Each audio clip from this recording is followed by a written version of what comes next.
Randy Hass, an anthropologist from the University of California, was working with his colleagues at a high-altitude site in the area known as Willamaya Pajaxta in southern Peru, when they found 6 burials dating back almost 9,000 years, which contained the remains of 6 individuals. During their work, the team collaborated with the local Amara community. Teenage female huntress buried with her tools. One burial pit was not like the others. Based on the hunting toolkit found with the deceased, the team initially thought that the burial was of a male hunter. However, the bones were very slender, light, and appeared to be those of a female. Science quotes one of the team members, bioarchaeologist Jim Watson, as saying, "I think your hunter might be female." Indeed, the grave contained the remains of a young woman who died between the ages of 17 and 19.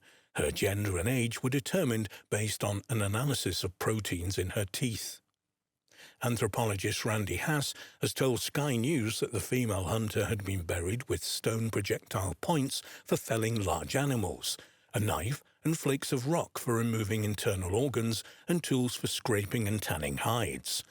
The stone points would have been attached to shafts and used as spear throwers and hurled at animals with great force. A pigment chunk was also found with her, which was used in the treatment of hides. Was the discovery an outlier? The female hunter was found near the grave of a male who was also buried with a hunting toolkit. The team of researchers also found evidence of animal bones in the sediment of the burial ground, including Andean deer and visuna. Hass told Science News that these 2 animals were the main targets of ancient hunters in that part of the Andes.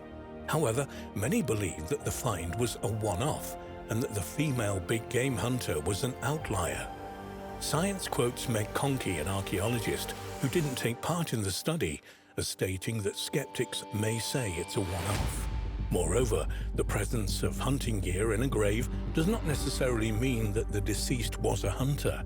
Hass and his team set out to prove that there had once been other female hunters in the Americas. Hass and his colleagues were prepared for this and conducted an exhaustive study of the research literature on 107 burial sites in the Americas. All of these sites are between 6,000 and 12,500 years old. In total, the researchers found 10 women who had been buried with hunting toolkits. Their research has led them to conclude that women routinely participated in big game hunts. The researchers wrote in Science Advances that the findings are consistent with non-gendered label practices in which early hunter-gatherer females were big game hunters. Based on their study of other sites, the research team believes that females accounted for between 30 and 50% of ancient American big game hunters, reports Science News. They're convinced that the evidence is strong for their theory. The researchers also consider that archaeologists did not recognize that females were big game hunters in the past because of sexism. Gizmodo quotes the researchers as saying that modern gender constructs often do not reflect past ones. In other words, just because women in the recent past were not big game hunters, this does not mean that there weren't any female big game hunters in the Americas 9,000 years ago. Up until recently, the man-the-hunter hypothesis was widely accepted according to science. This held that women did women's work and that males engaged in activities such as hunting and as a result were the dominant gender. This was based in part on modern studies of hunter-gatherer groups such as the Hasda of Tasmania. Inspired by their groundbreaking discovery in Peru, the researchers argue that this was not the case. Big game hunting would have required teamwork, a group of people working together and a great deal of labor. Therefore, women would have had to have cooperated with men to ensure success in hunting expeditions. Quoted in Gizmodo, the researchers argue that there was a broad participation from both females and males in the hunting of big game. Ashley Smallwood of the University of Louisville in Kentucky tells Science News that it's time to stop thinking of ancient female large-game hunters as outliers. The discovery of the ancient female huntress in Peru could transform our knowledge of gender roles in the past. If women hunted, this would imply that there was more equality between the genders in prehistoric societies. However, some have argued against these findings and state that the researchers cannot prove their arguments about female hunters because the sample that they investigated is simply too small. However, the research is aligned with recent discoveries that challenge the traditional assumptions about gender roles in prehistory. Archaeologists have found evidence of a 5,000-year-old female warrior in California, while other finds suggest that there were female fighters in both Mongolian and Viking societies in the distant past. A team of Spanish researchers theorizes, based on grooves and nicks on the teeth of Neanderthals, that gender roles among that species were similar to gender roles of modern Homo sapiens. Neanderthal men prepared the cutting tools and weapons, while women saw to the leather garments and clothing. But there was at least one duty that men and women may have shared. Neanderthal women, these researchers think, hunted big game with the men. Almudena Estalrich, a researcher at the Spanish National Museum of Natural Sciences, said, "We believe that the specialization of labor by sex of the individuals was probably limited to a few tasks, as it is possible that both men and women participated equally in the hunting of big animals." Another researcher on the project, Antonio Rosas, along with the museum, told phys.org, "The study of Neanderthals has provided numerous discoveries in recent years. We have moved from thinking of them as little evolved beings to know that they took care of the sick people, buried their deceased, ate seafood, and even had different physical features than expected. There were red-headed individuals and with light skin and eyes.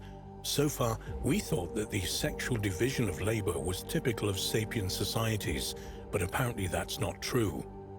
A study of ancient DNA by other researchers showed a mutation that may have resulted in red hair and light skin among Neanderthals, according to the Smithsonian Museum of Natural History. An article on the Smithsonian's website says 2 Neanderthals, one from Spain and one from Italy, had a mutation in a gene controlling skin and hair color.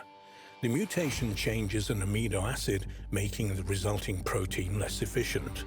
Modern humans have other MCR1 variants that are also less active, resulting in red hair and pale skin. The less active Neanderthal mutation probably also resulted in red hair and pale skin, as in modern humans. Phys.org says that one of the main conclusions of a study of 99 incisors and canines of 19 Neanderthal people showed that their communities divided work according to sex. The study, by the Spanish National Research Council, was published in the Journal of Human Evolution. The Neanderthals' teeth came from sites at El Sidron, Asturias, Spain, Spy, Belgium, and Lourdes, France. The study said grooves in the teeth of women appeared to follow the same pattern. The pattern of the grooves in women's teeth differed from that in men's. Analysis shows that all Neanderthals, regardless of age, had grooves in their teeth. This is due to the custom of these societies to use the mouth as a third hand, as in some current populations, for tasks such as preparing the furs for chopping meat, for instance. The researchers found that the grooves in men's teeth were longer than women's and made the assumption from this that the tasks the two sexes performed differed. Also, they found tiny nicks in the enamel and dentin of the upper teeth of men and in the lower teeth of women. Researchers are unable to make rock-solid conclusions about which tasks men performed and which tasks women performed, but they said in modern hunter-gatherer society, women typically prepare furs and other garments, and men retouch the edges of stone tools.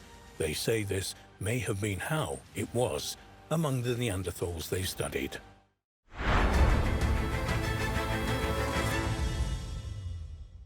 The remains of an ancient domesticated dog that spent its life with humans has been unearthed in an Italian cave. Believe it or not, this ancient domesticated dog is now considered to be Europe's earliest pet dog and might be 20,000 years old. How wolves became wolf-like and then are early friends. The early ancestors of grey wolves, Canis lupus, were a group of carnivores named the creodonts that roamed the northern hemisphere between 100 and 120 million years ago. About 55 million years ago, this ancient species gave rise to the carnassials, a group of wolf-like animals that had specialized jaws and razor-sharp teeth for tearing and eating meat. One member of this family, Miakis, is thought to be the common ancestor of all present-day wolves, bears, raccoons, weasels, and dogs. Researchers hope this incredible discovery in Italy will provide new information on how and when dogs diverged from wolves and became domesticated human pets. Dr. Francesco Boschkin heads the team of archaeologists from the University of Siena in Italy that published the study on the Italian canid and wolf remains found in the caves. According to an article in Scientific Reports, he stated it might be the oldest ever remains of a domesticated pet dog found in Europe. The animal remains are expected to be somewhere between 14 and 20,000 years old. This was the time when humans and canines first began a mutually beneficial relationship that eventually made our dogs our best friends. Solving the hows and whys of early canine domestication. For millions of years, humans and wild wolves shared the same hunting landscapes. While it's unknown exactly when domesticated dogs, Canis familiaris, evolved from the great wolves, we do have some important scientific clues. A 2009 study published in the Molecular Biology and Evolution journal cites an analysis of ancient dog mitochondrial DNA that suggests they evolved alongside wolves over 100,000 years ago. Thus, many experts believe canines began scavenging due to a lack of food and that humans slowly developed a bond with these animals that also acted as an early warning if larger creatures approached a campsite or entered a cave. Some scientists believe wolves and early humans hunted together, and this is how the relationship was formed. The latest study by Dr. Boschkin and his team focused on bone fragments from ancient canines and wolves found at two Paleolithic caves in southern Italy, the Paglici Cave and the Romanelli Cave. These ancient animals, according to the research, are the first dogs to live alongside humans as a pet. Furthermore, according to an article in the Daily Mail, the ancient canine-human connection offers a definitive answer to the long-standing question of how and when dogs first became pets. Anyone who has a dog or has experienced losing one knows the depth of uniqueness of that special bond. But why and when in the history of our planet did this love affair between humans and dogs begin? Discover the history of dogs and human interaction. The earliest known ancestors of grey wolves, a major figure in the history of dogs, are called creodonts. They roamed the northern hemisphere between 100 and 120 million years ago. By 55 million years ago, these pack-hunting carnivores gave rise to the carnassials, wolf-like animals that had jaws for tearing and devouring meat. One member of this family, known as Miakis, existed between 60 and 55 million years ago and is thought by mainstream scientists to be the common ancestor of all present-day wolves, dogs, bears, and raccoons. About 45 million years ago, up to around 2 million years ago, a massive species known as bear dogs roamed across North America, Europe, Africa, and Asia, sharing hunting plains with Canis lupus, one of the closest relatives to the modern grey wolf.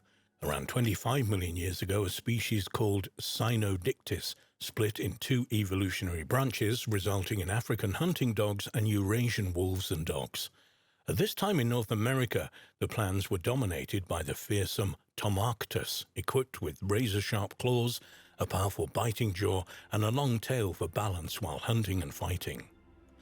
Up until 2010, most experts believe domestication occurred about 14,000 years ago, but studies of dog mitochondrial DNA strongly suggest they evolved alongside each other 100,000 years ago.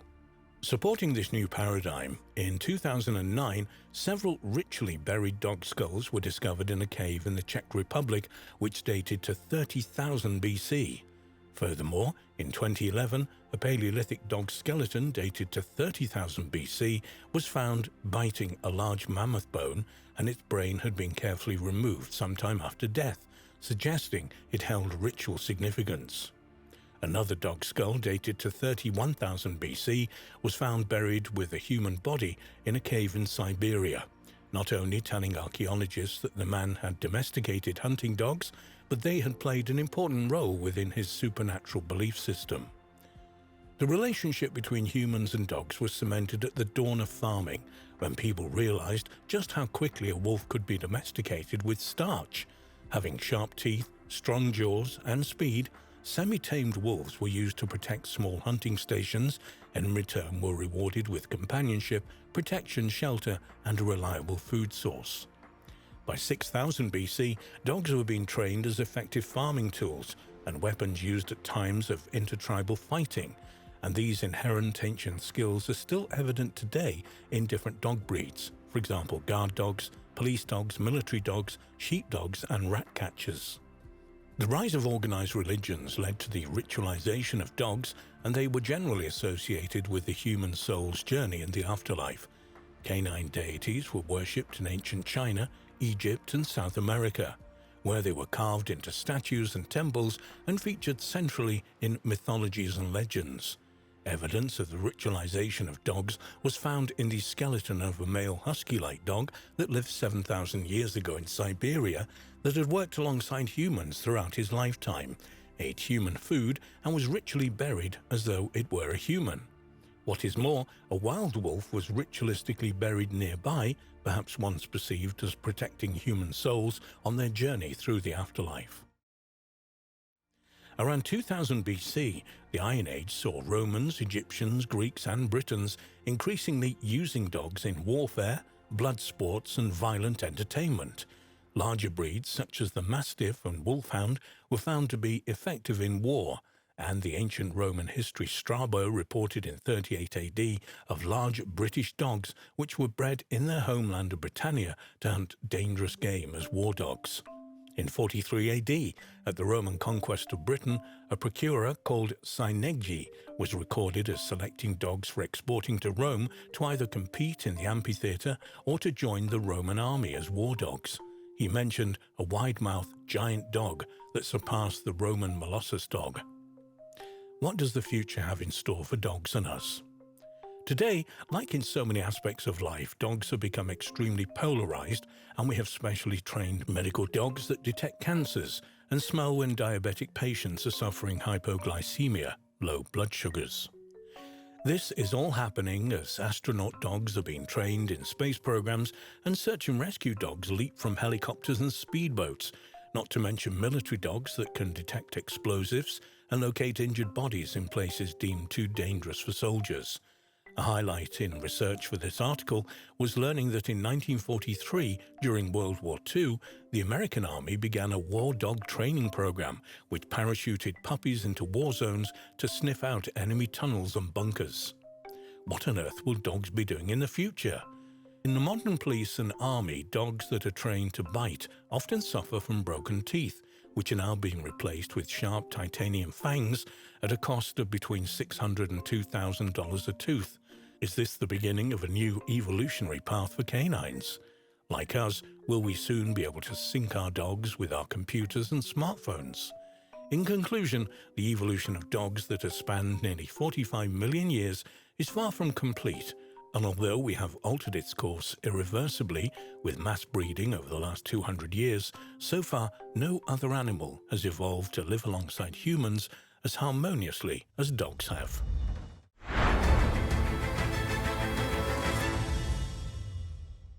Scientists have uncovered decorated artifacts dating from between 40,000 and 75,000 years ago from Tanzania and the southern tip of South Africa that show that man developed the capacity for symbolic thought long before previously believed. The discovery of these artifacts could present huge problems to conventional thinking about human history.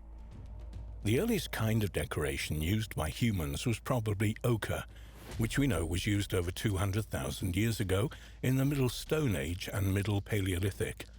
The earliest evidence of its use in Africa dates back 285,000 years. Ochre is an umbrella term for a range of earthy, iron-rich rocks composed of iron oxides or oxyhydroxides such as shales, sandstones, mudstones, and specularite. In Africa, ochre is still used for protection from the sun and against insects such as mosquitoes. It has also been scientifically proven to inhibit the effect of UV radiation and also has many other uses. Fascinatingly, ochre appears in the archaeological record around the same time as anatomically modern humans, and became more frequently used from about 100,000 years ago at many Middle Stone Age sites. One of the most often debated questions in the study of early man is, when did the origins of modern human behavior begin? When and where did our common ancestors first begin to behave in ways similar to ourselves? Although it is well known that Homo sapiens were anatomically modern by 200,000 years ago in Africa, there's never been evidence to support the idea that these humans could be capable of modern behavior. But all that changed with the discovery of the Blombos heads on the 24th of April 2004 by a team of scientists led by Dr. Christopher Henshelwood, a South African archaeologist affiliated with the University of Bergen in Norway and the State University of New York at Stony Brook. The discovery was made at Blombos Cave on the shore of the Indian Ocean 200 miles east of Cape Town. Archaeologists now believe that due to these and other findings, most ancient symbolic traditions in Africa date back at least 100,000 years. Years after these amazing discoveries, new discoveries relating to early Homo sapiens' cognitive abilities are still challenging mainstream views. The archaeological site at Blombos Cave contains Middle Stone Age archaeological deposits, including hearths, bone, stone, marine shells and sand in discrete layers dated to between 100,000 and 72,000 years ago. This is seen by many researchers as probably the most important period in the early development of modern human behavior. Published results from Blombos Cave indicate that some aspects of modern behavior evolved during the early-late Pleistocene after 100,000 years ago in Africa. Excavations at the cave match recent and older findings from a number of African Middle Stone Age sites that date to this time period. The discoveries at the cave show that people apparently had the intention to make a statement about themselves with jewelry about 30,000 years earlier than any previously identified personal ornaments used by our human ancestors. This was the conclusion of the archaeologists, who discovered a collection of tiny shells pierced with holes, as if they had been prepared for stringing as primitive beads.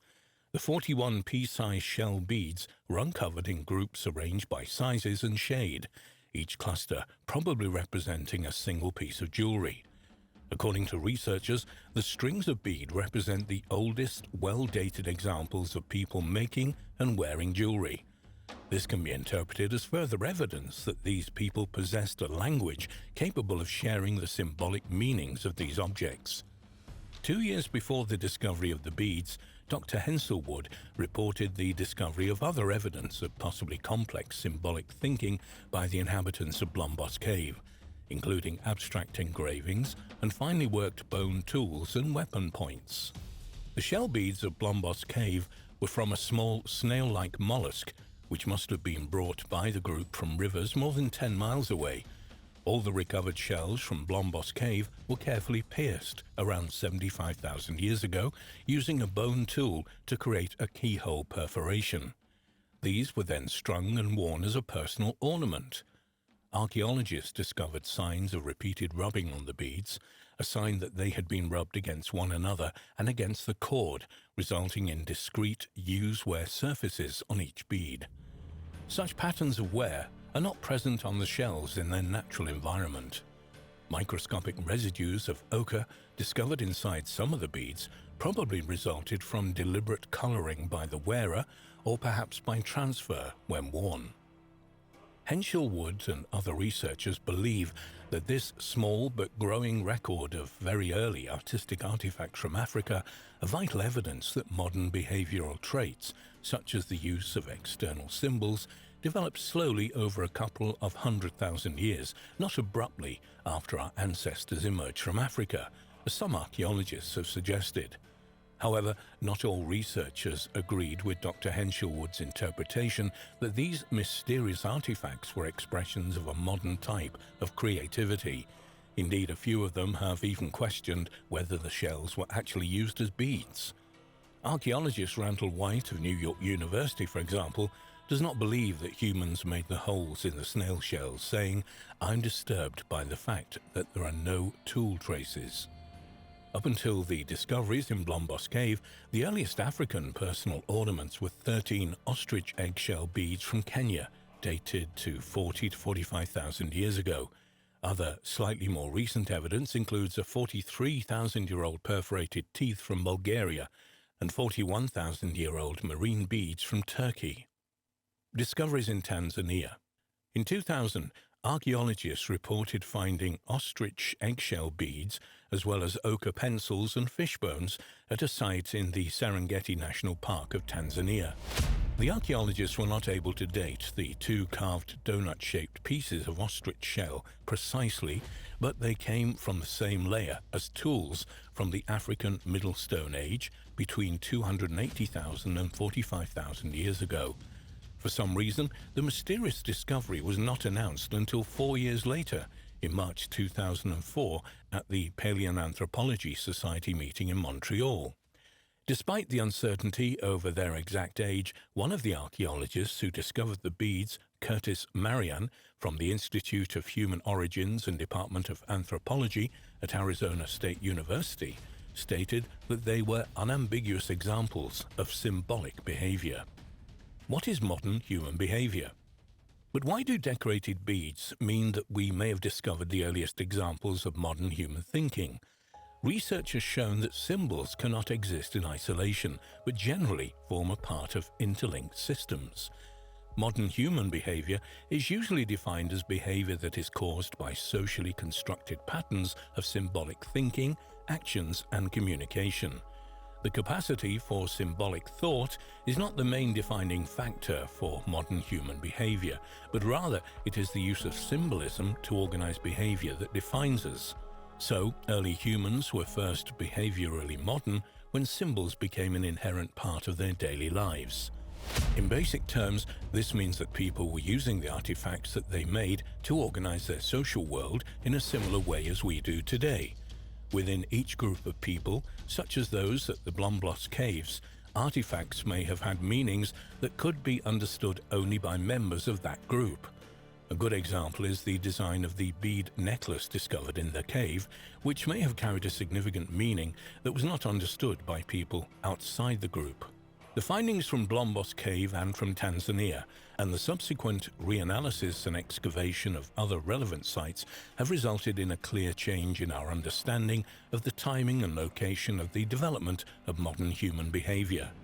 Archaeologists believe that these discoveries undoubtedly reflect the acquisition of completely modern cognitive abilities by southern African populations at least 100,000 years ago.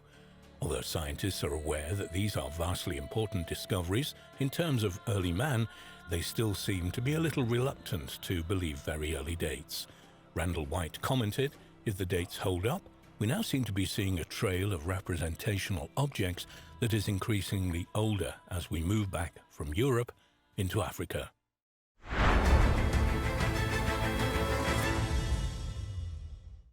A skeleton dubbed Littlefoot, discovered in South Africa in the 1990s, is claimed to be the most complete ancient hominin in the fossil record.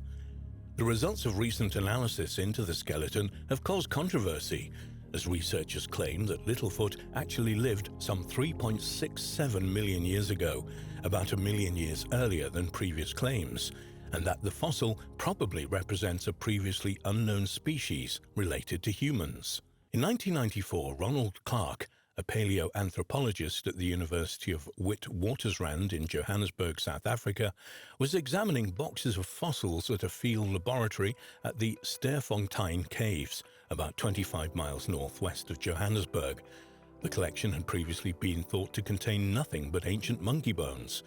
When he came upon a group of small bones in the collection, he immediately realized that they belonged to an early hominin.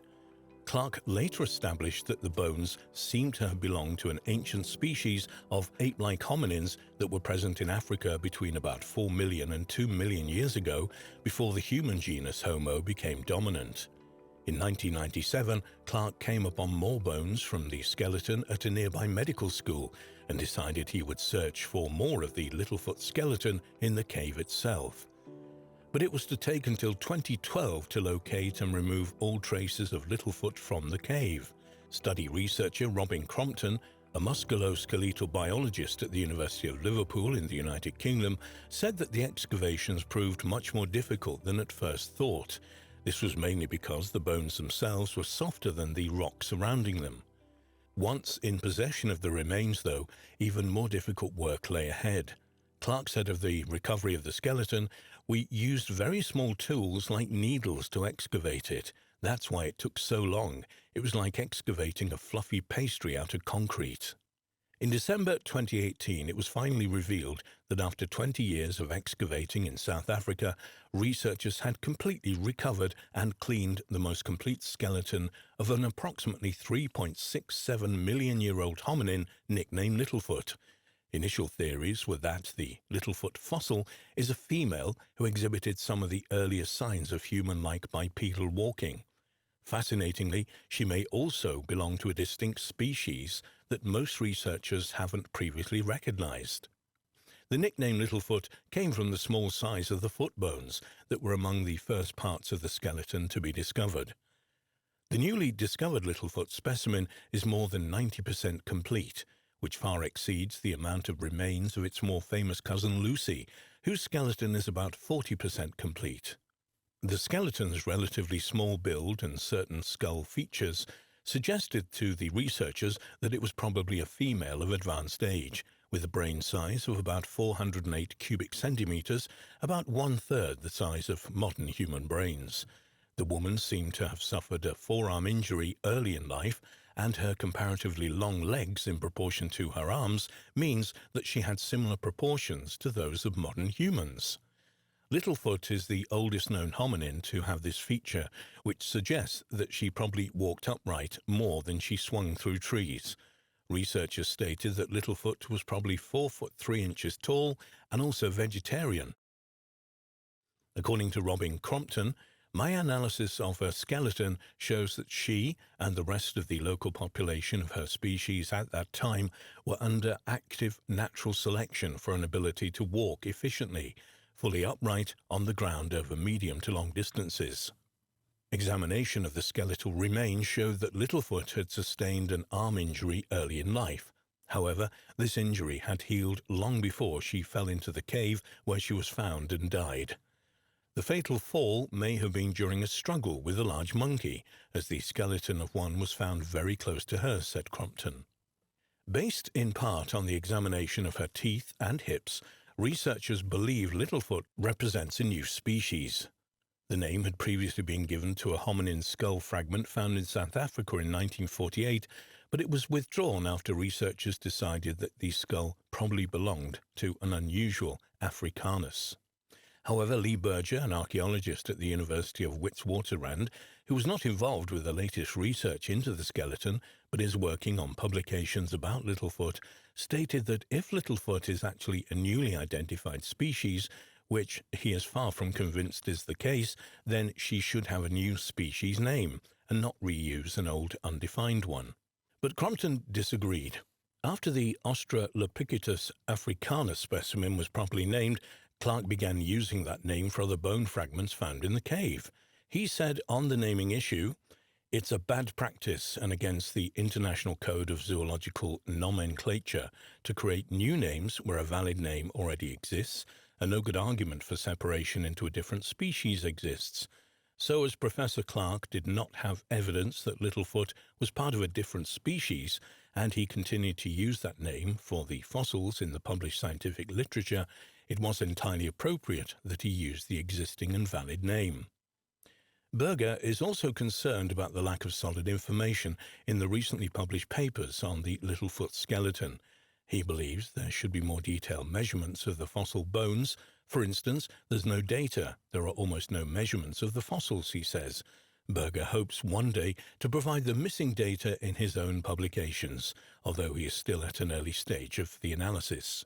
The researchers suggest that these specimens are potentially an ancestor of a group of hominins called the Paranthropus 4, which coexisted with early Homo species for about 1 million years. Much more controversy has arisen over the dating of the Littlefoot fossil.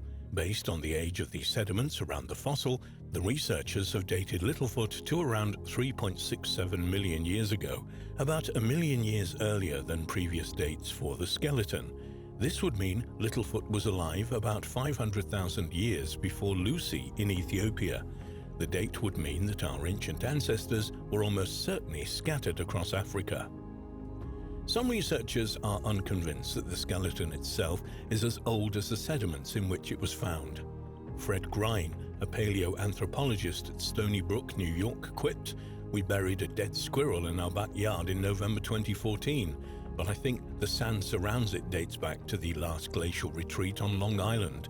He argues that millions of years after the sand crystals washed into the cave, a larger opening could have formed, allowing an ancient human ancestor to fall in. Dal Granger, however, is aware of the dating problems. Dating cave sediments and their fossils is difficult. We know so much about the timing of hominid evolution in East Africa because there are many datable volcanic ashes associated with the fossil sites. In places like South Africa, there are no volcanic ashes to date. The cave sediments themselves can be very complicated, with sediment falling into multiple entrances, collapsing into lower sections, and overlapping each other. In March 2020, it was reported in the media that a high-resolution micro-CT scanning of the skull of Littlefoot has revealed some aspects of how this species used to live more than 3 million years ago. The work was undertaken by University of Witwatersrand team, which included lead researcher Dr. Amélie Boudet. By comparing the Littlefoot with other fossils from South and East Africa, as well as living humans and chimpanzees, the team showed that it was capable of head movements that differ from modern humans. In the summary of the paper, the doctor states, "In particular, the nearly complete atlas of Littlefoot has the potential to provide new insights into the evolution of head mobility and the arterial supply to the brain in the human lineage. Our study shows that it was capable of head movements that differ from us. This could be explained by the greater ability of them to climb and move in trees. However, a southern African specimen younger than Littlefoot, probably younger by about 1 million years, may have partially lost this capacity and spent more time on the ground, like us today." One aspect of the new research appears to contradict, to some extent, earlier conclusions about Littlefoot's movement. The new study found that the overall dimensions and shape of the atlas, the topmost bone sitting just below the skull of Littlefoot, are similar to living chimpanzees. More specifically, the ligament insertions and the morphology of the facet joints linking the head and the neck all suggest that Littlefoot was moving regularly in trees rather than mainly on the ground, as was previously believed.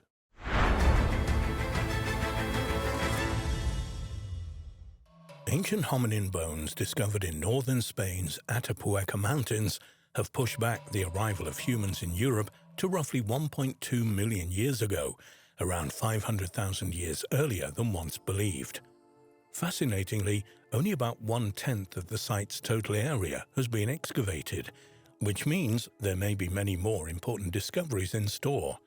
One mystery of the site the archaeologists have so far been unable to solve is how the remains of 32 individuals accumulated at the bottom of a narrow cave shaft at the site. The discovery of Atapuerca. Atapuerca is the site of a number of limestone caves near Burgos in northern Spain, known for the abundant fossil record of the earliest human beings in Europe, dating back almost 1 million years. The sites at Atapuerca have been known since the end of the 19th century, but it was not until the 1950s that any details of the site became known, when the Edelweiss Caving Club, ECC of Burgos, northern Spain, began to catalogue and map Cueva Maya at Atapuerca. In 1962, ECC members reported fossils in the railway cutting to the local authorities. A decade later, the ECC discovered the Gallery of Flint, and in 1976 they located hominid skulls in the Pit of Bones. Paleontologist Emiliano Aguirre began investigating sites at Atapuerca soon afterwards, and in 1978 put together a research project for the first excavations there, which he led until 1991, when he retired and handed over the leadership of the Atapuerca research project. Oldest European. In March 2008, it was announced that Spanish paleontologists had unearthed the remains of a 1.2 million-year-old human-like inhabitant of Western Europe in the caves at Atapuerca. According to the researcher, the fossil find demonstrates that members of our genus, Homo, colonized this region far earlier than previously believed. The primitive hominin is represented by a fragment of jawbone bearing a few teeth. Although stone tools of a similar age to the fossil jawbone, from about 1.2 to 1.5 million years old, had previously been discovered in France, Italy and Spain, this is the first verifiable human material of this date. This lends support to the theory that the tools found in the vicinity were made by primitive humans. According to Chris Stringer of the Natural History Museum in London, when combined with the emerging archaeological evidence, it suggests that southern Europe began to be colonized from Western Asia not long after humans had emerged from Africa, something which many of us would have doubted even 5 years ago. The Pit of Bones. One of the sites at Atapuerca Grandolina contains human remains which have been dated to about 800,000 years ago, as well as some of the earliest tools ever found in Western Europe. But perhaps the most fascinating discovery at Atapuerca was a cave called the Pit of Bones, where 43 feet down, more than 1,600 human fossils, including several nearly complete skulls, were found. The materials in the pit dates back to between 600,000 and 300,000 years and represents about 28 individuals whose brain sizes are within the range of both Neanderthals and modern humans. This represents the world's largest collection in any one place of ancient human fossils. Compared to modern humans, these people were short, stocky, and had smaller brains. It has been estimated males were about 5'7" tall and weighed around 170 pounds, whereas females stood around 5'2" and weighed 125 pounds. The skeletons exhibit a number of characteristics unique to Neanderthals, including a projecting midface, long and narrow pubic bones, and thick finger bones. However, unlike later Neanderthals, they do not fully express the characteristic Neanderthal form. The site also contained a 430,000-year-old fractured skull, which has been interpreted as the earliest evidence of interpersonal violence in Homo. Also discovered in the pit were the bones of cave bears. It's believed that the bears fell down the shaft by accident, probably while seeking places to hibernate. But what the human bones were doing there can only be imagined. No signs of tool butchery or other food remains were discovered, and a single stone hand axe was the only tool discovered in the pit, fashioned from a type of stone not known in the area. Researchers have proposed various hypotheses to explain how the fossils got there. According to one theory, the bodies may have been purposely dropped by their relatives in some kind of ritual burial. This would push back the origin of mortuary practices in humans substantially. Thus far, the earliest accepted burials only occur after 130,000 years ago among Neanderthals and Homo sapiens. However, other researchers believe it is more than likely that the bodies were deliberately dropped there after meeting violent ends. The hominins may also have been dragged there by carnivores, carried by floodwaters, or even been trapped after venturing too far. In August 2016, a study of the human remains from the Pit of Bones was published in the Journal of Archaeological Science. It identified trauma on 8 skulls from the pit.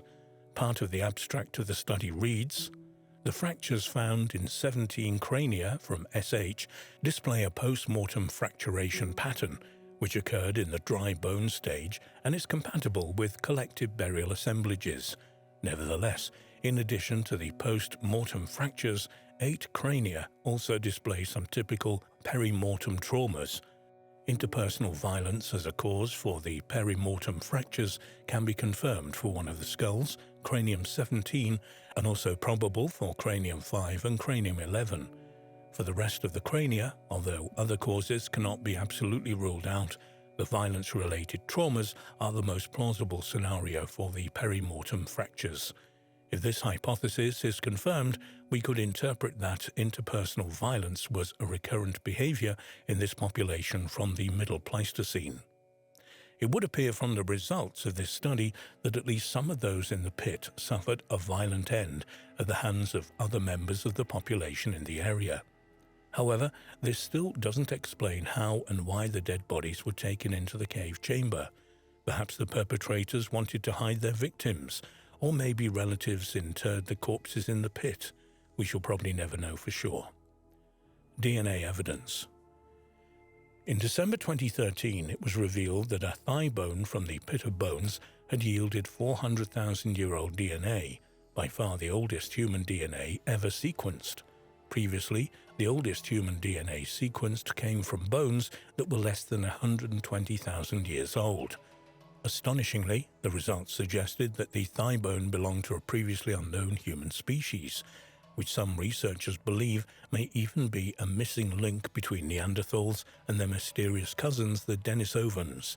Paleontologists believe this result brings us nearer than ever before to understanding who our own common ancestor with the Neanderthals was. According to Chris Stringer, the genomes we have up until now are really very recent. This takes us at least a few 100,000 years back towards our common ancestor with other hominins. The researchers had expected the DNA to resemble Neanderthal, but it proved to be quite distinct, most closely resembling that of the mysterious Denisovans, a species known only from a finger bone and 2 teeth discovered in a Siberian cave. Stringer admitted that they were somewhat baffled by this result, and there is no evidence that the Denisovans ranged anywhere near Atapuerca. One possibility considered by the researchers is that the fossils belong to the common ancestor of Neanderthals and Denisovans, and some of their descendants later traveled east and became the Denisovans. The genome recovered from the pit of bones is particularly relevant, as it is from a period that is extremely close to the origin of our human line. The archaeological evidence indicates that these early humans were developing important new ways of behaving, though they were still using fairly primitive stone tools like the crafted hand axe, which researchers have nicknamed Excalibur, that was found in the pit. But the bones also suggest more sophisticated traits. One of these traits is the use of the pit as an early burial site, part of a very simple funeral rite. Chris Stringer has even suggested that Excalibur may have been some kind of tribute to the dead. The discovery in the pit of the deformed skull of a girl, who lived to be about 12 years old, also reiterates this more modern behavior, suggesting that the tribe cared for her. There's a hint of something human caring for the disabled, says Stringer. Latest research. In March 2016, a paper was published in the journal Nature, describing a DNA study which, to the surprise of many, identified the remains of the pit bones as Neanderthal. Using this information, the researchers were able to push back the date when the separation between our family branch and that of Neanderthals to sometime between 550,000 and almost 800,000 years ago. In 2019, a comparative study was published of the dental evolution of a number of human species, including the Neanderthals of the pit of bones. These results revealed that the divergence between modern humans and Neanderthals must have occurred at least 800,000 years ago.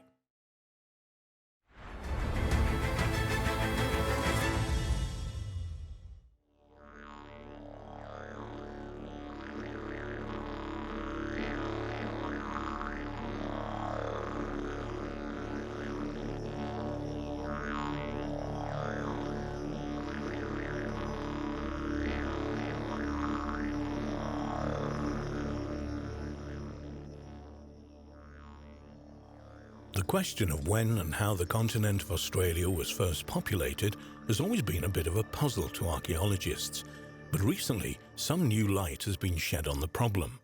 An international team of archaeologists, geographers, ecologists and computer scientists mapped the probable superhighways that led to the first peopling of the Australian continent around 50,000 to 70,000 years ago.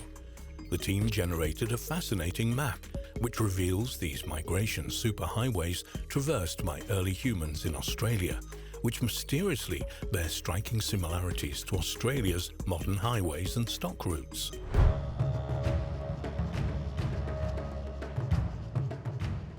Some researchers have also suggested a connection between these newly discovered superhighways and the mysterious Aboriginal dreaming tracks. Over the years, there have been many theories about where the indigenous ancestors first settled in Australia tens of thousands of years ago, but evidence for this activity is extremely scarce. Only a very small number of archaeological sites date from these early times when sea levels were much lower and northern Australia was joined by a land bridge to present-day southern New Guinea and eastern Indonesia, and people and animals were able to walk at various times across to Tasmania from the mainland. This megacontinent, known as Sahul, was 30% larger than Australia is today. One of these early archaeological sites was at the now dry Lake Mungo in western New South Wales.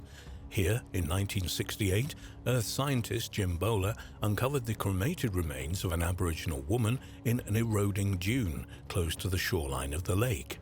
In 1974, the ancient remains of a man were found nearby. Both of these remains, now called Mungo Lady and Mungo Man, were found to date back to a staggering 40,000 years, thus doubling scientific estimates of how long Aboriginal people had lived in Australia. The amazing discoveries at Lake Mungo reveal that Aboriginal history stretched back at times so remote that the only humans in Europe were Neanderthals, and people had not yet reached America. By about 70,000 years ago, modern humans, Homo sapiens, began moving into Southeast Asia, where they would probably have encountered existing groups of archaic humans like Homo erectus, Homo floresiensis, often referred to as the hobbits, and possibly also the mysterious Denisovans. In May 2021, it was announced that researchers had used supercomputers to simulate 125 billion possible travel routes and reconstruct the most likely superhighways. The first humans to arrive in Australia used to navigate across this new land more than 65,000 years ago. The international team of scientists who undertook the research was led by researchers from the Australian Research Council Centre of Excellence for Australian Biodiversity and Heritage, CABAR, and recently revealed some of their methods to the press. They said, "We think people navigated in new territories much as people do today, by focusing on prominent land features protruding above the relative flatness of the Australian continent. To map these features, we built the most complete digital elevation model for Sahul ever constructed, including areas now underwater. We used this digital elevation model to understand what was visible to early travelers. Essentially, from each point in the continent we asked, 'What can you see from here?' This moving window calculates the largest viewshed map ever created. When our virtual travelers move, they reorient based on visible terrain everywhere they go." For their work, the researchers created an imaginary traveler, a 25-year-old woman carrying 10 kilograms of supplies to traverse the landscape. They collected all the various pieces of data they accumulated into a mega model known as From Everywhere to Everywhere, FEAT, and created over 125 billion possible pathways from every spot on the continent to everywhere else. Each route represented the easiest way to move from one location to another. Obviously, the researchers could not possibly examine every path of the 125 billion pathways that they had created, so they reduced the number by comparing all plausible pathways with the distribution of the oldest known archaeological sites on the ancient continent, providing weighted possibilities for each path. This work produced a scale of pathways going from the most likely to the least likely chosen paths. The most likely pathways in the map above are what the researchers called the superhighways of the first indigenous populations on the continent. The team's conclusion, drawn from their computer-generated maps, is that the early populations spread across the now submerged wide plains on the western and eastern margins of the continent and through to the region that now forms the Gulf of Carpentaria, the large shallow sea which now connects Australia to New Guinea. The nagging question of whether there was evidence that anyone had actually used these computer-identified highways in the remote past was soon answered by their research. A large number of archaeological sites in Australia, known to be at least 35,000 years old, were located on or near these superhighways, and many tracks also coincided with ancient trade routes known from the oral histories of the indigenous people, or agreed with genetic and linguistic studies used to trace early human migrations. But these superhighways may well have been much more than routes used for the initial peopling of Sahul. A number of these superhighways identified by the research team follow well-known Aboriginal trade routes which cross the country. These include the route from Cape York to South Australia via Birdsville, used by traders of Pituri native tobacco, and the trade of Kimberley Baler shell into Central Australia. There are also obvious similarities between the researchers' map of ancient highways and the most common trading and stock routes used by early Europeans, which is not surprising as they followed established routes long used by the Aboriginal peoples. The researchers' groundbreaking work on these superhighways has impressed the archaeological community. Archaeologist Kyle Bokinski of the University of Montana, Missoula, said, "This is a really compelling illustration of the power of using these simulation techniques at a huge continental scale to understand how people navigate landscapes. It's impressive, extreme computing." One intriguing aspect of this new research is that it has revealed major routes that cut across several dry areas in Australia's centre and in the northeastern state of Queensland.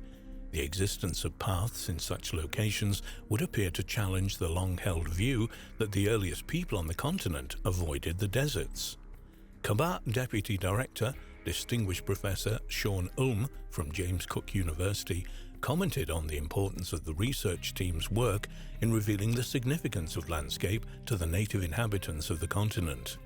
He said, "Australia is not only the driest but also the flattest populated continent on Earth.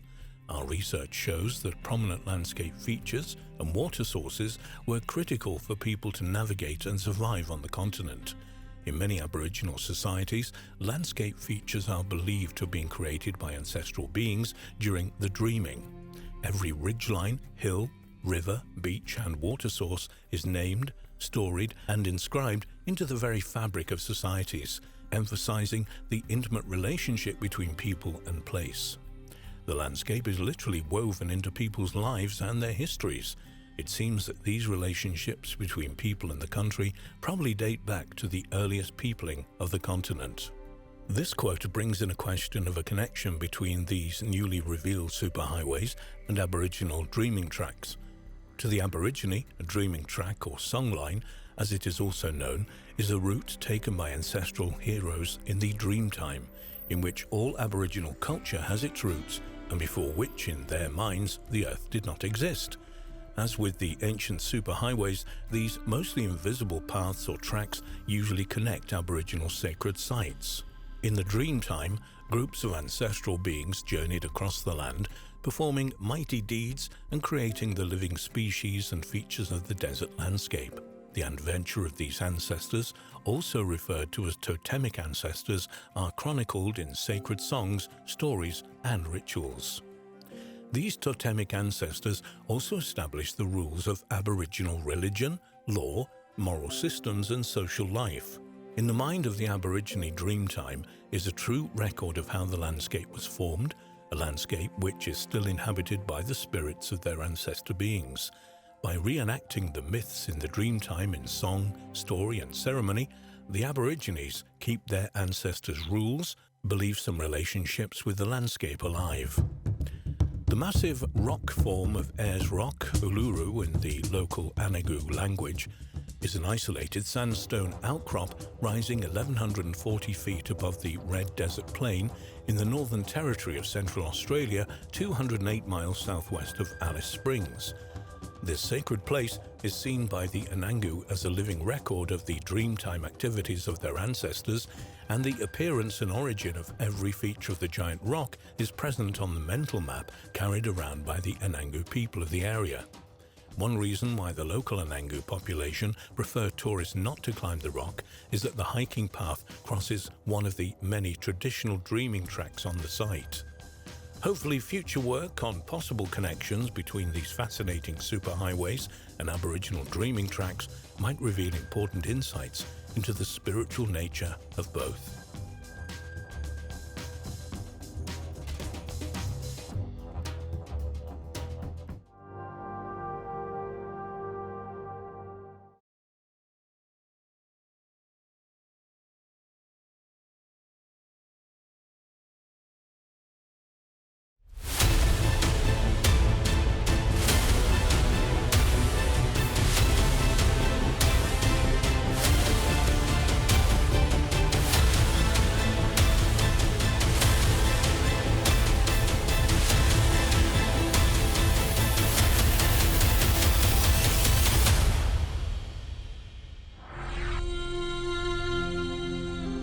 many stone megalithic structures all around the world have fascinated human beings since their construction, dates that, regardless of official estimates, we're not entirely certain of.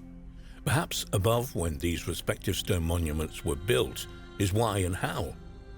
There is also the idea to consider that many of these stone megalithic monuments and structures, at least parts of them, are quite literally data storage units. Many ancient sites are known to use stone with a particularly high crystal content, and why there could be, and are various potential reasons for this, it's claimed by some researchers, particularly those in ancient civilization and astronaut circles, that crystal was a known means of storing data to those in antiquity. If we look at the pyramids of Giza, for example, we know that quartz crystal is featured heavily in the stone used. There have been various reasons put forward for this, not least of which is perhaps strength. However, might it be that within this mammoth structure is a whole host of data just waiting to be discovered and unleashed into the public arena? The Hall of Records, for example, has long been considered to be near the paw of the Sphinx. Might it be that this apparent Hall of Records, in fact, is a chamber made from stone containing crystal? Perhaps it even holds various crystal tablets that just might hold information from a long bygone age in much the same way that crystal storage chips work now and will work in the future. Staying with ancient Egypt for a moment, we might note the connection of Abydos, where alabaster crystal, and the place of the gods. Although it is said that portals exist here and that they would allow the pharaoh to communicate with the gods, might it be that this crystal was some means of advanced communication system with entities from elsewhere? As we have already seen, it appears very likely that advanced civilizations did once exist on Earth, and perhaps clues as to this advancement reside in one of the most mysterious and iconic sites on the planet. It is perhaps also worth noting that stones that make one of the oldest and well-known, if somehow overlooked, constructions on the planet, Stonehenge in Salisbury, England. These mammoth blocks of bluestone are comprised of sand-sized quartz grains which make up an interlocking mosaic of quartz crystals. This is important as it once more fits in with this potential collective and widespread knowledge of the ancients. While it is known that this structure of the stones is what makes them so impervious to crumbling or erosion, might there have been another additional reason that such stones were used? Might it have been so that storage could be stored here, or so that communication with entities from elsewhere could be achieved? Might it even be evidence, tentative and speculative as it is, like other ancient sites, a potential portal can be activated there? A portal that might have been activated many times in the distant past. Taking that idea a stage further, and given that many of the points that these ancient sites exist on connect with each other through alignment, might these portals, perhaps created through the manipulation of naturally occurring energy with crystals, be able to transport someone from one such site to another? For example, from Stonehenge to the pyramids of Giza. Might this also explain why civilizations that history tells us have never met share many of the same creation stories and astronomical know-how? There might also be another thing to consider with regards to the use of crystal in many of the megalithic stone structures around the world. And what's more, if there was any accuracy to the suggestion, then it could explain how such huge structures were built in the first place. Researcher David Hatcher Childress addressed this in the book The Disinformation Guide to Ancient Aliens, Lost Civilizations, Astonishing Archaeology and Hidden History, in which he told of a telephone conversation he had in the early 2000s where the idea that quartz crystals, when connected in a series and given high voltages, will bend. Essentially, if quartz crystals are put under significant pressure, even by being struck with a large hammer, it will result in a piezoelectric force that makes the stone become weightless. As such, it is able to be moved as if it was nothing more but a cardboard box of air. Might the electrification of the crystal content inside these mammoth pieces of rock allow them to be moved as if they had no weight whatsoever? Many legends from around allude to this very notion. Many have postulated that this might have been achieved using some kind of ancient sonar-type technology. However, might it be the physical makeup of the stones themselves that was the key? We might note that there have been signs of electrification noted in the Great Pyramids of Giza, and while this has been suggested by, perhaps rightly so, that is an indication that these ancient structures were in fact ancient power stations.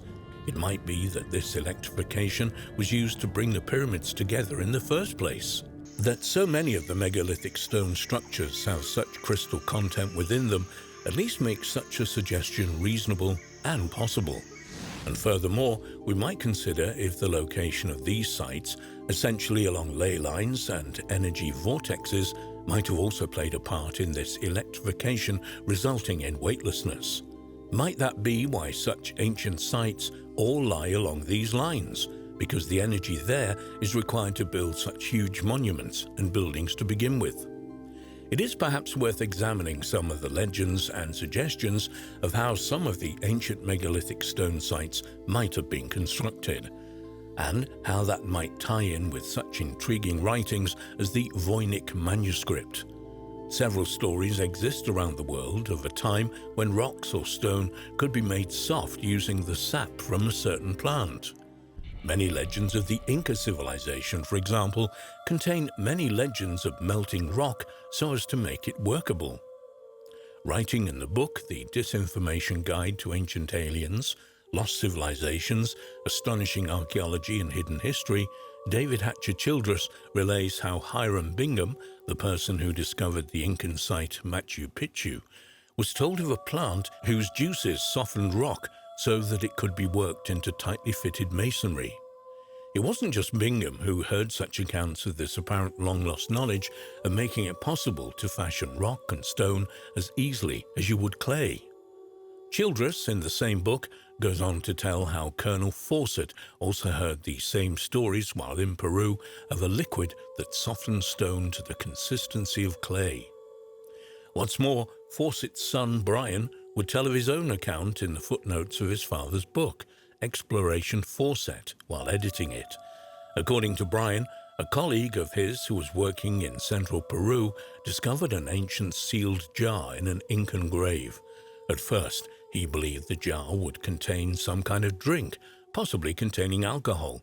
However, before he had the chance to see, the jar was knocked onto some rocks and liquid spilled out.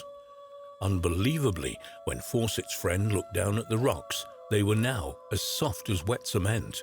Elaborating, it was as if the stone had melted, like wax under the influence of heat. Although he wasn't certain, he would claim that the plant in question had dark red-colored leaves. Might the plant he be referring to be somewhere in the Voynich manuscript? Might such a plant have existed in ancient times that when the ground and its liquid released onto the stone made soft, it could be manipulated? And if so, might that plant be somewhere in the Voynich manuscript? Might this book indeed contain past wisdom from ancient times? We might consider just how many plants, fruits, and even animals that will have become extinct and will remain completely unknown to us simply because there were no records of their existence, at least none that have been taken seriously. And if this plant has long since ceased to exist, might scientists be able to recreate its effects in the laboratory?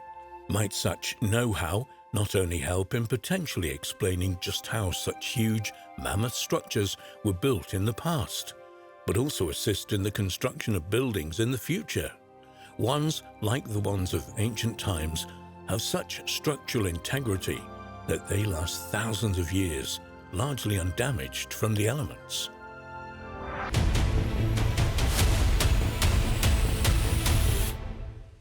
There are many examples of technological know-how and advanced engineering in ancient times, and these range from magnificent megalithic structures to intricate designs of musical instruments and even medication. There is perhaps no better place to start when looking at technological achievements of the ancient world than the pyramids of Giza, not least as we still have no real idea just how these massive structures were built, or why. Even when experiments have gone ahead to try to explain these perplexing buildings, all have failed to provide a solid explanation. And as well they might, given that the pyramids are made up of millions of huge stone blocks, each weighing multiple tons. And what's more, the sheer precision with which these stones are being placed only makes their construction all the more mysterious. Whether the truth of just how the pyramids were constructed ever comes to light remains to be seen. For now, though, they remain a complete mystery. Across the Atlantic Ocean on the outskirts of Cusco in Peru lie Inca ruins, some of which are just as perplexing as the pyramids of Giza. In particular, a fort named Sacsayhuaman, which is made up of equally huge stones that weigh around 100 tons each. Furthermore, the precise nature with which these stones are being placed are equally as advanced as the stone placements at Giza. Even more remarkable is the fact that these stones appear to have been treated so they have a smooth, polished surface, something that could only realistically have been achieved in a huge kiln much larger than has ever been known to exist.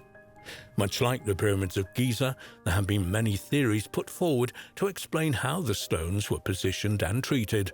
None have been able to show conclusively that they are correct, and the fort's construction remains unexplained.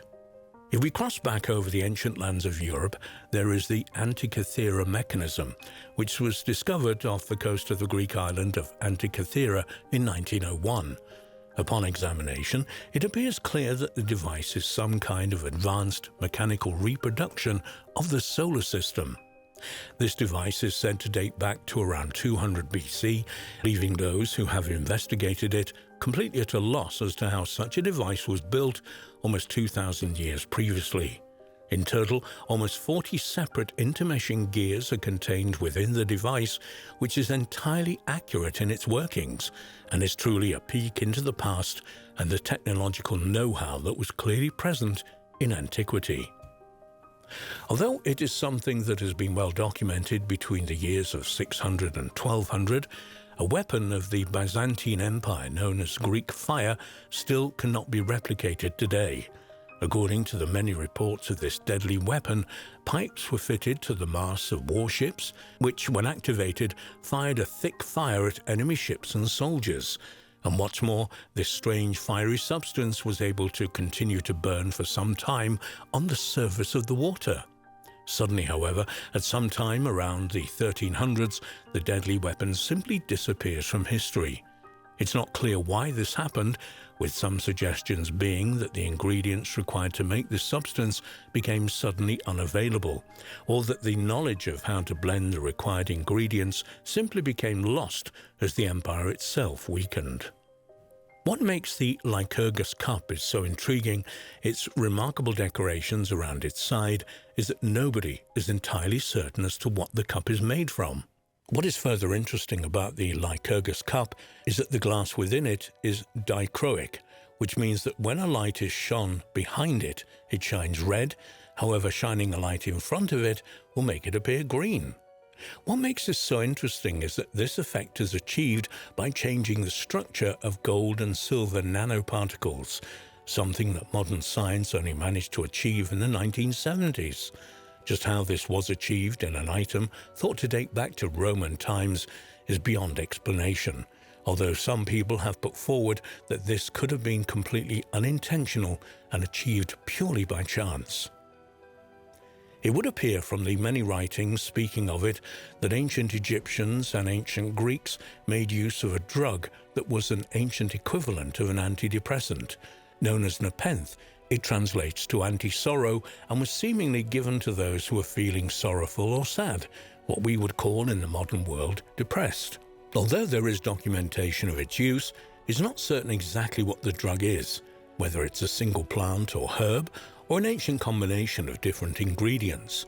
Some researchers have suggested such drugs as cannabis or opium to be the true nature of nepenthe.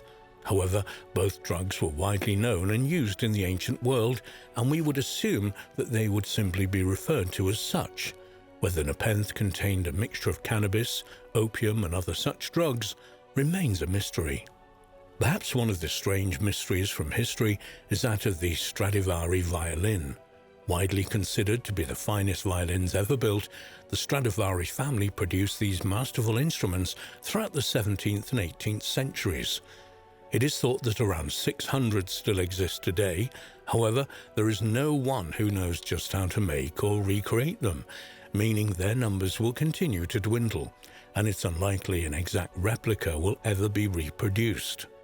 Although they can't be reproduced, some scientific studies of these instruments suggest that the wood they are made from is particularly dense, which is likely to contribute to their unique sound. Another substance that the modern world has collectively forgotten how to produce is Damascus steel, a particularly hard and strong metal used in the Middle Ages throughout the Middle East. Its ability to be shaped into particularly sharp edges made this metal ideal for making blades for swords and other weaponry. Like the Stradivari violins, although there are plenty of examples of these blades made from Damascus steel in the modern world, the knowledge to make the metal itself has been lost, and despite several attempts to recreate it, all have fallen short. While this knowledge was likely lost as empires fell and demographics changed, there was also likely an element of keeping such knowledge secret, meaning even in the Middle Ages, only a select few would have been privy on how to produce the metal. In 1940 in the United Kingdom, an experiment was set up that is largely referred to as the Oxford electric bell, which involved two brass bells being buried beneath two dry piles and then sealed. This apparent makeshift battery then produces enough power to create an electrical charge that swings a hammer of sorts that chimes the bell. What is particularly amazing about this is that this battery has remained charged ever since and continues to chime the bell today. Scientists are not certain when the charge will run out, if indeed it will, as they don't wish to interrupt this generational experiment by delving beneath the dry pile. They will have to wait until the battery runs out before they can examine it further. Without a doubt, one of the most remarkable technological achievements of the ancient world is Da Vinci's tank, otherwise referred to as Leonardo's fighting vehicle. When we examine the designs and blueprints of this vehicle, it's clear that Da Vinci was light years ahead of his time, both in this design and in general. Perhaps what makes this vehicle even more intriguing is that the gear system appears to have been designed and placed in reverse order. This could be one of the quirks that truly makes Da Vinci a unique and one-off individual. It could, though, particularly if we subscribe to such notions as being able to look into the future or even time travel to explain this advanced know-how of some kind of reverse engineering. Indeed, the ancient world remains a mysterious place indeed.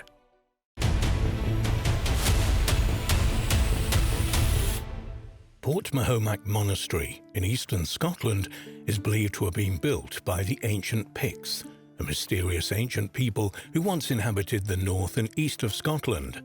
Recent research has revealed that the construction of this monastery appears to reflect the golden ratio or divine proportion, as it became known during the Renaissance hundreds of years later. This formula was originally identified by the ancient Greeks, but academics are struggling to understand how a relatively isolated tribe in northwest Europe discovered this supposedly secret architectural formula. The ancient Picts were a mysterious and enigmatic race about who little is known for certain. By the time the Old Norse or Viking sagas were being compiled in the 13th century, the memory of the Picts as real people had almost vanished completely, and they had become a semi-mythical race of fairies. Indeed, in popular tradition, perhaps because of the low-roofed or underground structures they built, they were supposed to be small, who were confused with fairies, gnomes, brownies, and similar supernatural creatures. Much of the uncertainty surrounding the Picts is due to the fact that they left no written records. The name Pict may come from the Latin picti, which means painted, and may refer to their custom of body painting or possible even tattooing. Alternatively, they may have referred to them as Pect, the word for ancestors. One theory for their origins comes from the historian Bede, writing in 731, who said that the Picts had come from mainland Europe, possibly Scandinavia, to Northern Ireland to ask for land, but the Irish had refused and sent them on to Scotland. At the time of the Roman invasion of Britain in the 1st century AD, Scotland was inhabited by a number of different Celtic tribes, including the people who would later become known as the Picts.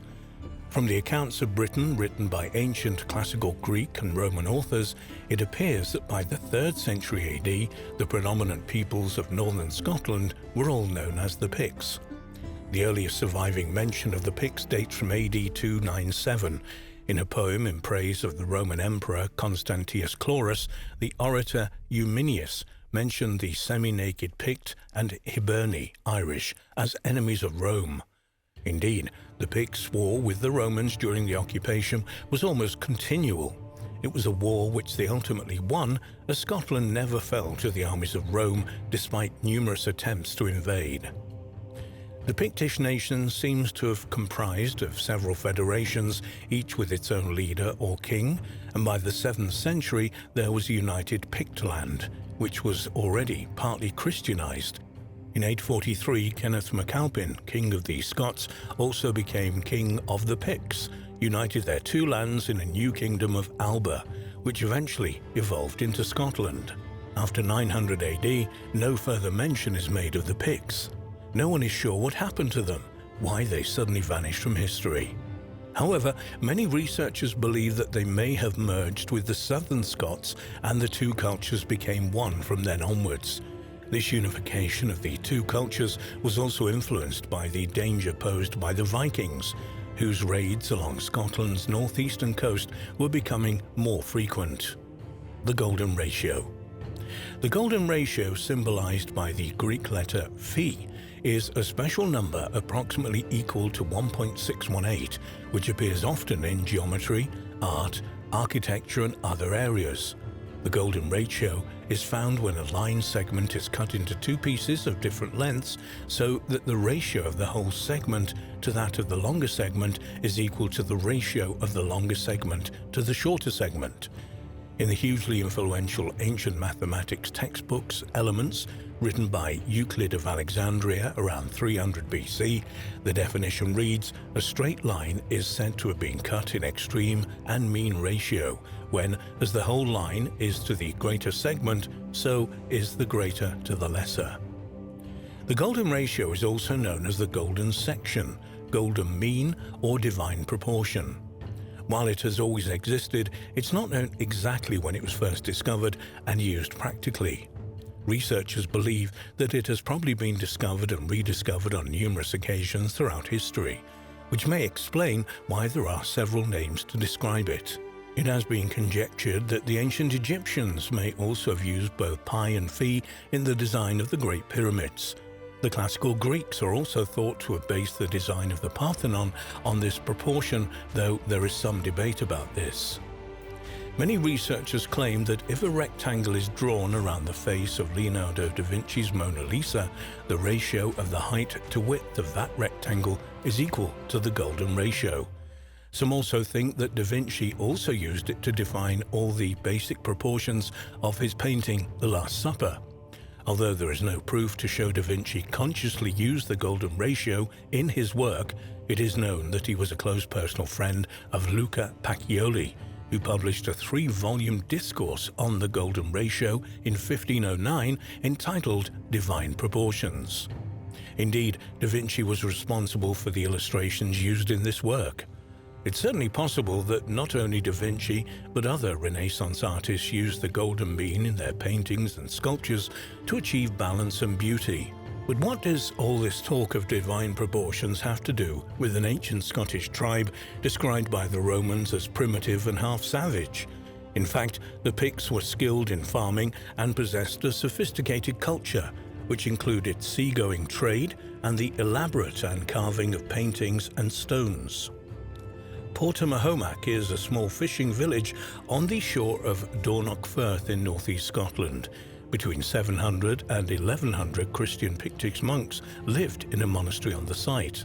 The Pictish monastery was one of the most important archaeological finds for decades when it was discovered in the mid-90s, and ongoing work on material excavated there is still revealing fascinating information about its inhabitants and the monastery itself.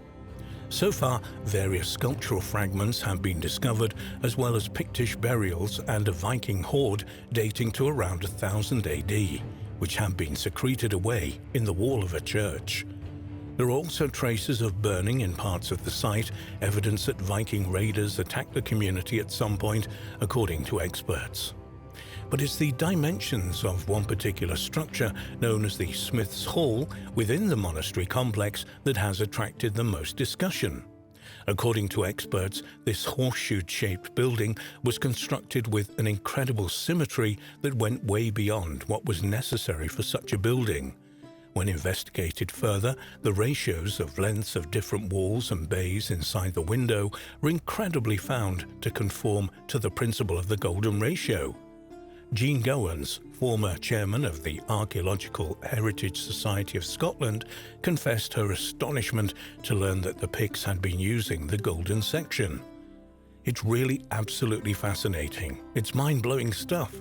This is staggering to hear, but I'm not totally surprised. I think they were pretty sophisticated. When you think of all the Pictish stones and the wonderful carvings that they made, a lot more sophisticated than perhaps they are given credit for in public perception. But how did the Picts obtain such archaeological prowess and mathematical knowledge? Martin Carver, a professor of archaeology at York University in the UK, who has worked on the site since the mid-1990s, said, "The most important stone piece at the site has a Latin inscription. That's as common as muck in the Mediterranean, but extremely rare in Scotland. It says, 'This is the cross of Christ in memory of Rio,' and the rest is broken away. Unfortunately, the key bit, the name of the person, is missing. It means there's someone around there who knows how to write in the 8th century. That itself is a revelation." This indicates that at least some of the monks at the site had an extremely sophisticated education for the time, but this alone would not be enough to account for the use of the golden ratio at the monastery. He says, "The Picts have always been an attractive lost people. They are one of the most interesting lost peoples of Europe. The big question is what happened to them, and did they ever really make a kingdom of their own? They were the most extraordinary artists. They could draw a wolf, a salmon, an eagle on a piece of stone with a single line and produce a beautiful naturalistic drawing. Nothing as good as this is found between Port Mahomac and Rome. Even the Anglo-Saxons didn't do stone carving as well as the Picts did. Not until the post-Renaissance were people able to get across the character of animals just like that."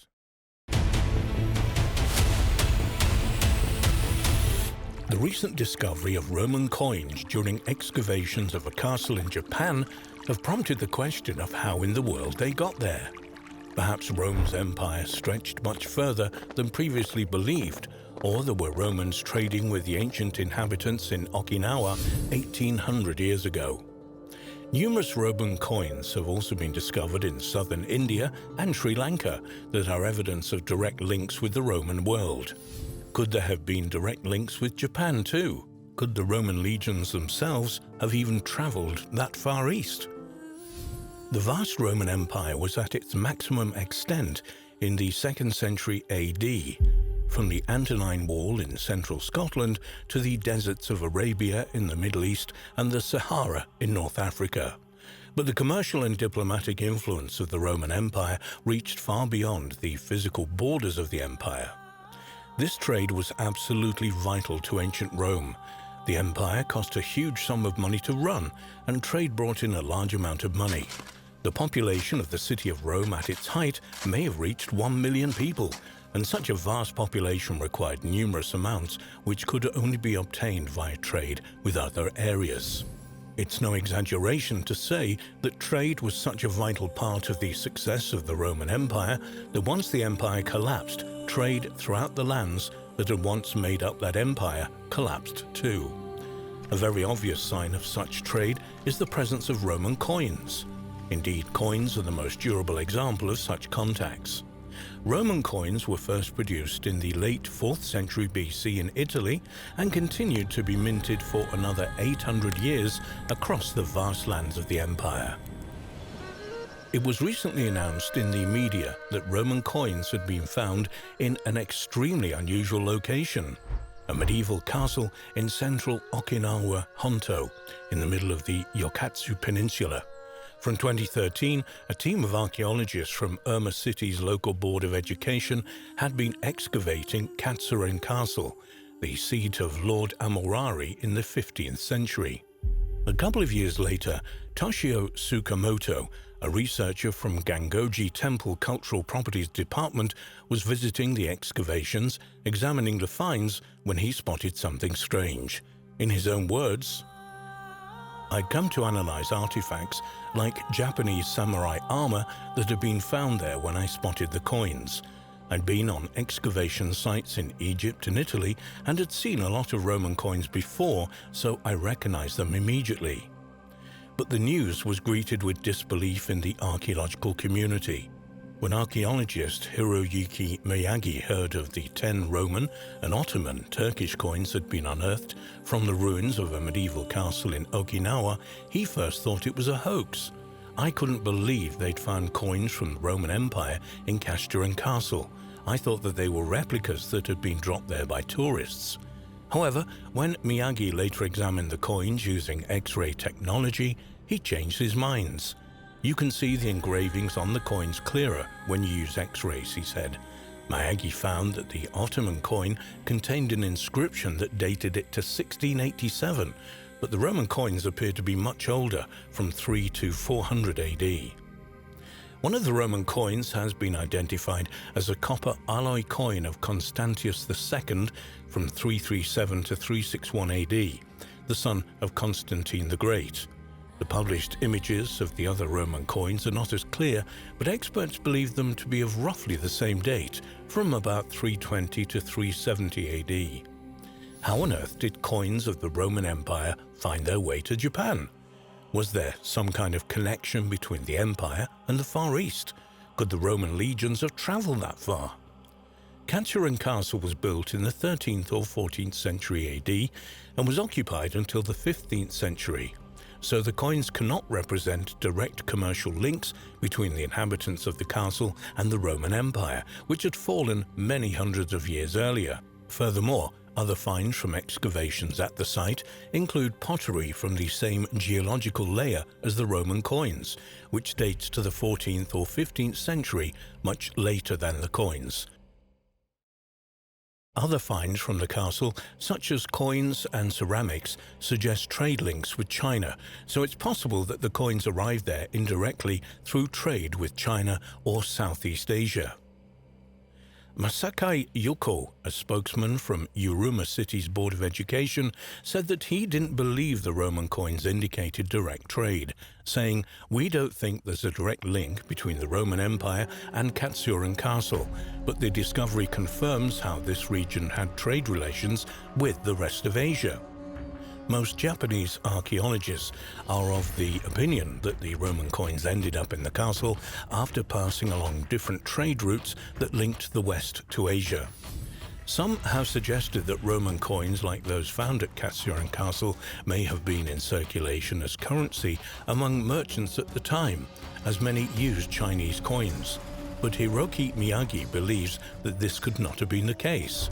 East Asian merchants in the 14th to 15th centuries mainly used Chinese currency, a round coin with a square hole in the middle, so it's unlikely that the Western coins were used as a means of currency. Another mystery connected with the coins, which attracted much less publicity than the possible Roman Empire connection with Japan, is the presence of the Ottoman coin. This dates to 1688, long after the castle was supposed to have been abandoned in the 15th century. What was an Ottoman coin doing at an abandoned Japanese castle? Links between Rome and the Far East. Numerous Roman coins have been discovered in southern India and Sri Lanka that may well have been evidence of direct links with the Roman world, and direct trade with these areas has been proven. Some fascinating recent research has shown that it's possible that merchants from the Roman world may have traveled to Southeast Asia from at least the 2nd century AD. If this is the case, perhaps they traveled as far as Japan as well. Another possibility is that the coins at Katsuren Castle made their way there via Southeast Asia. Fascinating archaeological evidence from the Isthmus of Kra on the Thai Peninsula includes imported materials from both Han China and the Roman Empire. It's known that gold pendants imitating Roman gold coins were used in the ancient Thailand and Vietnam, and a stone mold for casting such objects had been discovered in southern Thailand. But these pendants copy Roman gold coins of the 1st and 2nd centuries, much earlier than the examples from Katsuran Castle. One genuine Roman coin has been discovered in this area, a 3rd century coin of the Gallo-Roman usurper Victorinus, 268 to 270 AD, minted in Cologne, Germany. Roman coins from the 3rd and 4th centuries have been discovered at a site in Cambodia, but none of that period have so far been found in southern China. There is one particularly interesting recent discovery from Java. In 2017, a large group of ancient coins was said to have been discovered in the Brantas River near Trualan in the Indonesian province of East Java. The finds were not made by archaeologists, but by local gold panners, and include 10 Roman coins and a number of medieval coins from China. This find of Roman coins in Java is as puzzling as the one from Katsuran Castle. How did these coins travel to eastern Java, and how and why did they end up in the Brantas River, together with several much later Chinese coins? Another important point about the Roman coins from East Java and those from Katsuran Castle is that they were not high value in silver or gold, but small copper alloy coins that were of fairly low value in the Roman world. This only adds to the mystery of their presence at these sites. Further studies of the artifacts discovered that with these Roman coins and of the archaeological context in which they were found is obviously needed. Hopefully, then we'll be able to understand how and why they ended up in the Far East before the age of collectors and mass transport.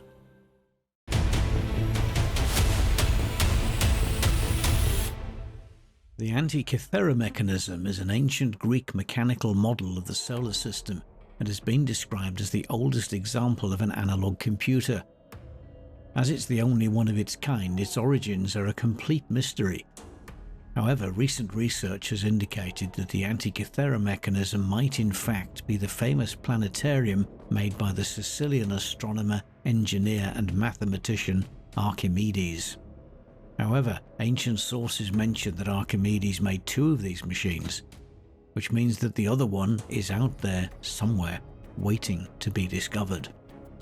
At Easter 1900, Elias Stadiatos and his party of Greek sponge fishermen were fishing off the coast of the tiny rocky island of Antikythera between the southern Greek mainland and Crete. Surfacing after one of his descents, Stadiatos began babbling about a heap of dead naked women on the seabed. Further investigation by the fishermen revealed the 164-foot-long wreck of a sunken Roman cargo ship over 140 feet down. The buried objects from the ship included 1st century BC marble and bronze statues, the dead naked women, coins, gold jewellery, pottery, and what looked like lumps of corroded bronze which broke into several pieces shortly after being brought to the surface. The shipwreck has subsequently been dated to 70 to 60 BC. The finds from the wreck were later examined, recorded and sent to the National Museum in Athens. On the 17th of May 1902, Greek archaeologist Spiridon Stais was looking through the odd lumps from the shipwreck, covered in marine growth from 2,000 years beneath the sea, when he noticed that one piece had a gear wheel embedded in it, and what looked like an inscription in Greek. There'd been a wooden case associated with the object, but this, as well as the wooden planks from the ship itself, had subsequently dried out and shriveled up.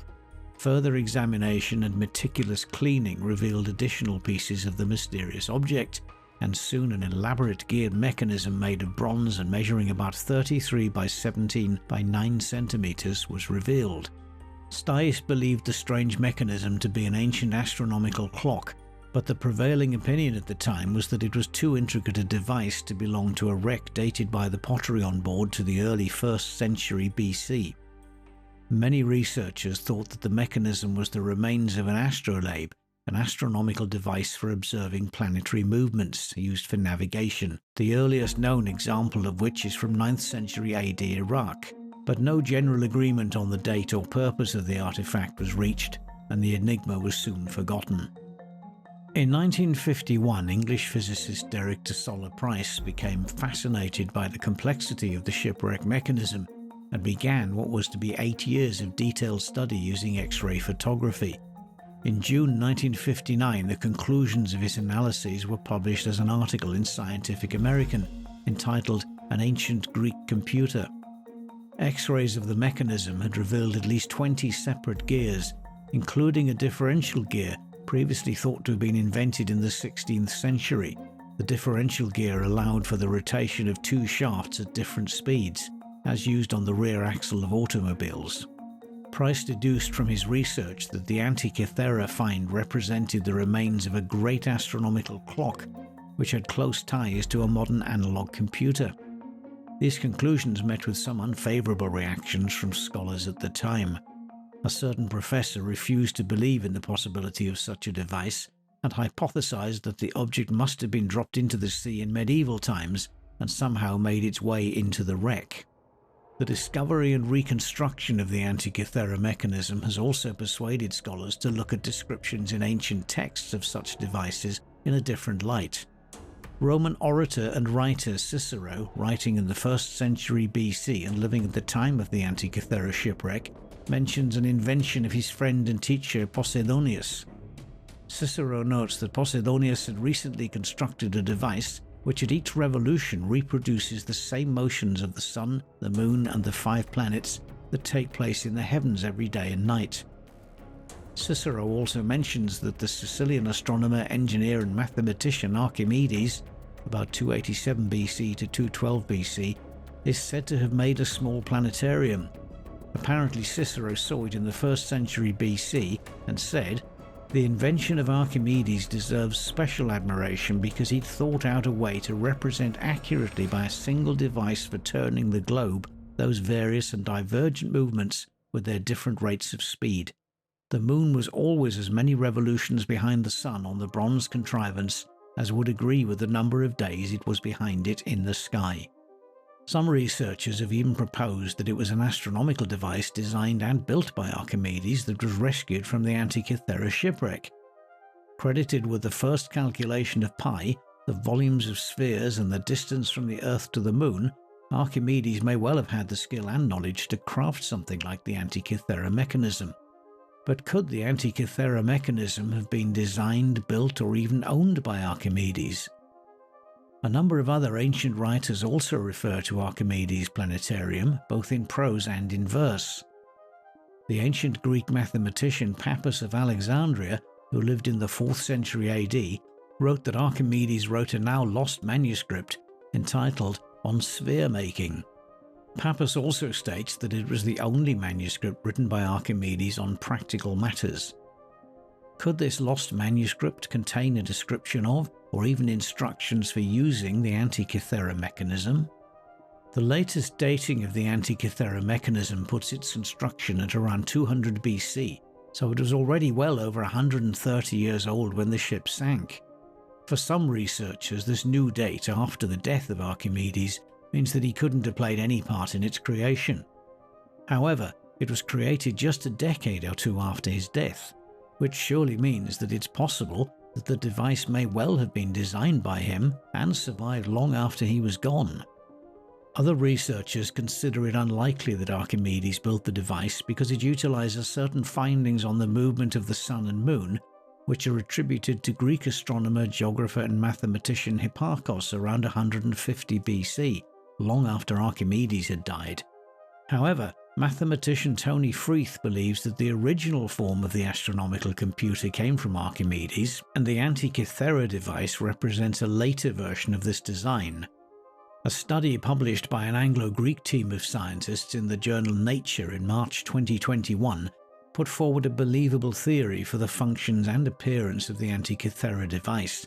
The conclusion of their paper states, "The Antikythera mechanism was a computational instrument for mathematical astronomy, incorporating cycles from Babylonian astronomy and the Greek flair for geometry. It calculated the ecliptic longitudes of the moon, sun, and planets, the phase of the moon, the age of the moon, the synodic phases of the planets, the excluded days of the Metonic calendar, eclipses, possibilities, times, characteristics, years and seasons, the heliacal risings and settings of prominent stars and constellations, and the Olympiad cycle, an ancient Greek astronomical compendium of staggering ambition. It's the first known device that mechanized the predictions of scientific theories, and it could have automated many of the calculations needed for its own design, the first steps to the mechanization of mathematics and science. Our work reveals the Antikythera mechanism as a beautiful conception, translated by superb engineering into a device of genius. It challenges all our preconceptions about the technological capabilities of the ancient Greeks. Without doubt, one of the most amazing and intriguing artifacts of the ancient world, the original Antikythera mechanism is currently on display in the bronze collection of the National Archaeological Museum in Athens, accompanied by a reconstruction. There is also a replica of the ancient device displayed at the American Computer Museum in Bozeman, Montana. The discovery of the Antikythera mechanism has challenged our perception of the scientific and technological capabilities of the ancient world in no uncertain terms. Derek de Solla Price commented that the civilization who possessed the technology and the know-how to construct such a mechanism could have built almost anything they wanted to. Unfortunately, most of what they created hasn't survived. The fact that the Antikythera mechanism isn't mentioned in any of the ancient texts that have come down to us proves how much has been lost from this important and fascinating period in European history. In fact, if it wasn't for the curiosity of Greek sponge fishermen over 100 years ago, we wouldn't even have this eloquent proof of the advanced scientific achievements of the Greeks of 2,200 years ago.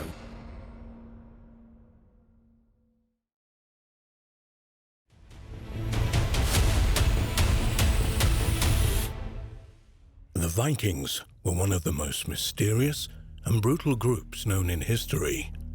They kept few historical records, but passed down their tales of battle and bravery through oral traditions.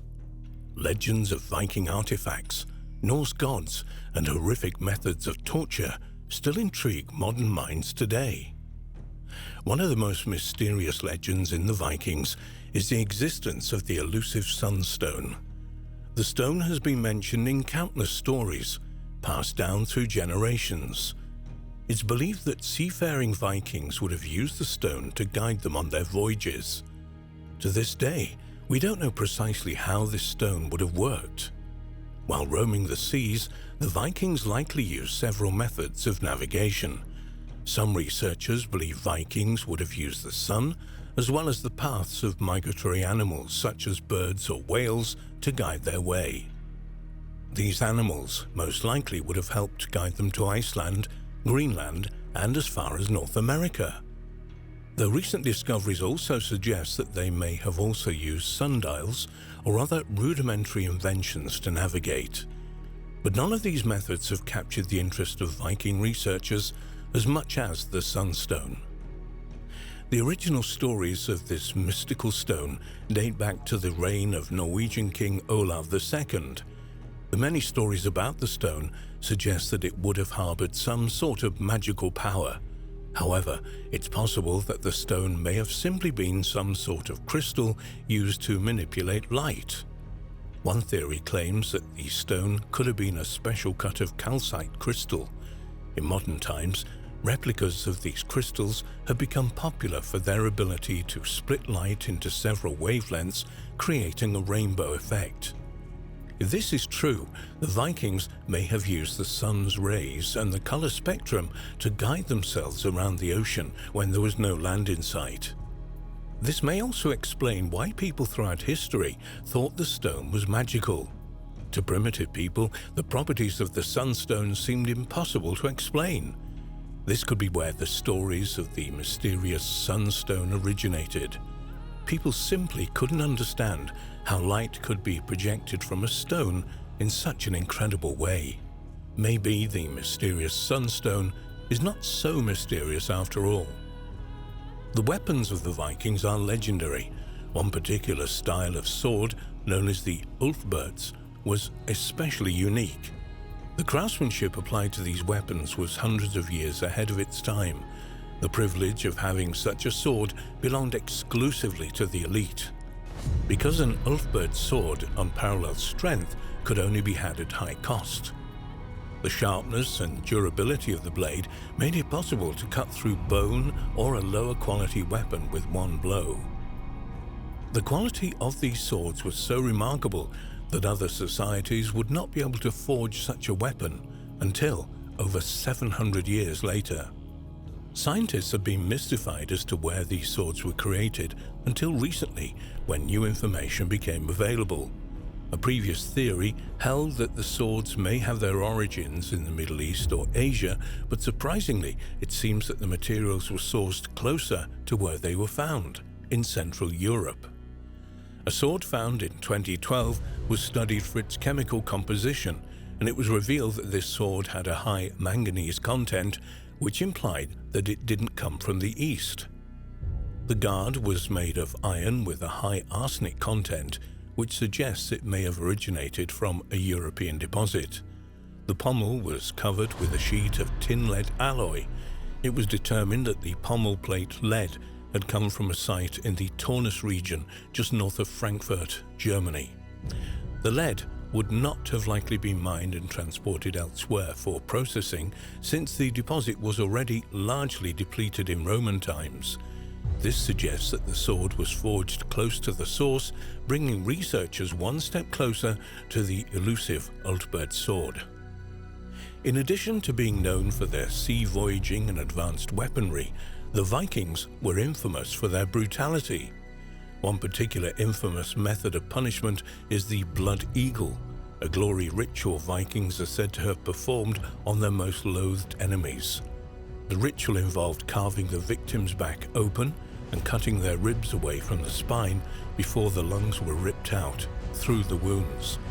The fluttering of the lungs splayed out on the outspread ribs would supposedly resemble the movement of a bird's wings, giving the horrific practice its name. For years, researchers have dismissed the blood eagle as a legend. As the Vikings themselves kept no record, no archaeological evidence of the ritual has ever been found. However, the Vikings passed down their history via oral tradition in spoken poetry, stories, and songs. Legends of the blood eagle have been dismissed by researchers as improbable and the reflection of Christian writers' desire to portray their Viking attackers as barbaric. However, one team of researchers has taken a new approach to the study of this mysterious ritual. A team made up of medical scientists and a historian bypassed the long-standing question of, did the blood eagle ever happen, and instead posed the question, could it have been done? Their answer was a resounding yes. Using modern knowledge of anatomy and physiology, along with a thorough reassessment of the 9 medieval accounts of the ritual, the researchers studied what effect a blood eagle would have had on the human body. What they discovered was that even with the technology of the Viking era, the procedure itself would be difficult but not impossible to perform. The team studied 9 medieval accounts of the blood eagle ritual and discovered that barbed or lugged Viking spearheads could have unzipped the ribcage quickly from the back. The researchers stated if the blood eagle ritual was ever actually performed, it was reserved as a demonstration of elite power in the Viking Age. The whole affair of cutting bones and removing organs would have been a blood-soaked gore-fest. However, the victims' screams would have silenced soon after the soft tissue was stripped from their backs, an event which the scientists said would have been audible over a significant distance. The brutality of this elite ritual seems to be in alignment with the character of this violent cultural group. The researchers also said Viking rulers had no qualms about displaying the dead bodies of humans and animals in special rituals, including during spectacular executions. The Vikings routinely used fear to establish dominance, and the scientists concluded that the anatomical realities of the blood eagle make it clear that the procedure would be attention-grabbing, to say the least. So what happened to this brutal and powerful culture? According to Welsh historian Gwyn Jones, the Viking Age did not end suddenly. Their downfall was the result of a combination of factors. Principally, a string of debilitating defeats in battle, and the rise of Christianity. Between 950 to 1050 AD, Christianity experienced rapid growth in Europe. Christians went from being targeted by Scandinavian Vikings to successfully converting the villagers from the religion of Norse paganism to the faith of Jesus Christ. The result was a complete transformation of the region because, according to Jones, nothing was more characteristic of the northern lands than the Old Norse religion. The Norse worldview slowly faded from the region with every new convert. Many of the new Viking converts were baptized, and some eventually rose to leadership positions in their local churches. Many Vikings adopted biblical values and a new way of life in accordance with the teachings of the gospel. The disappearance of the Vikings can also be attributed to the decline of slavery. Years of raiding and killing their European neighbors created a lack of people to take back to their homeland to enslave. The Viking Scandinavian farms relied on forced labor to function. Without this labor pool, Viking sons were forced to remain home and do more work on family farms. The Viking way of life was proving to be unsustainable. Christianity also preached that the slave trade was immoral. As Vikings converted to Christianity, the practice of slavery diminished. So after centuries of pillaging, torturing, and murder, you could say the Vikings simply settled down to a quiet, Christian, agrarian life. Maybe they got tired and just didn't have much fight left in them after all that violence. By the 13th century, the Viking way of life was practically non-existent, and for that, we can literally thank Jesus.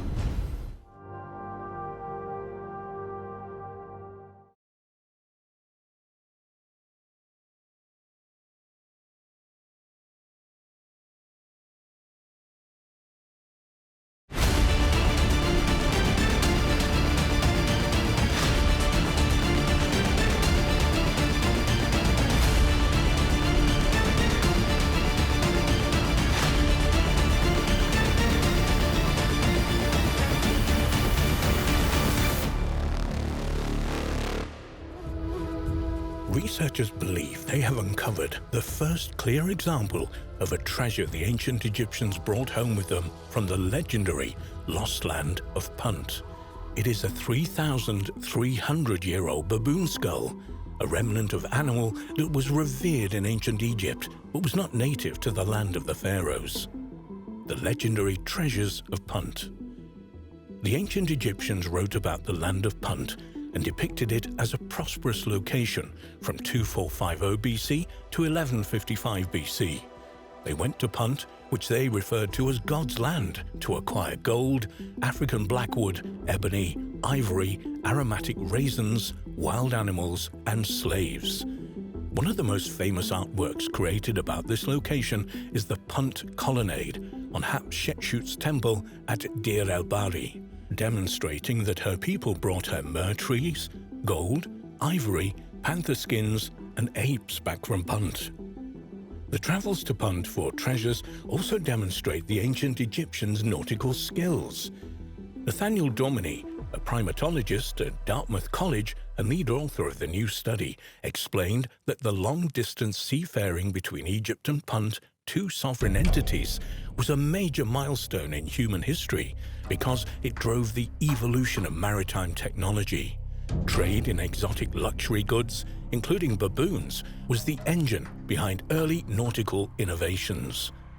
Archaeologists believe that the land of the Punt was a real place. However, there is still a debate about where it was actually located. Ethiopia, Eritrea, and Somalia are just a few of the proposed locations. This is why researchers have taken a particular interest in the 3,300-year-old baboon skull. If this baboon really did come from Punt, and they could identify its homeland, the mystery may be solved. Dominy states in a press release, "Many scholars view trade between Egypt and Punt as the first long maritime step in a trade network known as the Spice Route, which would go on to shape geopolitical fortunes for millennia. Other scholars put it more simply, describing the Egypt-Punt relationship as the beginning of economic globalization. Baboons were central to this commerce, so determining the location of Punt is important. For over 150 years, Punt has been a geographic mystery. Domini says, "Our analysis is the first to show how mummified baboons can be used to inform this enduring debate." Analyzing the baboon skull. Even though there are records and artwork listing and depicting the goods Egyptians took from Punt, Science magazine reports that archaeologists have found little hard evidence for treasures from Punt to date. Domini and his colleagues believe that their research will change that. They identified a Hamadryas baboon skull tucked away in the British Museum's archives and think that the fossil that was discovered in Thebes, Luxor, in the 19th century came from Punt. The results of their study, published on eLife, explains that they studied the chemical isotopes in the baboon's tooth enamel to try to pinpoint the animal's birthplace. Isotopic analysis is a useful tool for this endeavor because different places have distinct ratios of strontium isotopes in the soil and water, and this isotopic signature of the place where the animal lives the first years of their life is seen in their tooth enamel, thanks to the water they drink and the foods they consume. No matter where the animal lives later in life, their homeland's isotopic signature remains in their tooth enamel, unaltered by time. The results of the chemical analysis of the baboon skull show that the animal wasn't born in Egypt. In their paper, the researchers write that it came from a region that it encompasses much of present-day Ethiopia, Eritrea, and Djibouti, and portions of Somalia and Yemen. They write that this region corroborates the balance of scholarly conjecture on the location of Punt, and also is a testament to the tremendous reach of Egyptian seafaring during the 2nd millennium BC. Domini says that this implies the baboon is the first known Puntite treasure. According to Science magazine, Catherine Bard, an archaeologist at Boston University, said that the baboon skull study provides another piece of evidence on where Punt was located. Bard believes that Punt is either in Eritrea or eastern Sudan. She also tells Science magazine that this isn't the first example of a treasure from Punt because her excavations at Mersa Wadi Gawasis unearthed obsidian ebony fragments, which she asserts came from Punt. Domini disagreed, saying that ebony, for example, was widely distributed across Africa, so Bard's discovery was not necessarily a treasure from Punt.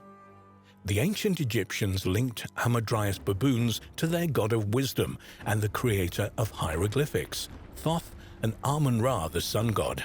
They considered the animals sacred and depicted them in their sculptures, reliefs, and paintings, even though they're not native animals to Egypt. Egyptologist Dr. Geraldine Pinch has also noted that baboons were connected with Duat, the underworld in ancient Egyptian religion, saying, "The image of the Thoth baboon beside a Wedget eye occurs on magic wands as early as the 20th century BC. Two baboon form of the god Khons control the Book of the End of the Year.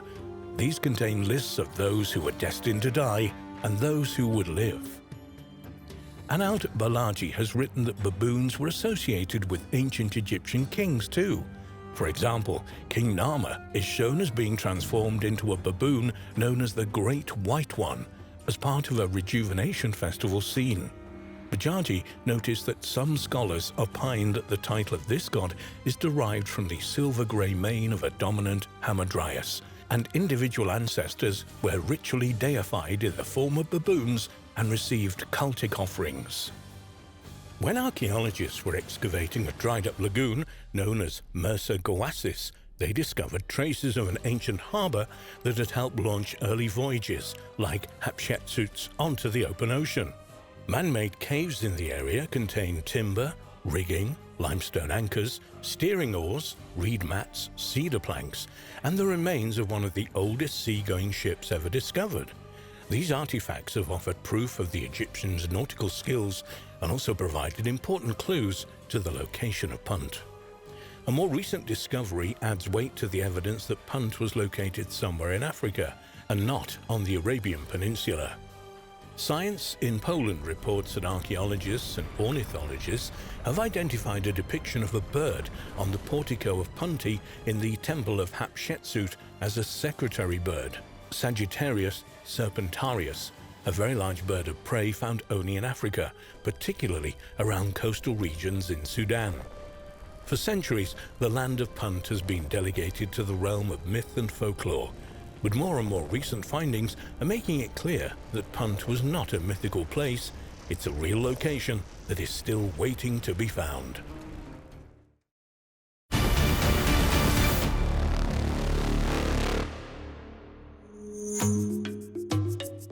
A spectacular recent find from Kenya by Meave Leakey of the National Museum of Kenya and her colleagues has caused controversy in the scientific world. The find, a damaged but almost complete skull and face, is claimed to be 3.5 million years old and belong to an entirely new breed of early human. However, many scientists have objected to this identification due to apparent damage to the fossil, and the debate over whether it is indeed a new species is still continuing. Born on the 28th of July 1942 in London, English paleoanthropologist Dr. Meave Leakey is part of a family that has gained worldwide renown for decades of pioneering hominin research in Eastern Africa. She is the daughter-in-law of Lewis and Mary Leakey and wife of Richard Leakey, the famous paleontologists who have made several significant hominid finds in the last 50 years. In 2002, Meave Leakey, along with her daughter Louise, was named an Explorer in Residence by the National Geographic Society. In 2007, Leakey was a lead author of a study in the journal Nature that went against the predominant view of the ancestral lineage of Homo sapiens, namely that the species Homo habilis evolved into Homo erectus in linear succession. Currently, Dr. Leakey is a research professor in the Department of Anthropology, Stony Brook University, New York, director of Pleistocene research at the Turkana Basin Institute, Kenya, explorer in residence at the National Geographic Society, and co-leader with her daughter Louise of the Kubifora Research Project, the KFRP. In 2001, Meave and her daughter Louise and colleagues reported on the discovery of a 3.5 million-year-old skull that they believed belonged to a previously unknown hominin genus and species, the Kenyan flatface. Research assistant Justus Eris had made the find 2 years earlier while working with members of the Leakey family near the Lomkwi River in northern Kenya. The almost complete skull was battered and weathered, but for the Leakeys cleverly represented a new breed of early human. It is the oldest near-complete human skull ever found. For the previous 2 decades, scientists had believed that a species better known as Lucy, named after the partial Ethiopian skeleton discovered in 1974, was our single common ancestor. Meave and Louise's discovery apparently demonstrated that humans did not descend from Lucy, and that, rather than a neat ancestral line linking us to chimps, there were likely numerous species of hominids living at the same time. According to Meave, the find was significant because it showed us that the situation was a lot more complex than we thought. Whilst Lucy was able to walk upright, she had an ape-like projecting mouth and heavy brow. The newly discovered skull, the only one of its kind so far identified, however, has a much flatter face and raised cheekbones. The brow is smaller and teeth are intermediate between typical human and typical ape forms, with fairly small molars compared to Lucy and her later relatives. Dr. Leakey said of the huge importance of the find, "This shows persuasively that at least 2 lineages existed as far back as 3.5 million years. The early stages of human evolution are more complex than we previously thought." Kenyan flat-faced man still had a long way to go in terms of brain power, however, possessing a brain cage no bigger than a modern chimp. The new find is said to come from a completely new genus, though this new group may, according to some researchers, already have 2 members. They have noted that the features exhibited look very similar to those of a skull discovered in 1972 on the eastern shore of Lake Turkana in the Kenyan Rift Valley by Meave Leakey's husband Richard. The skull, named 1470 Man, had a very human-like face, flat rather than protruding like an ape, and with small teeth. The age of 1470 Man was controversial for many years. It's believed by most researchers to be around 1.8 million years old and is assigned to the species Homo rudolphinus, usually regarded as a very primitive member of our own lineage. However, a few people believe the skull should not be attributed to Homo rudolphinus and needs to be re-examined. In Leakey's studies of the finds published in 2012, she stated that the specimen from Lake Turkana is a different species from the early Homo varieties previously known to have inhabited the area. These were Homo habilis, handyman, the assumed tool user, conventionally seen as the earliest known Homo species, and Homo erectus, the upright man, thought to be a direct ancestor of our own species. According to Leakey, with these new fossils, we can definitely say there are two groups of non-erectus living side by side at Lake Turkana, as opposed to other species of Homo, which had rather protruding faces. What would have struck you was how flat and broad the face was. Their brain case is beginning to get a little bit of a forehead because it's quite a big brain in there, but nothing like the brain of Homo erectus, which likely arose later. The study team wanted to avoid the previously proposed names for the flat-faced species Homo rudolphinus, as the relationships between the fossil specimens and the species names is still uncertain. The study team wanted to avoid the previously proposed name for the flat-faced species Homo rudolphinus, as the relationships between the fossil specimens and the species names is still uncertain. One fascinating question is how the three early humans would have coexisted without friction over food supplies, for example, existing between them. According to physical anthropologist William Kimball, given the facts that they were all terrestrial bipeds of one sort or another, differences in how the three species made a living and where they chose to live would have come down to diet, as opposed to, say, climbing ability. Perhaps it may just be that these early human species simply had no problems getting along with each other. Modern primates are generally very good at living together, Leakey commented. You can see troops of monkeys composed of at least two species, if not more. The study of the origins of man is understandably a controversial and complex area. Since Meave Leakey's initial discovery, the picture has been complicated even more by the identification in 2000 of a hominin now called Oronin tugenensis.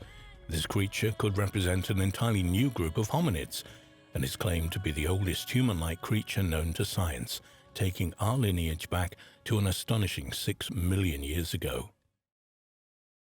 In 2000, the research team of Bridget Sennett and Martin Pickford discovered fossil material consisting of a partial humerus, femur and mandible, a distant thumb bone and some teeth in the Tugen Hills of Kenya. The molars were covered with thick enamel like those of later hominins and were small like our own. The discovery was nicknamed at the time Millennium Man due to its discovery date and was dated to 6 million years ago and given the taxonomic classification Ororin tugenensis, original man from the Tugen Hills. Initially, paleoanthropologists were skeptical of the find, with many remaining so to this day, especially as the fossils were not made available to the scientific community. Although there is still a heated debate over the fossil, it is increasingly presented in published texts as hominin. Millennium Man lived around the time when genetic analysis suggests our oldest hominin ancestor split from the oldest ancestor of the great apes. This means there's a chance that Ororin tugenensis could be the fabled missing link, or at least one of them. In March 2003, paleontologist Tim White of the University of California, Berkeley, questioned the heritage of Meave Leakey's find. He argued that it was more likely to be a Kenyan variant of Lucy. White based his assertion on the fact that the cranium was cracked and distorted when discovered, making it possible that some of its apparently unique features, including its flat face and tall vertically oriented cheekbones, could have been caused by geological processes. Fred Spoor of the University College London, who was part of the team that found the Kenyan flat-faced man fossil, disputed such objections and made a new, detailed study of the skull. From examining computed tomography scans, Spoor concluded that the upper jaw had suffered much less distortion than the rest of the cranium. So he focused his studies on that bone, correcting for the distortion present, and concluded that Leakley and her colleagues had been correct in designating the fossil a new species.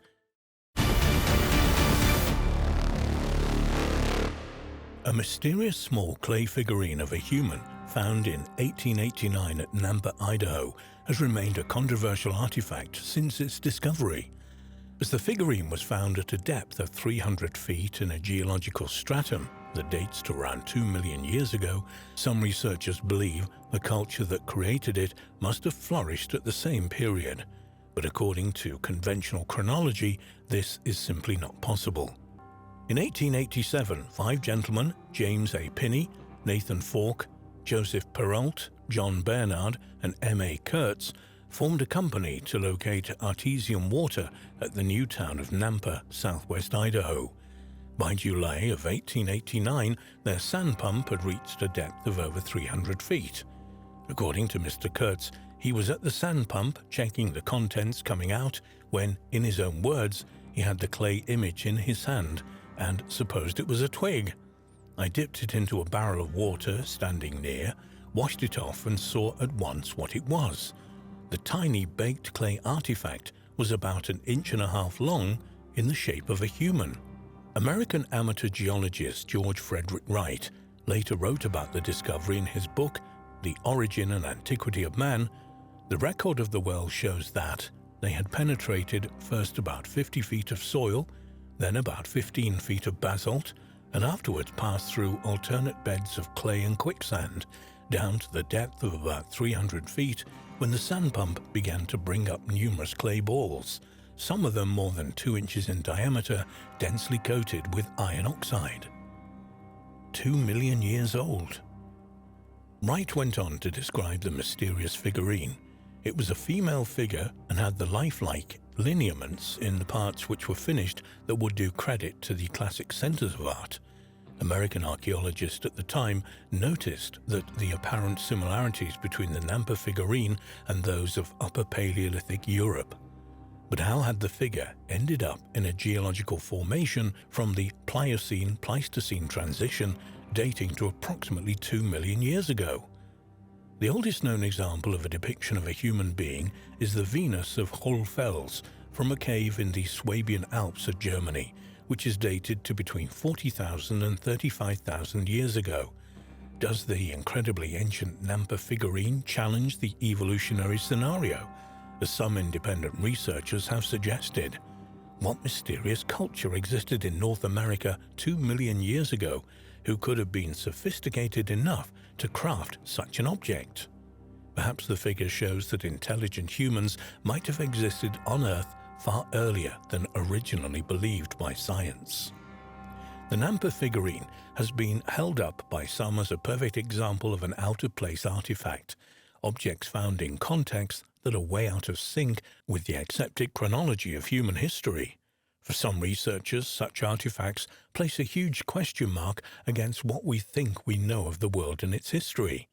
Some argue that these discoveries offer persuasive evidence that in remote antiquity mankind was significantly more advanced than we could ever imagine. They insist that at various times in prehistory we have reached a high level of civilization only for it to be subsequently destroyed without a trace by natural or man-made catastrophes.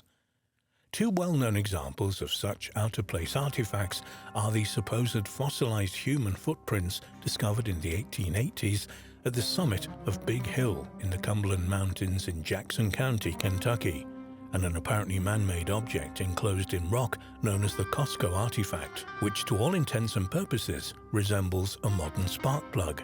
The Kozo artifact was initially believed by some to be more than 500,000 years old and belong to an unknown, impossibly old civilization. However, later research into the object concluded something entirely different. Two researchers believing the object to be relatively modern enlisted the help of the spark plug collectors of America.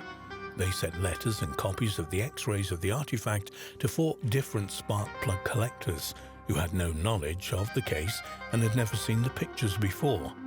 The collectors independently came to the same conclusion. They were certain that it was a 1920s-era Champion spark plug, one that probably powered a Ford Model T, and had been modified possibly to serve the mining operations in the Coso mountain range. The amount of decay in the artifact was an almost perfect match for the rates of decay that would occur in a spark plug from this era. So the Coso artifact had been lying on a mountain for no more than 40 years and had not been encased in rock at all, but in a material composed mainly of hardened clay with a mixture of organic matter. Understandably, members of the scientific community do not support the extreme date for the Nampa figurine. For example, Michael Brass, in his 2002 book, The Antiquity of Man, Artifactual, Fossil and Gene Records Explored, notes that such a small fragile clay figurine would have undoubtedly been destroyed by the drilling equipment upon retrieval as it was brought up to the surface.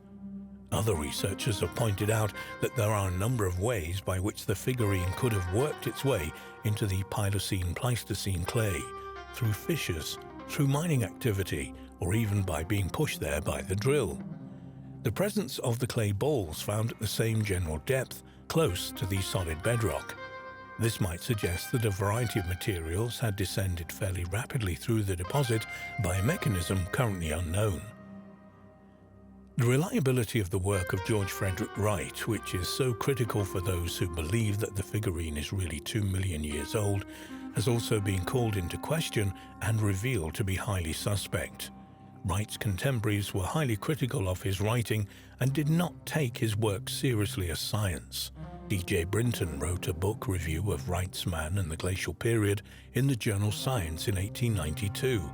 In this review, he states, Dr. Wright's last example is the feeblest of all the Nampa image, a beautifully formed clay image of a female said to have been brought up from a depth of 300 feet in the holing of an artesian well at Nampo, Idaho.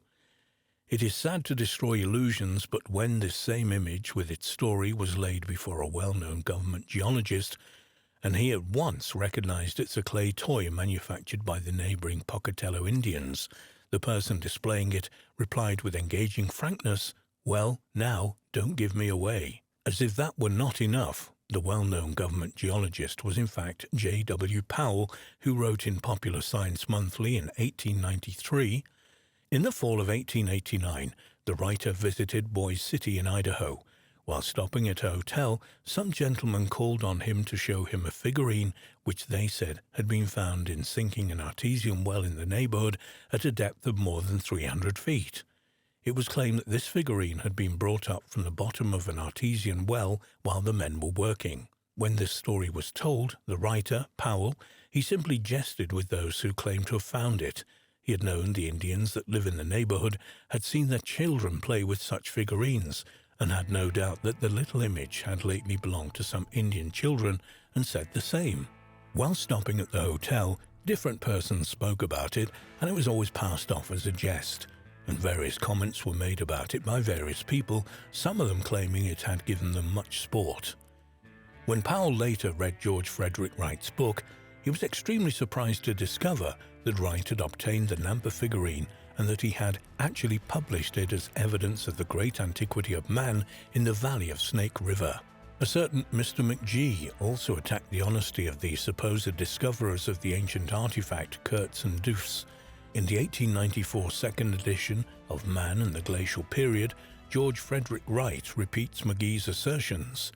"It is a fact," says McGee, that one of the best-known geologists of the world chanced to visit Nampa while the boring was in progress, and the figurine and the pretty fiction were laid before him. He recognized the figurine as a toy such as the neighboring Indians give their children and laughed at the story, whereupon the owner of the object enjoined secrecy, pleading, "Don't give me away. I fooled a lot of fellows already, and I'd like to fool some more." What does the Nampa figurine represent? In the years since its discovery, A lot of research has been done into the culture of the Native Americans local to the area where the figure was found. These studies have found, as J.W. Powell stated 120 years ago, that small, fragile clay figurines like the ones discovered were common to these Native American tribes in the late 19th and early 20th centuries. The evidence overwhelmingly points to the Nampa figurine being a hoax, perpetrated at a time when such stunts were popular and people enjoyed their brief notoriety.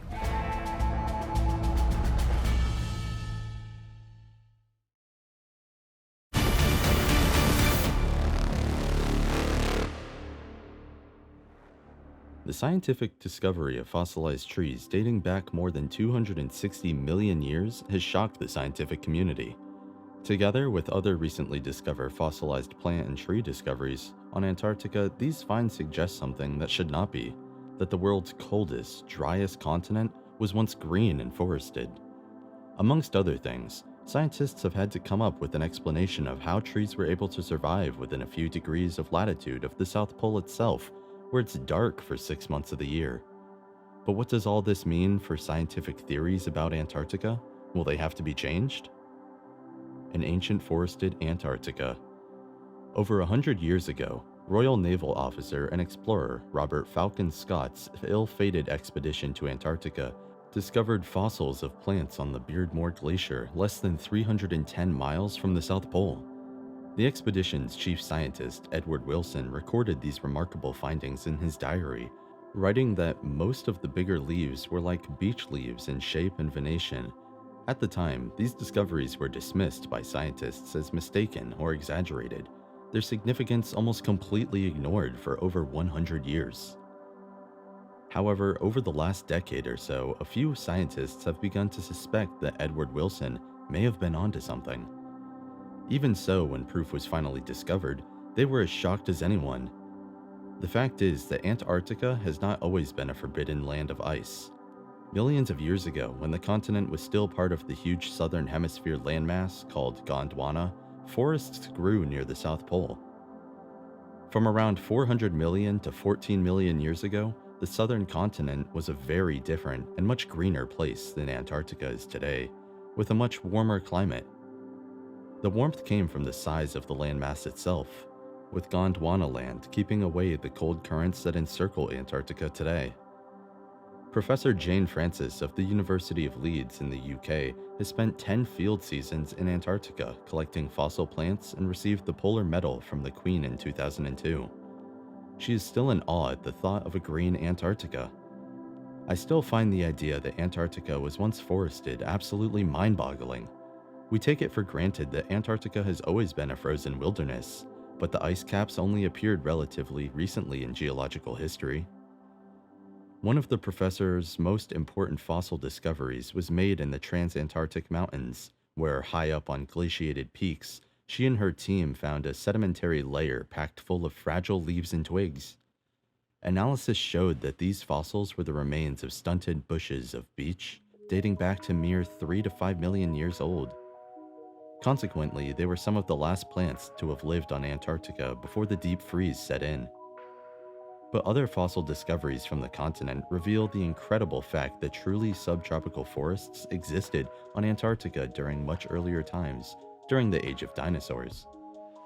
According to Dr. Vanessa Bowman, who works with Francis at the University of Leeds, go back 100 million years ago, and Antarctica was covered in lush rainforests similar to those that exist in New Zealand today. We commonly find whole fossilized logs that must have come from really big trees. But the strangest and most inexplicable characteristic of these polar forests was their adaptation to the Antarctic light regime.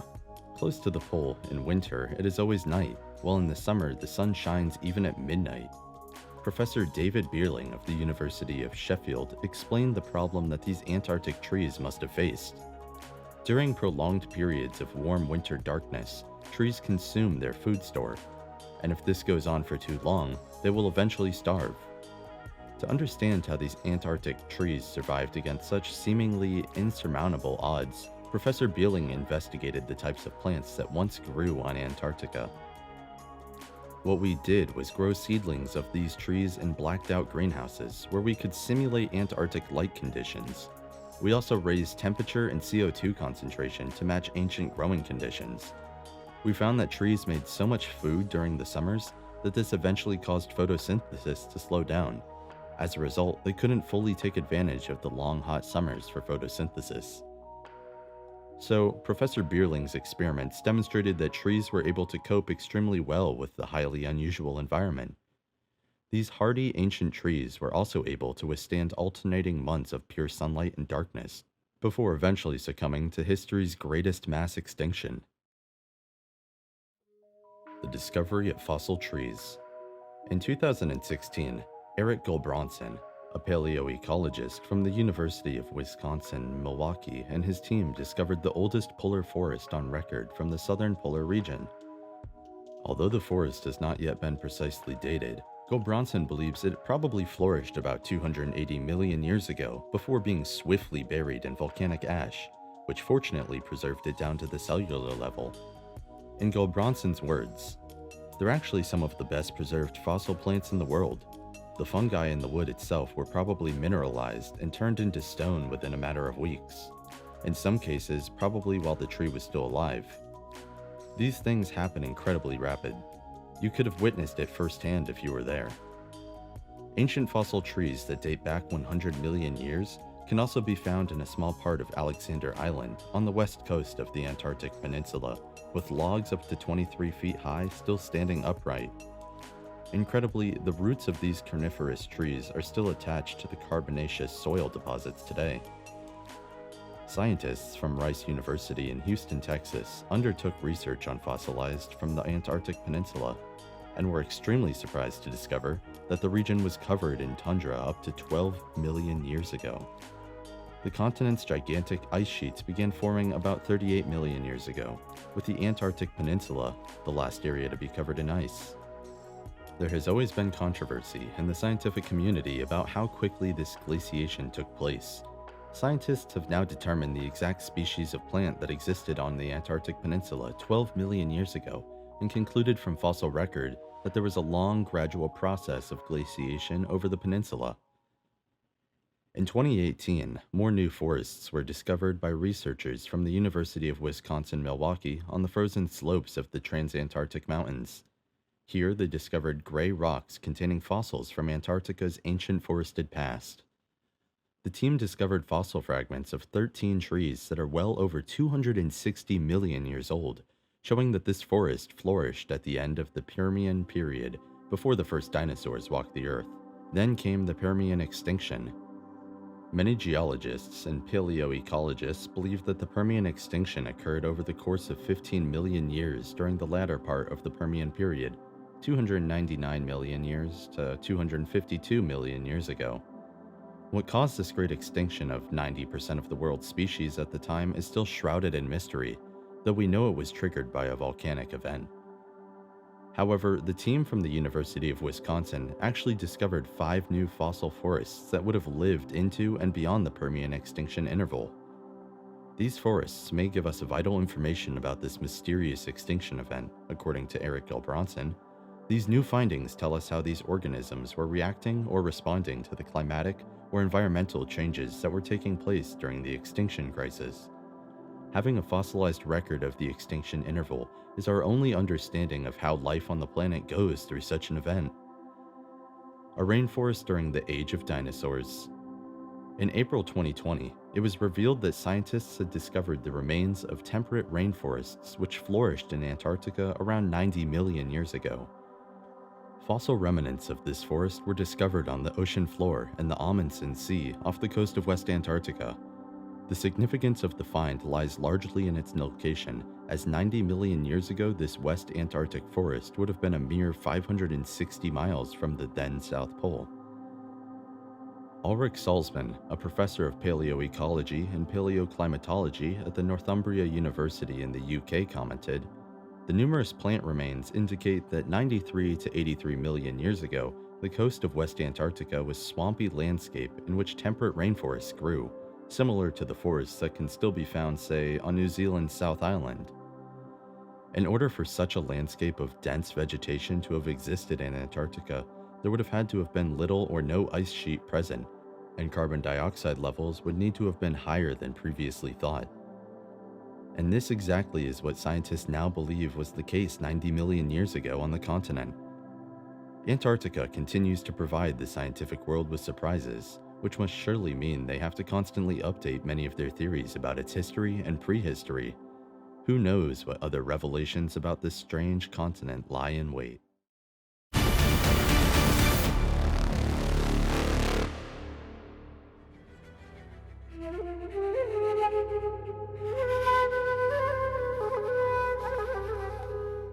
Researchers in Turkey are about to embark on an excavation at the ancient site of Karahan Tepe, and they believe it's much older than Göbekli Tepe, the famous zero point of world history.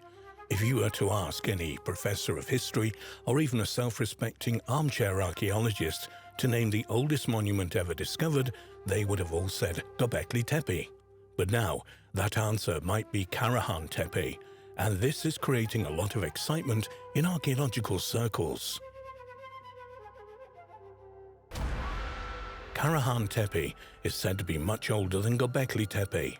Archaeologists have been working at the Karahan Tepe site, which is often called the sister site of Göbekli Tepe, since 1997. The site is located near Yagmulu and roughly 35 kilometers east of the 12,000-year-old Göbekli Tepe site.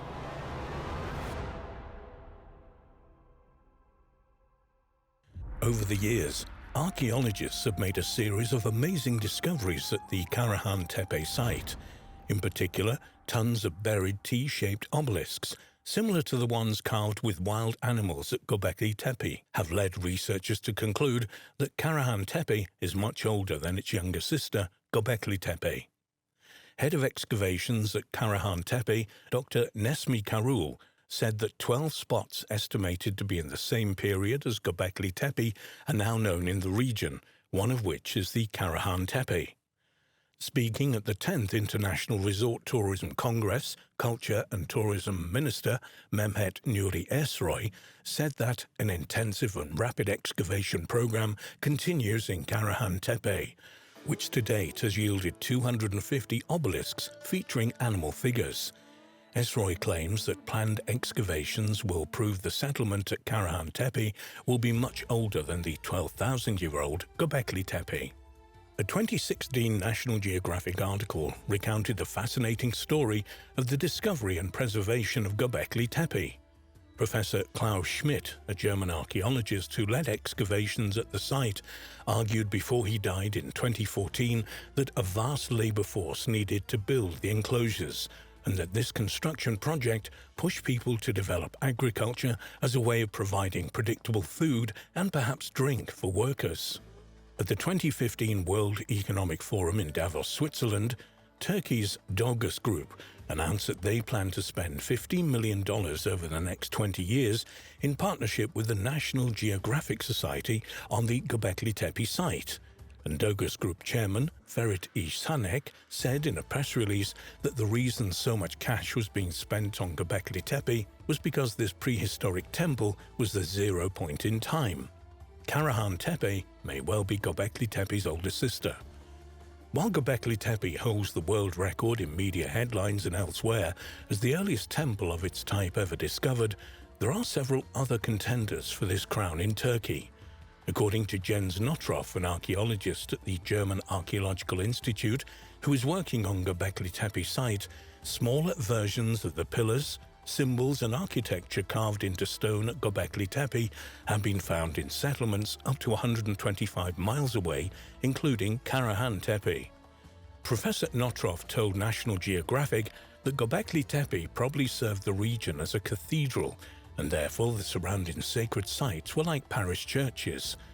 The scientist also thinks hunter-gatherers traveled long distances to meet, worship, and help build new monumental structures through vast community projects that included grand feasts to display wealth. Returning to Karahan Tepe, according to a report in Daily Sabah, many more years of excavations and research must be conducted to determine what exactly it was used for. However, while it does happen, scientists seldom make big claims without equally big proof, and in this instance, the researchers think that when they ultimately get to Karahan Tepe's excavation center, it will be much older than 12,000 years. The archaeologists at Karahan Tepe are also convinced that they have a new zero point in world history. The mayor says the site will become a priority in place of Göbekli Tepe, and it will become a new focus of national archaeological and tourist attention.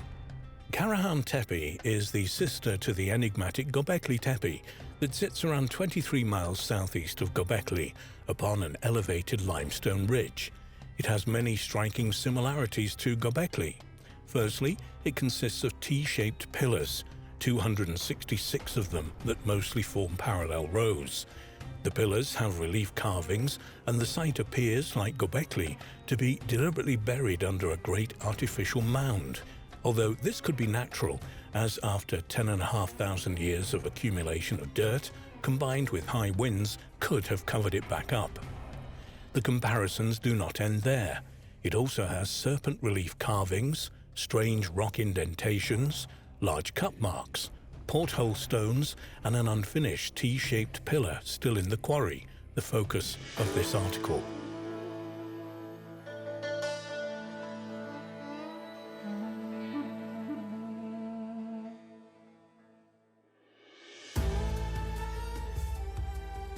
Karahan Tepe was first discovered in 1997 and was surveyed in 2000 and again in 2011.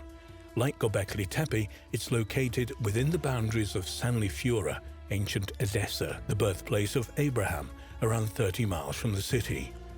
It's not an officially recognized tourist site, so they had to plan their trip carefully as it was on private land upon the Tek Mountains. Fortunately, a well-placed, probably modern standing stone marked the entrance to the track that led to the farm that is located behind.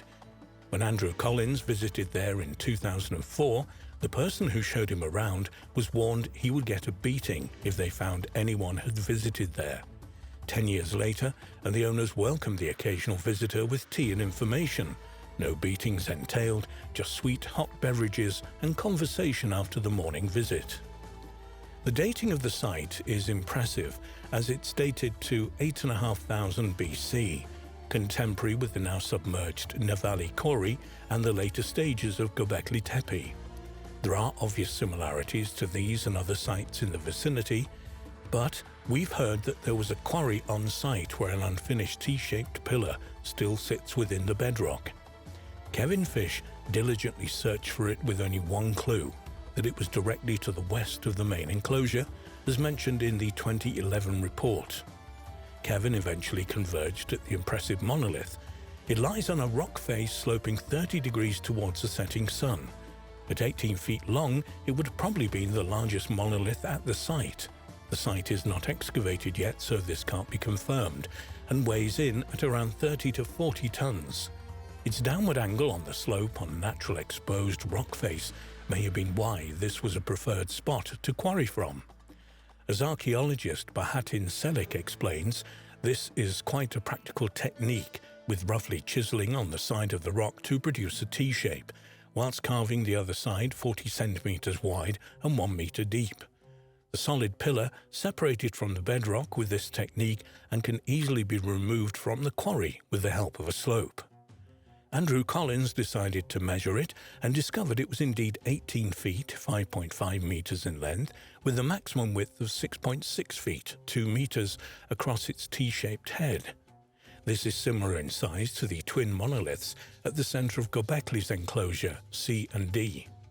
The weathering was very bad, much like the exposed parts of the pillars on the main hill. However, what lies underneath could be as well preserved as Göbekli Tepe. Altogether, Karahan Tepe is a fascinating site that begs excavation, as the significance of the nearby Göbekli Tepe has now hit the headlines. After leaving the site, the visitor wondered if the location of the choice of rock was significant. Was the direction of the quarry from the main temple an indication of a tradition that existed as far back as 10,500 years ago? Andrew Collins discussed the possibility that, indeed, it could be the case, as bringing quarried stone from the west to the east may represent bringing it into the light, sunrise, from darkness, the sunset. However, the remaining 14-foot pillar still on the eastern slope had further avenues slightly further east of it, so again it showed a possible west to east movement. Alternatively, it could also represent an east to west direction from the smaller quarry to the main enclosure. After searching through some Masonic texts, a reference was found to a ceremony where the initiate had to move in that direction, east to west. Why this is, perhaps, could represent facing one's own death, as initiation rites such as these are often about facing deep-rooted fears. Whether this was on the minds of the builders of Karahan Tepe, we'll never know, unless, of course, the site gets excavated and evidence emerges. From now, we can only speculate. Another aspect that grabbed Andrew's attention was the fact that the parallel rows appeared to be serpent-like, weaving up or down the main hill or from the main enclosure. In his initial report, Andrews stated, "It's even possible that these zigzagging pairs of stones making up the stone avenues, located on the northern, eastern sides of the tepe, signify the path of snakes, which are seen to descend like living energy into the valley below." This idea is given credence through the fact that carving on the stone seems directed up the hill, as if the direction of movement is downwards through the various sets of gateways. After coming to this conclusion, Andrew dreamt of snakes, their tails tied together, each one trying to break free of its bondage, all of them writhing about in the process. With this dream came the impression that the snakes represented the containment, flow, and energy of the stone's avenues at Karahan Tepe. An interesting concept, if nothing else. Earth energy springs to mind, as it has been found in Avebury, Brittany and Cornwall that stone avenues mark the path of telluric earth energy currents, with a crossing point often at the center of the complex, which would naturally congregate on a hilltop. More research needs to be carried out to confirm this hypothesis, but with the serpent symbolism at such a remote site, it could even reveal the origins of geomancy and earth energy science. When they go back in September, they will have some equipment to take readings and dowsing rods to find out if this is the case.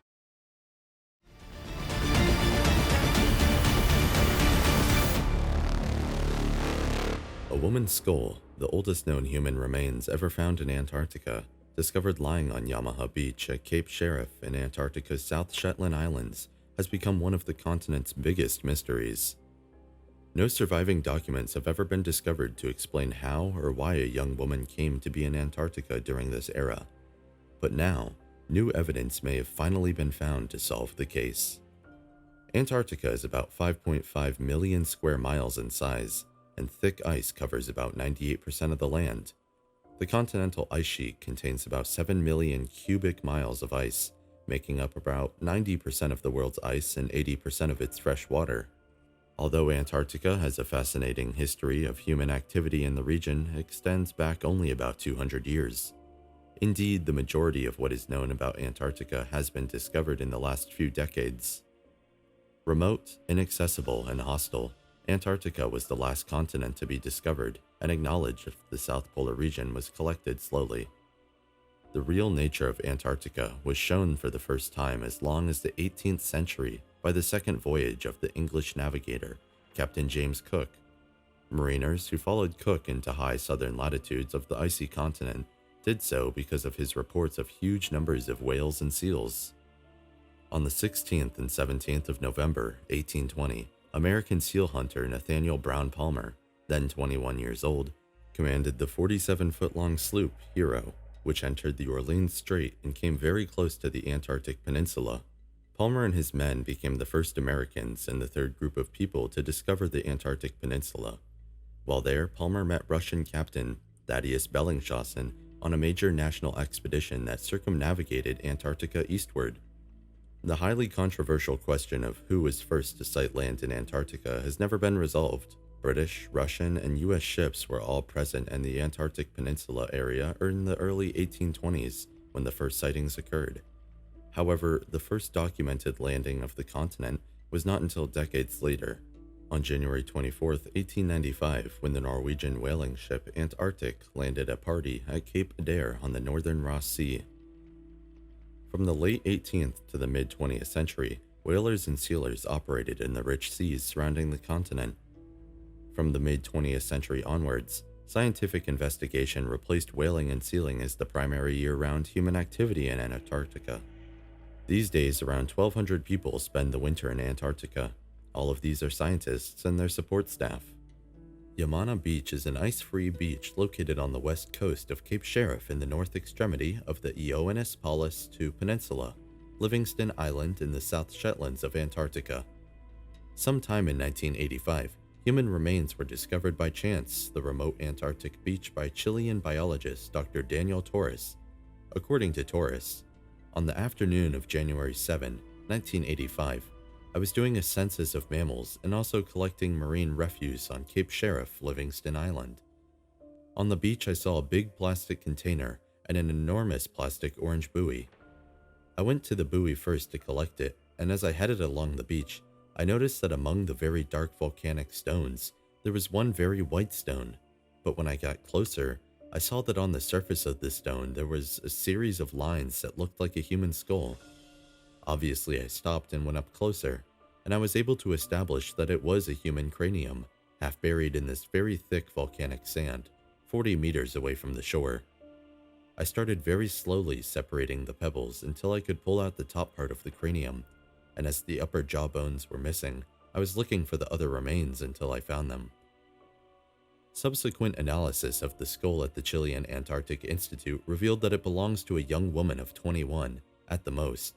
But who was she, and what was she doing in this remote spot? In January 1987, part of a human femur was found inland from Yamana Beach, and in January 1991, another part of a femur was found close proximity to the site of the earlier 1987 find. It was later revealed that the remains were of an indigenous female from southern Chile, who is believed to have died between 1819 and 1825. This makes the woman's bones the oldest known human remains ever found in Antarctica. But how did she get there? The traditional canoes of the indigenous Chileans could not possibly have managed such a long voyage through extremely rough seas. Fascinatingly, the girl's dates match up with the first known landings on Antarctica, though the location of the discovery was unusual, at a beach camp made by sealers. Female sealers were absolutely unheard of at the time. One theory is that the girl was an indigenous guide, translator, or navigator to the sealers traveling from the northern hemisphere to the Antarctic islands. But women taking part in such expeditions to the far south in the early 19th century was unlikely, though not impossible. Another much darker theory is that the girl was taken by force from her home in what is now southern Chile by sealers, and abandoned in the area where her remains were found 175 years later. Perhaps we will never know. There are no surviving documents explaining how or why this young Chilean woman came to be in Antarctica at this time. Her bones marked the start of human activity on Antarctica and were a hugely significant discovery for archaeology. But they are also of vital importance to the history of Antarctica as a whole, as they could be proof that Chile, which lies about 620 miles away from Antarctica, made the first known landings on Antarctica. It must be added that this is disputed in some quarters.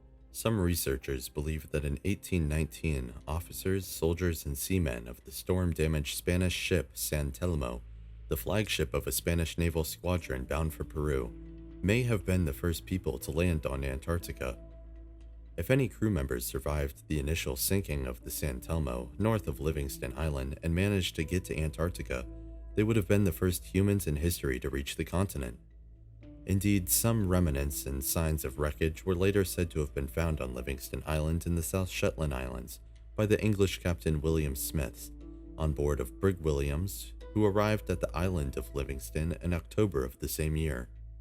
The Antarctic Treaty System was first signed in 1959, but in 1998, a protocol on environmental protection was added stating that Antarctica is to be a natural reserve, devoted to peace and science, and forbids all activity relating to the Antarctic mineral resources, except as is necessary for scientific research. But significantly, this is the part of the treaty that could come under some review in 2048, 50 years after it was signed. On that date, the prohibition on mining resource extraction could be changed or scrapped completely. According to Klaus Dodds, professor of geopolitics at Royal Holloway University of London, there is a huge political storm coming connected with Antarctica. Lots of people just don't understand that there's a darker side to Antarctica. What we're seeing is great power politics play out in a space that a lot of people think of as just frozen wastes. The reason 2048 looms large is because if certain countries feel that the prohibition on mineral exploitation is no longer to be respected, people worry that the whole thing could unravel. 7 nations laid overlapping claims on Antarctic land when the treaty was adopted: Argentina, Australia, Chile, France, New Zealand, Norway, and the UK. The treaty holds all these claims in place and prohibited any new ones from being established. The treaty also puts any expansions to territorial claims to Antarctica on hold, but the big players, usually China and Russia, are thinking about this particular episode around 2048 and planning ahead. Of course, when human remains like the Chilean girl or objects are found in the ice, it ignites feelings of territorial naturalism. If Chile could use these remains to demonstrate that it had people living in Antarctica earlier than other nations making land claims, well, then they would be in a much stronger position in negotiations. A number of countries are now subtly trying to help their claims in Antarctica in differing ways, such as financing scientific research, historical investigation, and constructing research bases around the continent. It looks like the future of this remote icy continent may be more complicated and controversial than anyone could have ever imagined.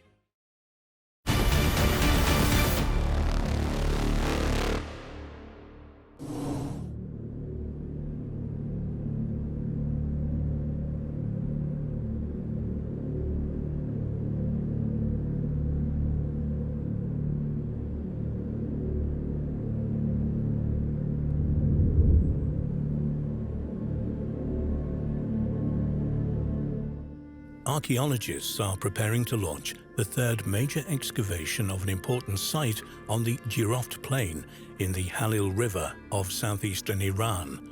The Konar Sandal remains were exposed after flooding in 2001 near Year-Old in Iran. Sheltering by towering, rugged mountains on 3 sides, this hidden jewel was revealed to be a sprawling Bronze Age urban settlement built by a magnificent kingdom whose existence had been previously excluded from the annals of history.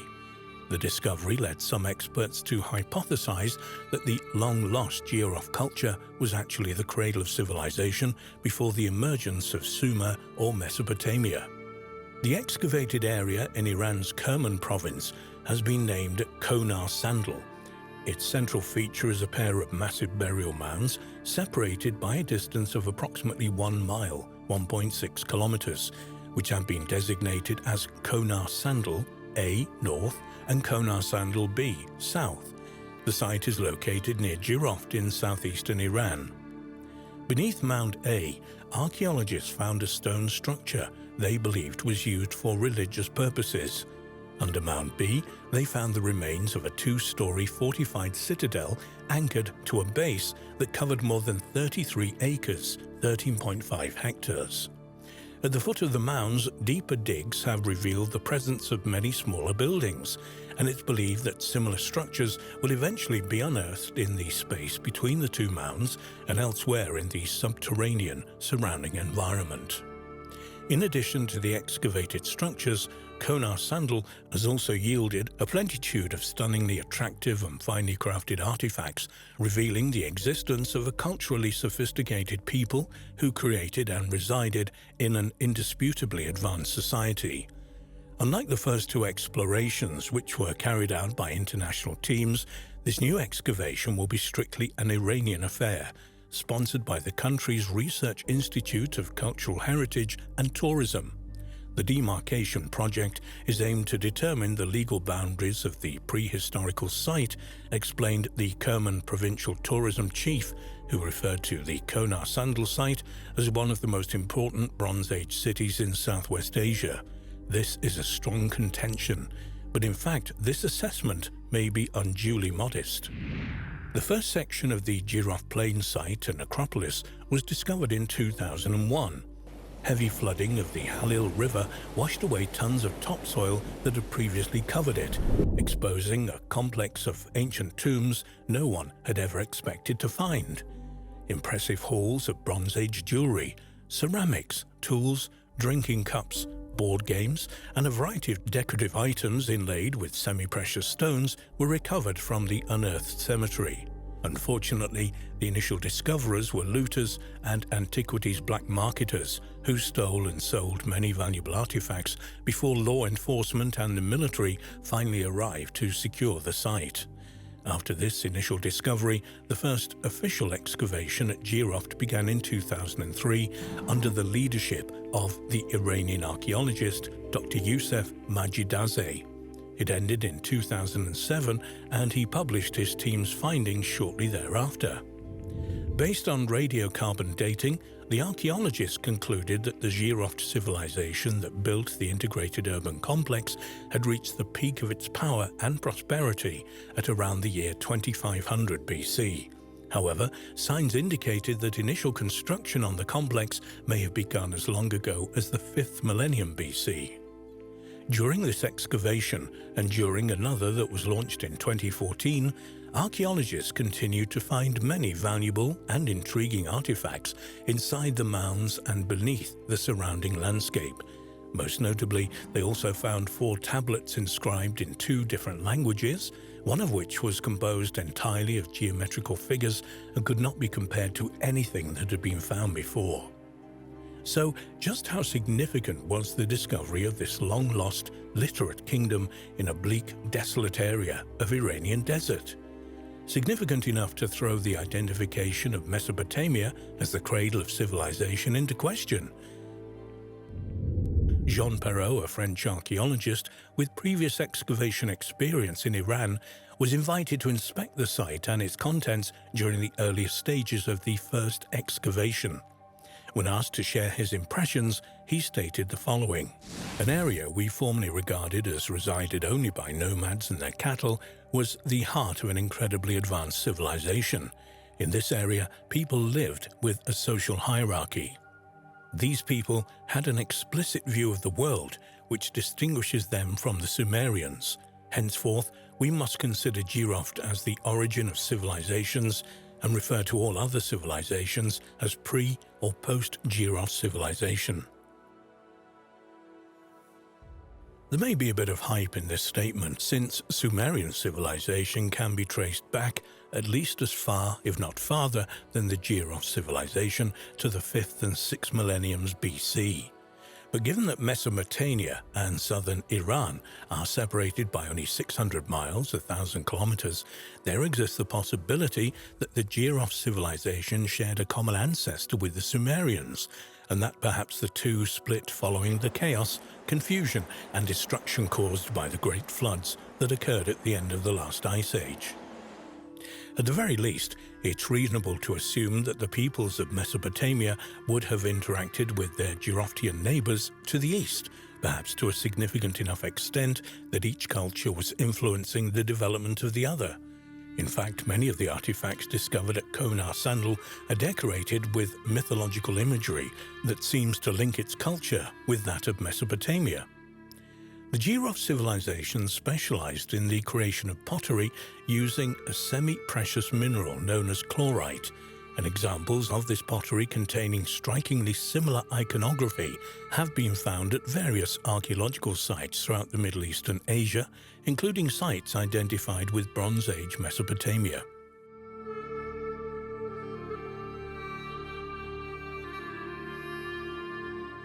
Different interpretations of the exact identity of the lost Year-Old civilizations have been offered. Dr. Majid Zida believes that he and his colleagues may have discovered the site of the legendary land of Aratta, a glorious Atlantis-like kingdom from the Bronze Age that mysteriously disappeared from the pages of history in the far distant past. However, knowledge of Aratta comes primarily from Sumerian poems, which has led some to question whether such a place ever existed at all. An alternative theory suggests that the newly discovered Iranian civilization may be the ancient kingdom of Mahashi, which was located in southern Iran and is known to have been involved in conflicts with the Mesopotamian kingdom of Akkad in the 3rd millennium BC. A final answer to the riddle of the Year-Old civilization may never be found. But the fact that it existed at all is forcing archaeologists and historians to reassess everything they thought they knew about the primacy and importance of Mesopotamia to world history. Mesopotamia has not been diminished, but going forward, it may have to share the title Cradle of Civilization with its cousin from the East.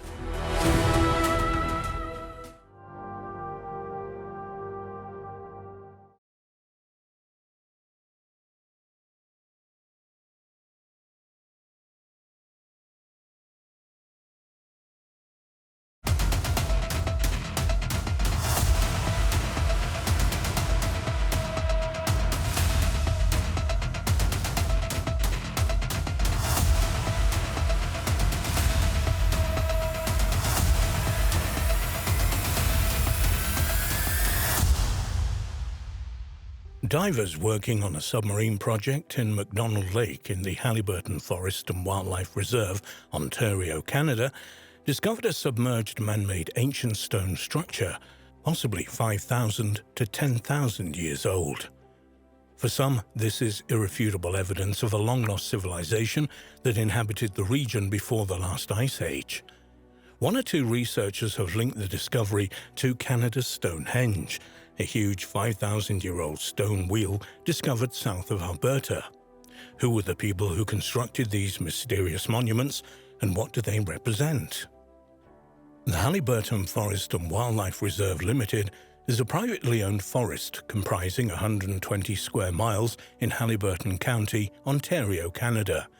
The owner and manager of the 25,000-hectare Halliburton Forest is Dr. Peter Schliffenbaum, who inherited it from his father. Recently, various sources on the net carried a story about a submarine survey of McDonald Lake, a popular tourist attraction which apparently took place in 2008. According to the story, during the survey, divers encountered an ancient stone structure which was thought to be proof of the presence of a mysterious ancient culture in the area, life from central Ontario ancestors. Staff at the Halliburton Forest and Wildlife Reserve would often see this unusual stone structure balanced on the top of a rock ledge at a depth of about 40 feet below the present lake level, whilst in the tour submarine, which was in existence for a few years at the site. The structure consists of a 1,000-pound elongated, south-pointing rock sitting on a baseball-sized stone at each side, which in turn rested on a massive slab.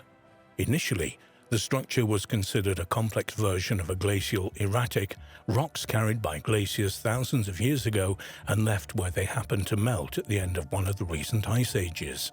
However, when various geologists and archaeologists examined images on the subject, some expressed doubts about its natural origin. Their main objection was that the structure has straight edges rather than rounded, which would normally characterize rocks scoured by glaciers. One alternative was that the mysterious structure was man-made, but the problem was, how could that be established? The Halliburton Forest and Wildlife Reserve Limited decided to hire an underwater archaeologist to examine the structure more closely. Apparently, after a brief examination of the structure, this unnamed archaeologist concluded that it was undoubtedly the result of human activity rather than an accident of nature. The company also employed a statistician to calculate the probability of these 7 rocks in the lake falling on top of each other to create what looked like a structure.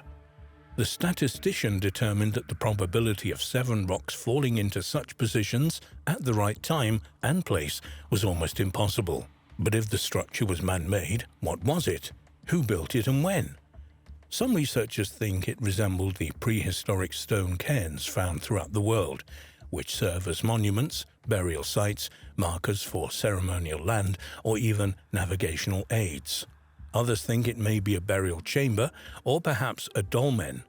Dolmens are a type of single-chamber megalithic tomb, mostly dating from the early Neolithic 4000 to 3000 BC, found in a variety of places throughout the world, but mostly in northwest Europe, particularly in the region of Brittany, France, Britain and Ireland. The thick layer of silt covering some of the surfaces of the structures indicate that they are very old, but beyond that, without further evidence, it was impossible to say when it was built. However, when geologists were consulted on the matter, they apparently pointed to a drought which may have hit eastern North America between 9000 and 7000 BC. At this time, conditions were so dry that water levels in the Great Lakes were as much as 165 feet lower, and inland lakes like McDonald Lake may well have been at least 40 feet lower than their current levels. If the structure of the McDonald Lake is a prehistoric monument of some kind, why was it situated in such a remote place? One theory is that the sparse local population at the time may have been attracted to the spot by lake trout, often described as glacial relics, as they are a holdover from the Ice Age and live mainly in deep cold water habitats. One geologist suggested that in prehistoric times, McDonald Lake was not a lake at all, but part of an ancient river system, which made an ideal habitat for the trout. But no prehistoric monuments of the cairn or dolmen type exist in the USA, Canada, or anywhere else in the world dated to anywhere near 9000 to 7000 BC. Does that make this structure the oldest in the world, or should the glacial erratic theory be examined further? However attractive these explanations for the Lake McDonald structure being a prehistoric monument are, without further evidence obtained in an independent study or excavation unconnected with the Halliburton Forest and Wildlife Reserve Limited, such as contemporary artifacts or signs of man-made tooling marks on the stones, we cannot say this for sure. There are one or two researchers who have linked the underwater structure at Lake McDonald to a mysterious monument known as Canada's Stonehenge.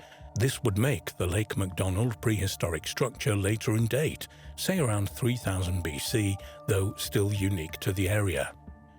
In his 2008 book, Canada's Stonehenge: Astounding Archaeological Discoveries in Canada, England and Wales, author Gordon R. Freeman puts forward the theory that the ancient structure is a prehistoric calendar.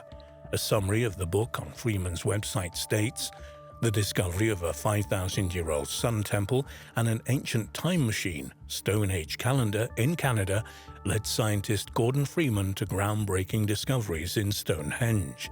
During fieldwork and research from 1986 to 2006, Freeman found striking similarities between the surface geometry of the two sites.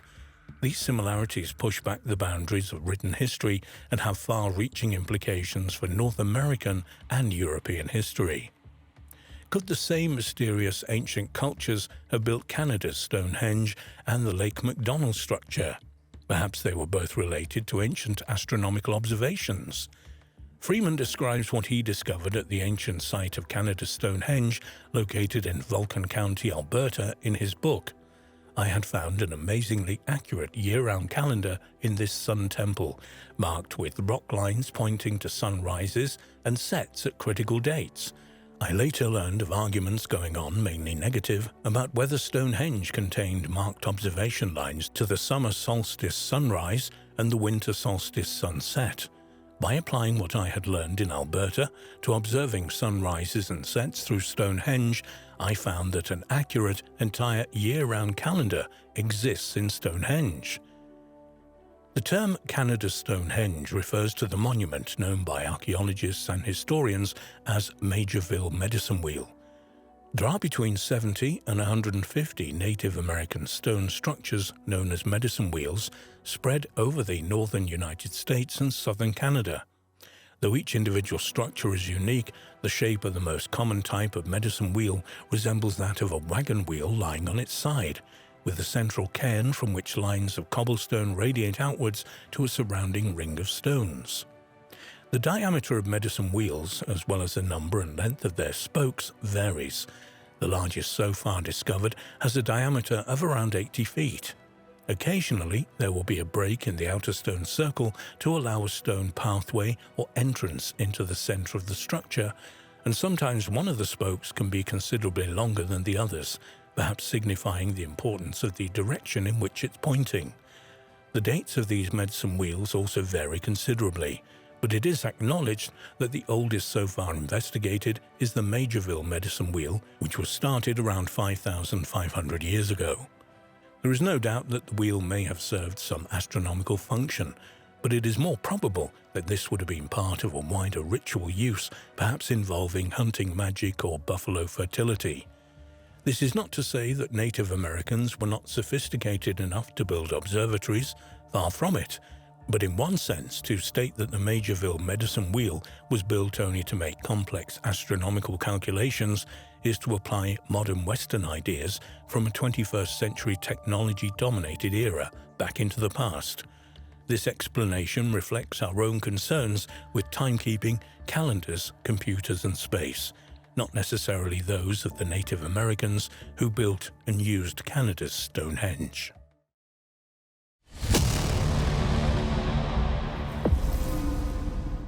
The ruins of a 2,500-year-old lost ancient civilization were recently found in a lake in Kyrgyzstan. Some researchers believe that these ancient remains may include an ancient Armenian monastery where, according to legend, the body of St. Matthew, one of Jesus' disciples, and his many relics were buried. A number of Orthodox Christians have long believed that Matthew was finally laid to rest here long after his death. Since the 19th century, Russian scientists, archaeologists, and researchers from the Kyrgyz Academy of Sciences have studied ancient relics around Issyk-Kul Hot Lake, one of the world's highest and deepest lakes, located in a valley in the high Central Asian mountains in the Republic of Kyrgyzstan.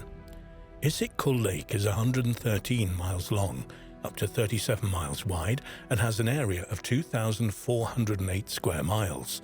It reaches 2,192 feet in depth. The lake was first mentioned by Chinese and Islamic mapmakers at the beginning of the 8th century. Archaeological finds from the site have included petroglyphs and 3,000-year-old nomadic burial mounds known as kurgans, early Christian monasteries, and medieval cities. The lake has long held a fascination for researchers, as divers have been exploring its depths since as long ago as the 1860s. There was a significant rise in the water level of the lake at the end of the 14th century and the beginning of the 15th. As a result of this, the remains of various ancient cultures were submerged, including Bronze Age settlements, Saki-Usuni burial mounds of the 1st century BC, medieval towns and settlements, and Turkic monuments. Since 1985, Professor Vladimir Flosky, Vice President of the Kyrgyz Academy of Sciences, has been directing underwater surveys and excavations at Issyk-Kul, and in 2010 he joined forces with National Geographic to explore the extraordinary history of the lake. In September 2013, scientists and archaeologists from National Geographic began investigations at the lake. The team chose this site due to its position at an important location along the legendary Silk Road, with routes running along its shores. In the past, innumerable traders, caravans, and nomadic tribes and armies traveled along the 113-mile-long lake, leaving an extraordinary archaeological legacy behind. The Silk Road was an ancient trade route linking China with the West, along which goods and ideas were carried between the two great civilizations of Rome and China, and later between medieval European kingdoms and China. In the Middle Ages, the area surrounding the lake was fought over by two opposing lines of descendants from Genghis Khan, the Eastern Mongols and the city-dwelling Islamic Western Mongols. The legendary Western Mongol leader, Tamerlane, was said to have fought a battle over the lake region in the early 1400s, and there are medieval records of a palace built by the conqueror on the lake shore, Issyk-Kul. Some researchers believe it's the same structure as the 15th century palace near the town of Cholpon Ata, described by the medieval Arab historian Ibn Arab Sheikh. In December 2007, it was announced that Russian researchers had discovered important ancient remains of previously unknown culture beneath the lake. According to reports, Russian archaeologists discovered traces of a large city with an area of several square kilometers. In other words, it was a metropolis in its time. We also found Scythian burial mounds, eroded by waves over the centuries, and numerous well-preserved artifacts. Bronze battle axes, arrowheads, self-sharpening daggers, objects discarded by smiths, casting molds, and a faceted gold bar, which was a monetary unit of the time. In August of 2014, Russian news outlets published a story that divers from Tomsk State University had located another previously unknown ancient settlement beneath the lake, along with 200 artifacts. Perhaps the most fascinating find was a piece of large ceramic pot which had a stamp on it written in Armenian and Syrian scripts. This find may have been supporting evidence for the story that an Armenian monastery existed on this site in medieval times. According to Dmitry Gorn, who led the diving team, the inscribed pot fragment was truly unique. He added, "Experts are now working on the identification of the writings of the stamps, but it's supposed to be Armenian Syrian script. If this proves to be correct, it will be further evidence that there was an Armenian monastery on Issyk-Kul in the 14th century, where, according to the legends, relics of Matthew were stored." There is indeed a tradition that a monastery on this remote lake was the last resting place of evangelist St. Matthew, one of the 12 apostles of Jesus. Intriguingly, when the Russian traveler P.P. Semenov was in Venice in the 1850s, he came upon a copy of the Catalan Atlas from 1375. In this work, he found a drawing of a lakeside monastery with the caption, "The spot is named Issyk-Kul. Here is a monastery of Armenian brethren which is rumored to possess the relics of St. Matthew the Apostle and Evangelist." The extraordinary Catalan Atlas is a perpetual calendar and thematic representation of the known world produced by the Majorcan Cartographic School. The creation of the atlas has been attributed to Abraham Kresk, a Jewish cartographer from Palma, Majorca. Semenov believed that the monks probably chose a site on the Kermenti Bay, as the site was protected from rough water and rich with fish. After visiting Issyk-Kul in 1856–57, Semenov wrote, "Kermenti Bay meets these conditions, but I unfortunately did not find on the shore, nor in the drifts of the neighboring shore, any objects supporting my supposition." 50 years later, a Russian Orthodox monastery was built in the area.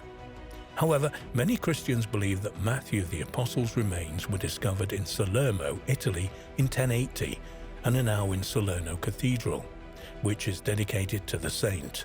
Apparently, St. Matthew's relics had been brought to the town in 954 AD. St. Matthew, also called St. Matthew the Evangelist and St. Matthew the Apostle, was one of the 12 apostles of Jesus Christ and the traditional author of the first synoptic gospel, the Gospel according to Matthew. According to the calling of Matthew in the biblical book of Matthew, he had been a tax collector before being called to follow Jesus. As Jesus went on from there, he saw a man named Matthew sitting at a tax collector's booth. "Follow me," he told him, and Matthew got up and followed him.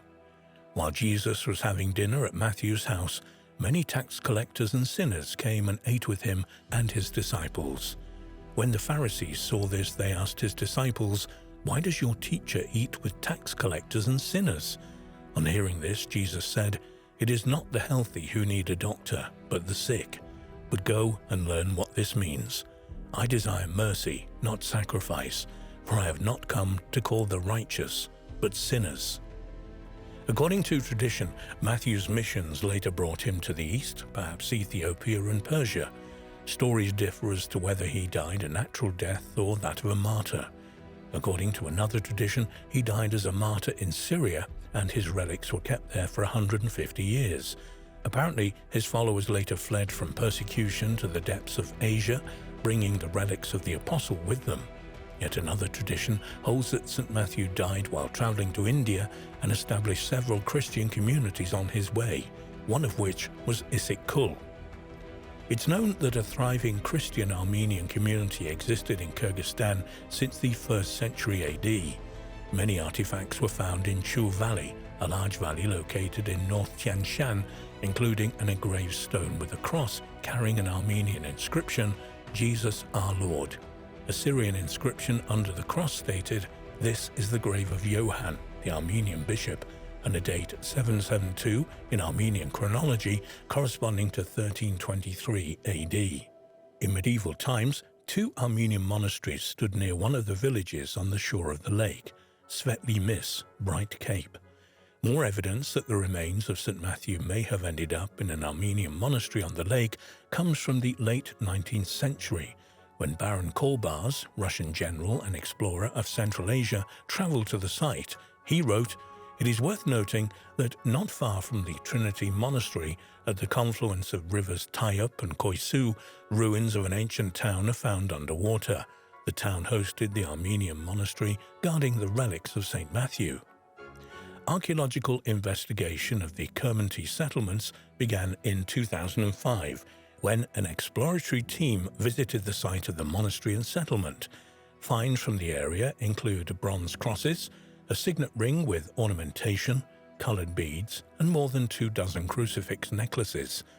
Only ongoing continuous archaeological expeditions and detailed historical research can solve the mysteries of Issyk Kul. Nevertheless, some people are convinced that this site is indeed the location of the lost Armenian monastery, and possibly the remains of St. Matthew.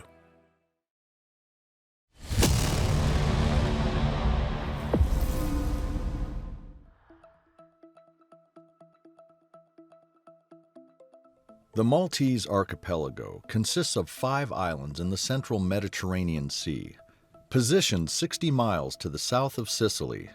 Only 3 of these islands are inhabited.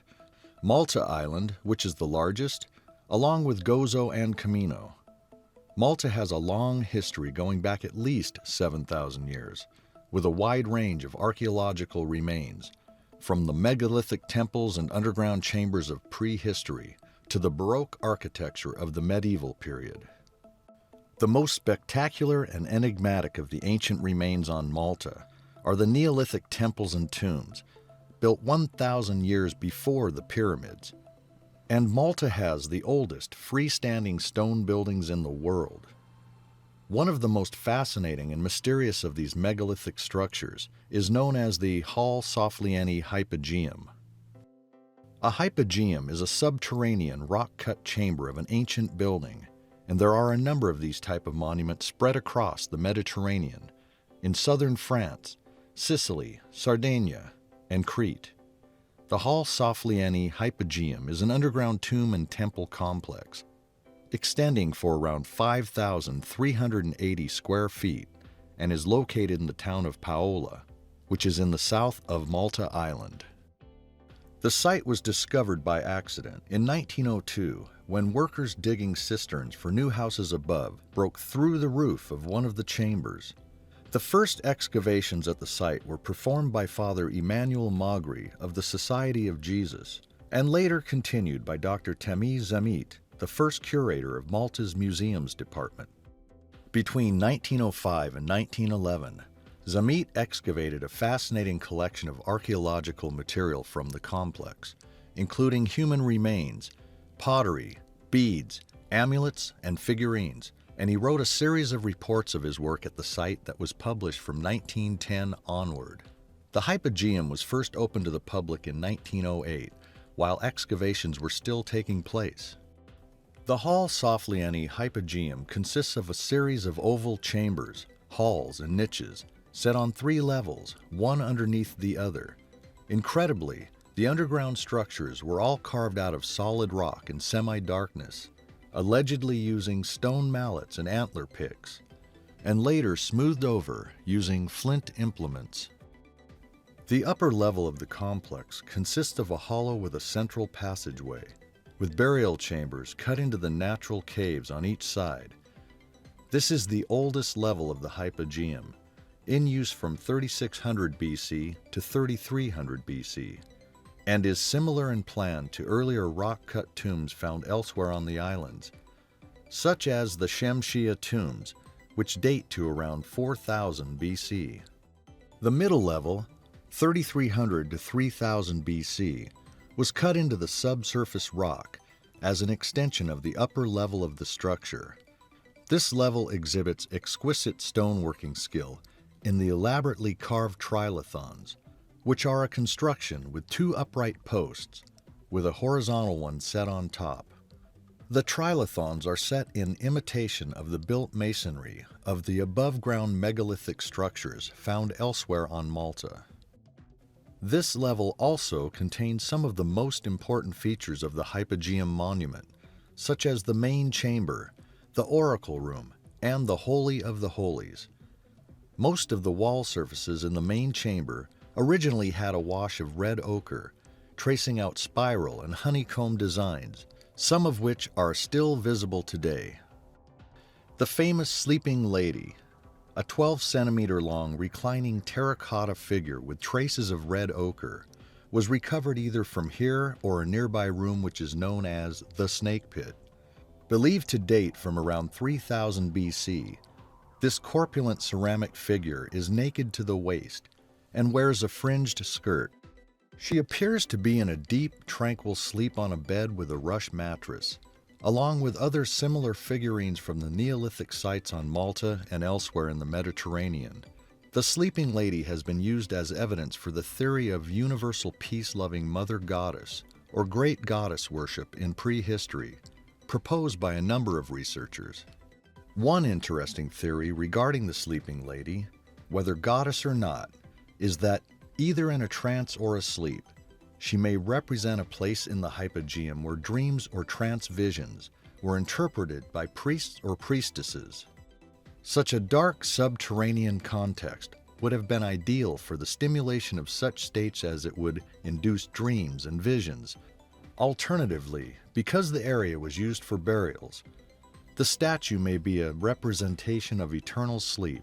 The enigmatic Sleeping Lady figurine is now on display at the National Museum of Archaeology in Valletta, the capital city of Malta.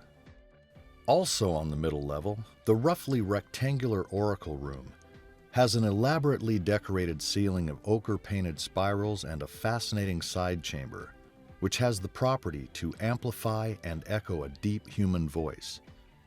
This is referred to as a resonance chamber.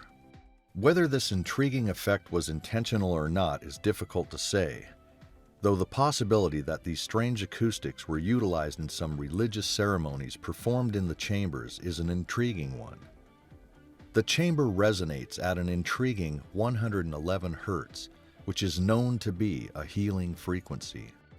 Immersing yourself in this frequency can help increase the healing process of internal and external wounds. The Holy of the Holies is perhaps the most elaborately decorated room in the whole complex, with its trilithon door frame and pierced stone or porthole entrance reflecting the architecture of Maltese freestanding Neolithic monuments. The third and lowest level at the hypogeum is 35 feet below street level and has been dated to 3150 to 2500 BC. It consists of a maze of chambers, which were filled with water when discovered in the early 1900s. As there have been no finds of either bones or artifacts from this level, it has been suggested that these chambers here may have been designed as storage for water or grain. Water storage has also been put forward as the possible function of the hypogeum at Knossos on Crete, dated between 2150 and 2000 BC. The primary function of the hypogeum site was certainly as a cemetery, as around 7,000 skeletons have been found in the chambers, ranging in date from 3600 to 2500 BC. In other words, spanning the life of the site itself. This amount of human remains is significantly higher than the tombs could have housed at any one period, indicating, along with the dates of the skeletons, that the complex was used for burials over several centuries. The fact that no human remains were discovered in some rooms, such as the Holy of Holies, would suggest other functions for these parts of the site. Perhaps they were used for funerary rituals involving priests contacting the ancestors. An interesting clue to one of the original functions of the hypogeum is the resemblance of the site to natural caves. The near darkness of the original subterranean chambers and passageways is a little difficult to imagine nowadays with the brightness of the artificial lighting at the site. But originally, whoever was allowed to venture down into the depths of the hypogeum would only have had the dim light of animal fat lamps to help them through the maze of rooms, passageways, and niches.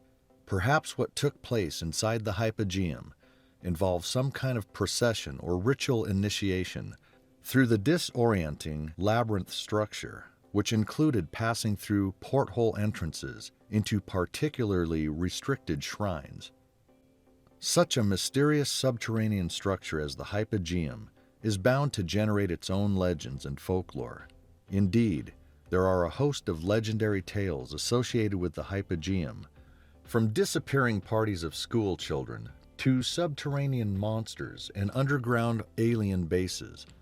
The majority of these stories can be traced back to an article by Richard Walter in the August 1940 edition of the National Geographic magazine entitled Wanderers Awheel in Malta. This wartime piece discusses the various underground passageways on Malta being used as part of the fortifications and defense system of the island. It also states that at one time it was possible to traverse the island using these tunnels, but the government closed the entrances to these tunnels after school children and their teachers became lost in the labyrinth while on a study tour and never returned. Apparently, the parents of the children claim they could hear cries of the children for weeks afterwards, coming from under the ground in several parts of the island, as if some strange phenomena was beckoning others to their doom. In this single article from the National Geographic lies the origin of a host of contemporary folklore about disappearances and secret tunnels underneath the hypogeum, which has been mostly built up on the internet. The problem is that the original National Geographic article cites no sources for the tale, and no contemporary accounts of the tragedy have ever been discovered. The hypogeum is not mentioned by name in the article, so we are not even sure if the alleged incident even occurred there. The story has the ring of local folklore, perhaps a tale concocted to keep children away from the dangerous tunnels. It also brings to mind the mysterious disappearance of the Australian schoolgirls in Joan Lindsay's novel, Picnic at Hanging Rock, 1967, for many years believed to be a true incident, despite the protestations of the author of the novel. Thanks to a number of stories published first in the 1960s and copied on the internet over the past decade or so, the folklore of the alleged hypogeum disappearance has taken on a life of its own. According to these stories, which conveniently don't cite any sources, 30 children vanished with their teachers while on a study tour of the hypogeum. New elements, with no foundation in fact whatsoever, were added to the archaeology of the hypogeum site itself to make the supposed disappearance more lurid. So we have 30,000 bodies discovered by archaeologists in the chambers, not 7,000. And the remains were all human sacrifices to some underworld god. In the best traditions of the modern folklore of underground archaeological sites, the tunnels underneath the hypogeum are said to stretch for hundreds of miles, all the way to the catacombs underneath Rome. Improving on the original National Geographic article, we are told that a British embassy worker, or in some accounts, an American tourist, called Miss Lois Jessup, discovered a series of tunnels underneath the lower level of the hypogeum, and in an unexplored cavern, she encountered several large hairy creatures with strange powers. Apparently, she later learned that this was the same cavern where the children and their teachers had disappeared sometime in the 1940s, after which the entrance of the hypogeum was sealed off and nobody was allowed to investigate the site. From working at the British Embassy, Miss Lois Jessup went on to become secretary of the New York Flying Saucer Information Bureau. The sources for these bizarre stories include a 1960s printed lecture by one-time director of Borderland Sciences Research Foundation, Riley Crabb, called The Reality of the Cavern World, and a chapter, Malta, Entrance to the Cavern World, in a 1966 book entitled Enigma Fantastique by W. Gordon Allen, essentially a reprint of the Crabb article. There is one element of these bizarre legends about the hypogeum that has some truth to it, however. The site was indeed closed for a number of years between 1992 and 1996, though not because of any mysterious disappearance in its tunnels. The reason was that major conservation work was being carried out due to the damage being done to the limestone walls by years of visitors exhaling carbon dioxide in the enclosed space. To protect against this damage, numbers are now restricted to 80 pre-booked visitors per day, and a microclimate has been installed above the underground chambers to regulate air temperature and humidity. In 1980, the fascinating Hall Soflieni hypogeum was added to UNESCO's World Heritage List. Strangely enough, when now visiting the hypogeum, visitors are not permitted to photograph, film, or even take audible recordings, while security guards watch over a controlled small group of 20 visitors. Many researchers ponder, why is that, and is there something that is being kept away from the public?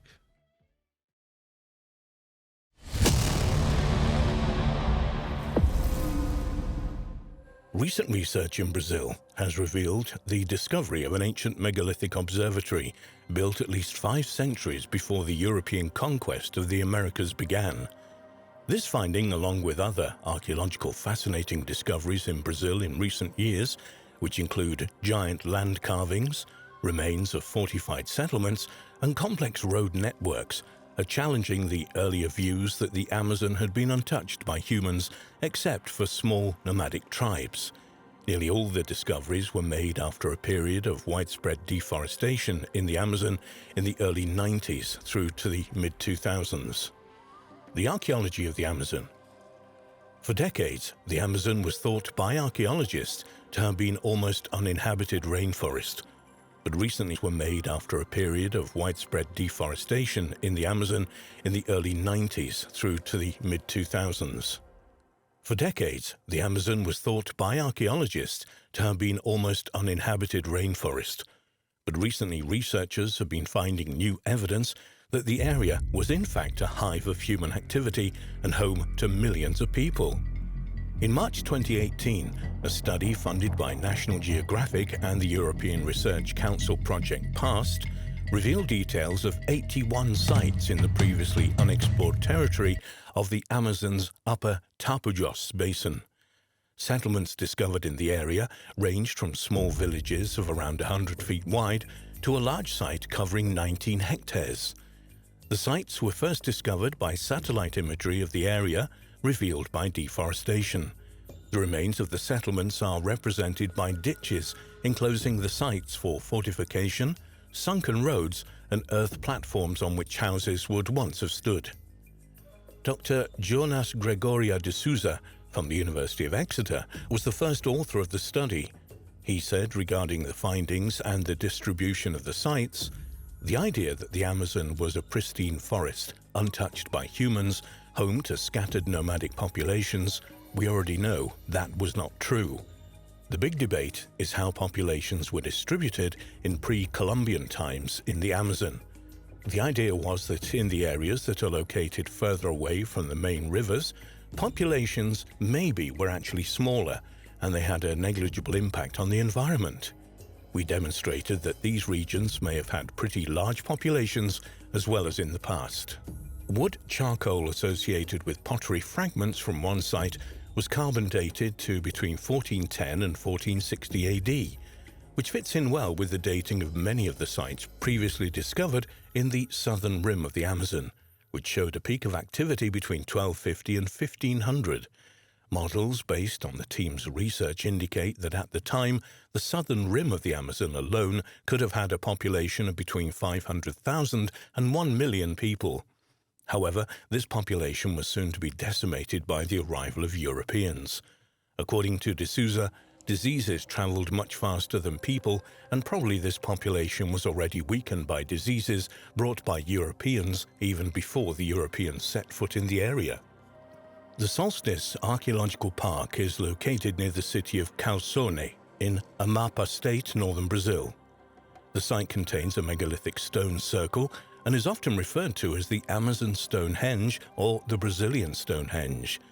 The megalithic site, which is located on a hilltop on the bank of the Rio Grande River, consists of 127 upright blocks of granite, each of up to 13 feet in diameter and weighing several tons, standing evenly paced in a circle measuring over 98 feet in diameter. After conducting radiocarbon testing and carrying out measurements during the winter solstice at the site, some scholars in the field of archaeoastronomy determined that an indigenous culture arranged the megaliths into an astronomical observatory about 1,000 years ago, or 5 centuries before the European conquest of the Americas began, and 3,500 years after the building of Stonehenge. Archaeologists theorize that the site, referred to in academic sources as AP-CA18, was constructed by a sophisticated indigenous people for astronomical, ceremonial, or burial purposes, or even a combination of all three. One of the stones at the site has a circular hole carved into it. During the winter solstice, the sun shines directly through this hole onto another rock, supporting the idea that the Amazonian Stonehenge was used as an astronomical site. According to the New York Times, the site was discovered by a cattle rancher named Lealsan Camilo de Silva. Apparently, de Silva was removing trees in the late 1990s to make land for his cattle to graze on when he discovered the stones. In reality, de Silva already knew they were there, having initially found them in the 60s, but he said he had avoided the site because he felt that it was sacred. Recently, hundreds of huge earthworks known as geoglyphs have been discovered in western Brazil, revealing the last remnants of land used by ancient societies before the dense foliage of the Amazon rainforest concealed them centuries ago. The peak period of forest burning to clear land happened between 2300 and 1400 years ago, during which the first earthworks are believed to have been constructed. While the form and extent of these sites can be determined using aerial observations, researchers are still not sure what the original purpose of the sites was. Many of the structures are unlikely to have been villages, as excavation at the sites has not revealed the substantial amounts of cultural artifacts which would be expected if they had been habitation sites. The layout of the sites also suggests that they weren't built for defensive purposes. One explanation which has been put forward is that the areas were used for ritual gatherings of some kind, and so would have been visited only intermittently by those who once lived in the area. Archaeologist Jennifer Watling has compared the layout of the sites with England's Stonehenge, saying, "It's interesting to note that the format of the geoglyphs, with an outer ditch and inner wall enclosure, are what are classically described as henge sites. The earliest phases at Stonehenge consisted of a similarly laid out enclosure." In November 2020, it was announced in the press that one of the world's largest collections of prehistoric rock art had been discovered in the Amazonian rainforest. The discovery, described as the Sistine Chapel of the Ancients, consisted of tens of thousands of paintings of animals and humans created up to 12,500 years ago on cliff faces stretching across nearly 8 miles in Colombia. The date of the artwork was based partially on images of now extinct Ice Age animals, such as the mastodon, a prehistoric relative of the elephant that had been extinct in South America for at least 12,000 years.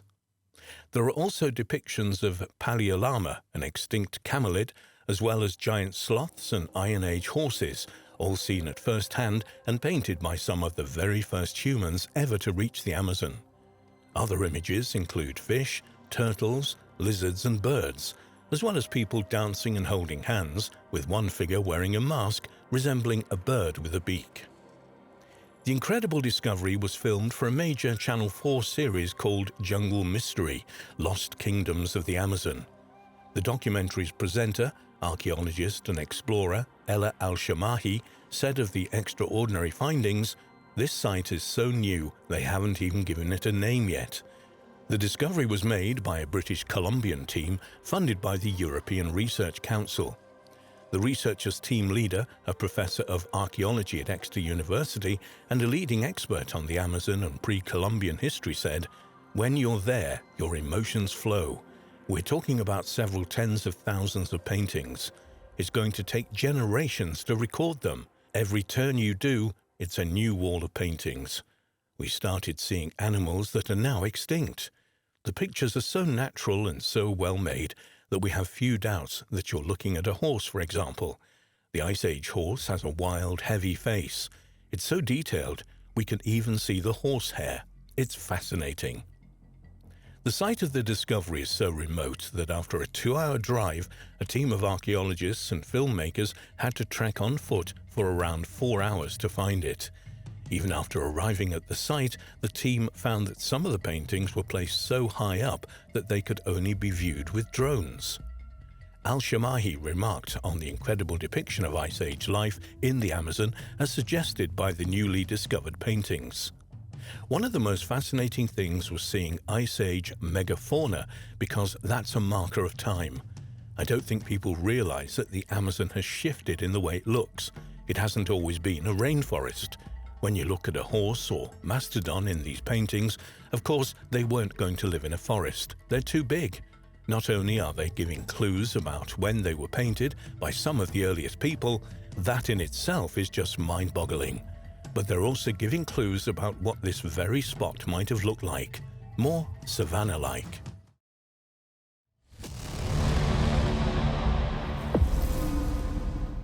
The Imperial Library of Constantinople was believed to be the greatest in the world outside the Vatican.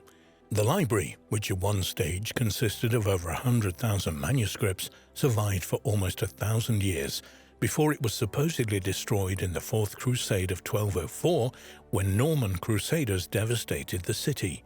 However, there are rumors that the library survived largely intact and was somehow spirited out of the city to its eventual destination in modern Moscow.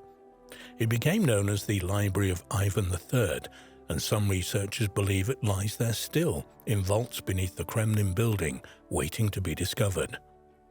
Standing on a triangular peninsula between Europe and Asia, modern Istanbul, formerly Constantinople, ancient Byzantium, is the largest city and principal seaport in Turkey.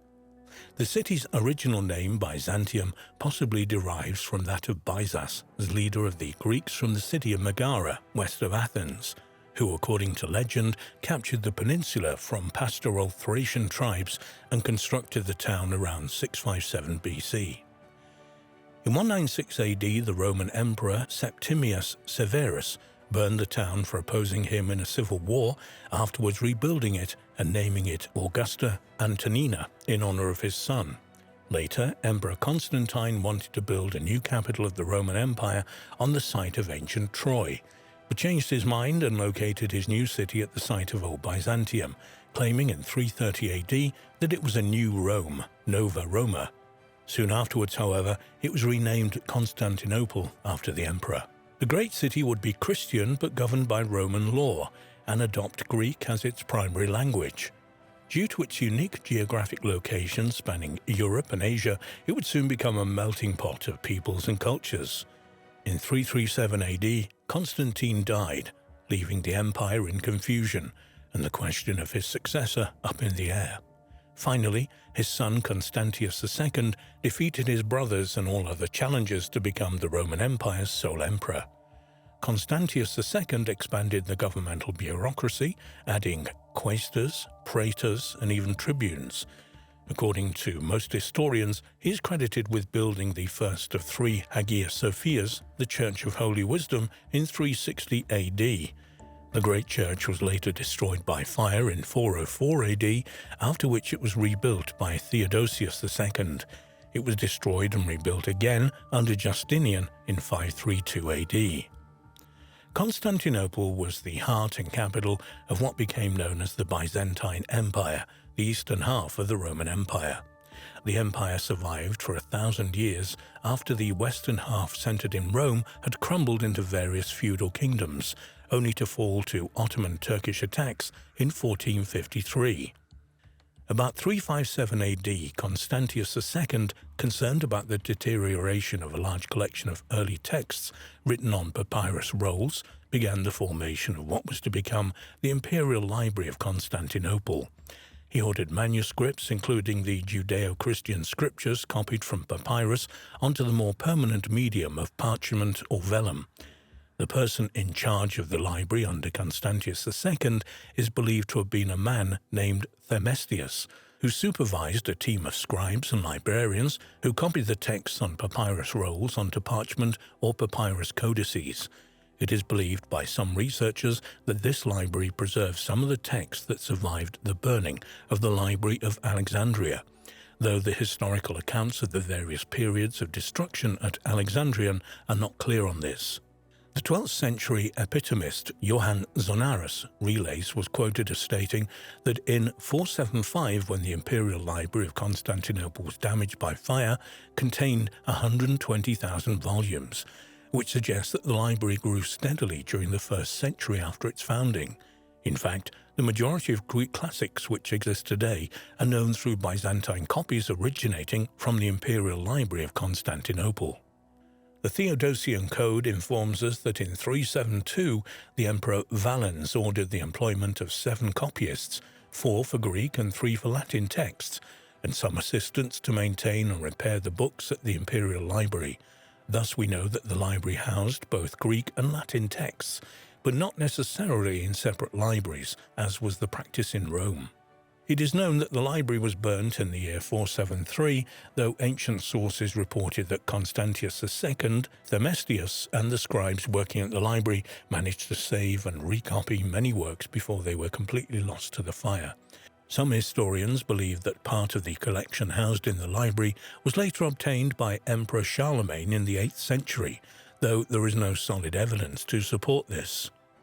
What is beyond doubt is that the Imperial Library is known to have been at least partially destroyed in the Fourth Crusade in 1204, when Norman Crusaders sacked Constantinople, almost completely destroying the city. The Imperial Library was set on fire, probably destroying much of its collections. It is believed that Crusaders may have sold some rare Byzantine manuscripts to Italian buyers. At Constantinople, shortly before the city fell to the Ottoman Turks in 1453, we get a glimpse of what may have been the last remaining part of a great library there from a Spanish visitor to the city who saw a reading room in the imperial palace. At the entrance to the palace, beneath certain chambers, is an open loggia of marble with stone benches around it and stones like tables raised on low pillars in front of them, placed end to end. Here are many books and ancient writings and histories, and on one side are gaming boards. The palace that this visitor saw has disappeared, and we don't know if it was part of the Great Library at Constantinople or in a private collection. Zoe Paleologina, who later changed her name to Sophia around 1449, the 7th of April 1503, was a Byzantine princess who became Grand Princess of Moscow as the second wife of Grand Prince Ivan III. Known as Sophia of Byzantium, she was the niece of the last 2 Byzantine emperors, and her marriage was proposed by Pope Paul II in 1469, either in the hope of strengthening the influence of the Catholic Church in Russia or of unifying the Orthodox and Catholic Church. Some researchers believe that when Sophia and her entourage left Constantinople and travelled to Moscow, she carried with her as her dowry some of the treasures of Byzantine, among which were the remains of the Imperial Library. The Vatican and many other wealthy inhabitants of Rome apparently offered to purchase the whole collection, but Ivan III, realizing its value, kept it. But worried about the power of Rome, Ivan had the manuscripts hidden away in a secret location. This location became known as the Vaults of Liberia. Liberia comes from the Latin word liber, meaning book. It is believed to have been located underneath Moscow, possibly in a large tunnel network beneath the Kremlin. The collection was subsequently expanded by Ivan IV the Terrible, who sent his men all over Europe to collect rare folios and manuscripts. After his death in 1584, the library seems to have disappeared without a trace. The earliest reference to the lost library comes from 1518, when scholar and translator Mikhail Tripolis, known as Maximus the Greek, was in Russia and came into contact with Moscow Grand Prince Vasily III, the son of Ivan III. In a meeting between Mikhail and Vasily, it is said that countless multitudes of Greek books were shown to Mikhail by Vasily III. The rest of history, apart from a few lines in European chronicles from the 16th to the 18th centuries, is mostly silent on the subject.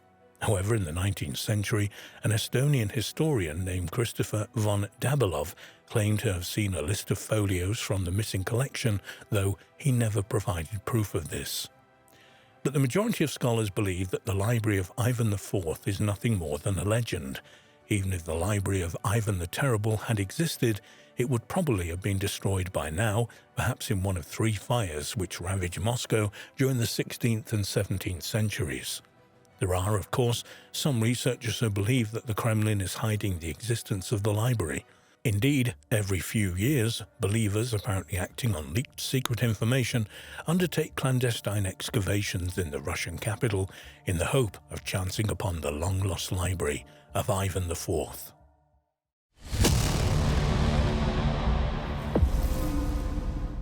Nan Madol is located near the southern side of the Federated States of Micronesia and is the only ancient city ever built on top of a coral reef. The ruined city is one of today's great archaeological mysteries and is sometimes interpreted as the remains of one of the lost continents of Atlantis, Lemuria or Mu. In fact, Nan Madol was one of the sites James Churchward identified as being part of the lost continent of Mu in his book, The Lost Continent of Mu, Motherland of Man. The ruins of the ancient city complex of Nan Madol are located on a coral reef in a lagoon on the minuscule town of Temwen, close to the eastern shore of the island of Pompne in the federal states of Micronesia. Nan Madol is composed of 92 artificial islands spread over 200 acres. Surrounded by water on 3 sides with a stone wall enclosing the complex, the city complex is sometimes referred to as the Venice of the Pacific. Although there is evidence of human activity at the site dating back to the 1st or 2nd century BC, the construction of artificial islets did not begin until around the 8th and 9th century AD. The majority of the megalithic structures were built from the 13th to the 17th centuries by the Sordeleurs, descendants of 2 brothers possessed of magic powers who founded a religious community in the 6th century AD based on the worship of the sea. The focus of the whole megalithic complex is the royal mortuary at the islet of Nandawas, with its 20-foot-high walls surrounding the central tomb enclosure. Throughout its 500-year existence, the city was a political and ceremonial seat of power, serving as a religious center, a royal residence, a fortress, an urban marketplace, and the seat of local government. The population of Nan Madol during its heyday was probably over 1,000 people, the majority of whom were commoners serving the nobility. At the beginning of the 13th century AD, the island of Pohnpei is thought to have been conquered and unified by the mysterious Sordeleur dynasty, and it was then that the spectacular complex was constructed as a ceremonial and political seat for a new royal line. The Sordeleur line was brought to an end in the 1500s by exiled Pompeian warrior Eso Kelekel. The new chiefs, known as Namwaki, occupied Nan Madol for a couple of hundred years, but by the 1800s, when the first Europeans arrived, the site was deserted. Why remains one of the many mysteries of this incredible site. There are certainly mysteries surrounding Nan Madol. Some of the stones and columns at Nan Madol are so substantial that no one has been able to work out how the site was constructed. The Pompeians had nothing to fix the stones together like concrete, nor are they known to have had diving equipment, so it's a mystery how they sank the heavy stones into the lagoon. A clue to how the transportation of the great megaliths were moved may lie in crystal basalt columns discovered at the bottom of the lagoon near Temwen Island and on the shores of other islets in the area, which would suggest that the stones were transported by raft. According to local legend, the stones used in the construction of Nan Madol were magically flown to the site by the 2 brothers who supposedly founded the complex. Although archaeologists have located several possible quarry sites on the main island, the exact method of transportation of the construction material has still not been determined. But the site of Nan Madol has been linked with much greater enigmas than the method of its construction. One controversial theory connects the site with lost continents beneath the Pacific Ocean. Lemuria and Mu are interchangeable names given to the lost land believed to have been located somewhere in either the southern Pacific or Indian Oceans. This ancient continent was apparently the home of an advanced and highly spiritual culture, perhaps the mother race of all mankind, but it sank beneath the waves many thousands of years ago as a result of a geological cataclysm of some kind. The thousands of rocky islands scattered throughout the Pacific, including Easter Island, Tahiti, Hawaii, and Samoa, have been claimed by some to be the only surviving remains of this once great continent. Lemuria, the alternative name for the lost continent, also originated in the 19th century. Ernst Heinrich Haeckel, from 1834 to 1919, a German naturalist and supporter of Darwin, proposed that a land bridge spanning the Indian Ocean separating Madagascar from India could explain the widespread distribution of lemurs, small, primitive tree-dwelling mammals found in Africa, Madagascar, India, and the East Indian archipelago. More bizarrely, Haeckel also suggested that lemurs were the ancestors of the human race and that this land bridge was the probable cradle of the human race. Other well-known scientists, such as the evolutionist T.H. Huxley and the naturalist Alfred Russel Wallace, had no doubt about the existence of a huge continent in the Pacific millions of years previously, which had been destroyed in a disastrous earthquake that submerged it between the waves, much as Atlantis was thought to have been drowned. Before the discovery of continental drift, it was not unusual in the mid-late 19th century for scientists to propose submerged land masses and land bridges to explain the distribution of the world's flora and fauna. In 1864, the English zoologist Philip Lutley Sclater, from 1829 to 1913, gave the hypothetical continent the name Lemuria in an article, The Mammals of Madagascar, in the Quarterly Journal of Science, and since then it has stuck. The theory of a lost continent in this area has been put forward by many different people, most notably in the mid-19th century by scientists in order to explain the unusual distribution of various animals and plants around the Indian and Pacific Oceans. The idea of Lemuria as something more than a physical place, or at least somewhere which had been inhabited by non-human entities before the appearance of man, derives from the writings of a colorful Russian occultist, Helena Petrovska Blavatsky, from 1831 to 1891. Blavatsky was the co-founder, together with lawyer Henry Steele Olcott, of the Theosophical Society in New York in 1875. The society was an esoteric order designed to study the mystical teachings of both Christianity and Eastern religions. In the late 19th century, occultist Madame Blavatsky reincarnated the idea of Lemuria as a lost continent, spiritual homeland, and influenced a host of subsequent occultists and mystics, including well-known American psychic healer and prophet Edgar Cayce.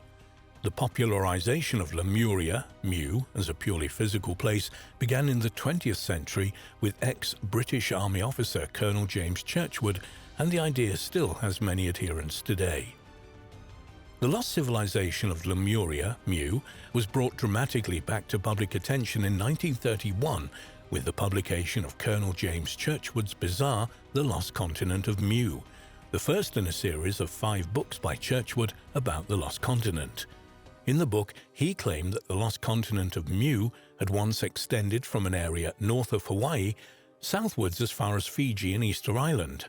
According to Churchward, Mu was the original Garden of Eden and a technologically advanced civilization which boasted 64 million inhabitants. Around 12,000 years ago, Mu was wiped out by an earthquake and submerged beneath the Pacific. Apparently, Atlantis, a colony of Mu, was destroyed in the same way 1,000 years later. All the world's major ancient civilizations, from the Babylonians and the Persians to the Maya and the Egyptians, were the remains of the colonies of Mu. Churchward claimed he received this sensational information when, as a young officer in India during a famine in the 1880s, he became friendly with an Indian priest. The priest told Churchward that he and 2 cousins were the only survivors of a 70,000-year-old esoteric order which originated on Mu itself. This order was known as the Nakal Brotherhood.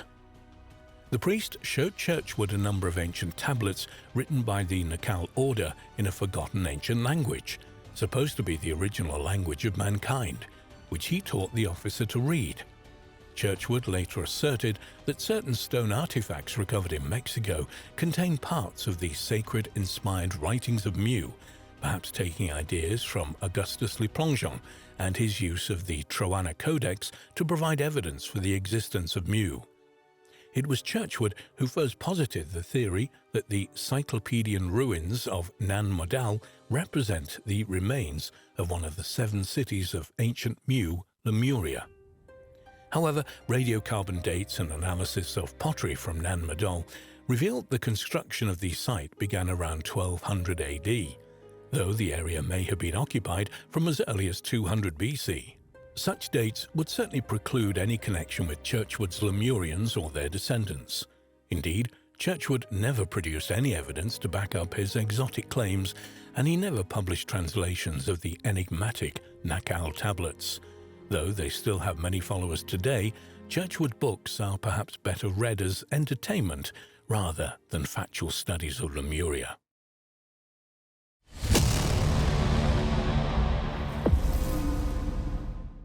A 2nd century map of Germania by the ancient Egyptian Greek scholar Ptolemy has always baffled scholars, who have been for centuries unable to relate many of the places depicted to known settlements. But recently, a team of researchers based in Berlin has managed to crack the code, revealing that half of Germany's cities are at least 1,000 years older than previously believed. Ptolemy was an Egyptian scholar of Greek descent who flourished in the city of Alexandria during the 2nd century AD. He was an astronomer, mathematician and geographer, and a large part of medieval astronomy and geography were built on his ideas. His astonishing world map, published as part of his treatise Geography in the 2nd century, was the first to use longitudinal and latitudinal lines. Ptolemy based his maps mainly on the maps and writings of Marinus of Tyre, about 100 AD, of whom, however, he was highly critical. Ptolemy did use other sources which have not been traced, and also added more current information available to him at the time, mainly concerning the Asian and African coasts of the Indian Ocean. He would also have made use of astronomical and geographical specialist literature available in the Great Library of Alexandria. Ptolemy is also well known today for his geocentric or Earth-centered model of the universe, now known as the Ptolemaic system. In Ptolemy's great 13-volume work, the Syntaxis, also known as the Almagest, Ptolemy made some startling observations. When compared with modern astronomical tables, some of them are so accurate that Isaac Newton claimed he couldn't have made them with the instruments he said he used. Frustratingly, some of Ptolemy's other observations are full of errors. Ptolemy also wrote a treatise on astrology called Astrological Influences, in which he stated his belief that astrology was a legitimate science which describes the physical effects of the heavens on life on Earth. Ptolemy's geography was written around AD 150 in 8 volumes and contained 26 maps in coloured ink on dried animal skin. It was essentially what today would be called an atlas, though unfortunately his maps have subsequently disappeared and nothing remains of the work but his index. His work was painstakingly copied by hand at the time and redistributed, but many of his maps were not redrawn when copies were made. The majority of copies known to exist today do not include Ptolemy's original drawings. Instead, the books include maps made hundreds of years later based on his descriptions. However, over the years, various scholars have been able to redraw Ptolemy's maps accurately from the longitudes and latitudes in degrees for roughly 8,000 locations on his world map. So in essence, what we have in Ptolemy's map is a clear and thorough picture of the world as it was known by an inhabitant of the Roman Empire at its height. This vast world extended from the Shetland Islands north of Scotland to the sources of the Nile in Uganda in the south, from the Canary Islands in the west to China and Southeast Asia in the east. Ptolemy believed the world as it was known then covered about a quarter of the Earth's surface, and in this he was fairly accurate. Like numerous ancient books and scholarly works, especially those housed at the now disappeared library at Alexandria, Ptolemy's geography was lost for over a millennium to Western scholarship. But towards the end of the 1400s, during the Renaissance period, his work was rediscovered and translated into Latin, the language of Western scholars at the time. The work became popular once again, and over 40 editions were printed. In fact, it wouldn't be going too far to say that the new edition caused a sensation, challenging the very foundation of medieval map-making, which had been that map-makers up until then had based the sizes of countries and cities on their importance rather than on mathematical calculations. Therefore, the more important a country was perceived as being, the larger it would appear on the map. Ptolemy's geography is an astonishing achievement when one considers that for over 15 centuries it was the most detailed topography of Europe and Asia available, and the best reference on how to collect data and draw maps. The most authentic copy of Ptolemy's map still in existence is an edition produced around the year 1300 and kept by the Vatican. Ptolemy's incredible atlas was in the news again recently when a new study of it was made by a team of classical philologists, mathematical historians, and surveying experts at Berlin Technical University's Department for Geodesy and Geoinformation. The early histories of the majority of German towns east of the Rhine, an area that the Romans were never able to occupy permanently, are largely unknown, and the places themselves are not stated in documents until the Middle Ages. Logically, this should mean that the cities date back no more than 500 years or so. However, the researchers from Berlin Technical University Science have been able to challenge this assumption by producing an incredible map of Central Europe as it was 2,000 years ago, based on Ptolemy's geography. One of Ptolemy's maps was Germania Magna, a territory that must have been completely unknown to someone living in the distant Egyptian city of Alexandria on an estuary of the Nile. According to Ptolemy, this area is bordered by the Rhine in the west, the North Sea and the Baltic Sea in the north, the Danube in the south, and the Vistula and the Western Carpathian Mountains in the east. Curiously, Ptolemy lists 94 settlements in Germania, while the far more accessible 3 provinces of Gallia had only 114 settlements in total.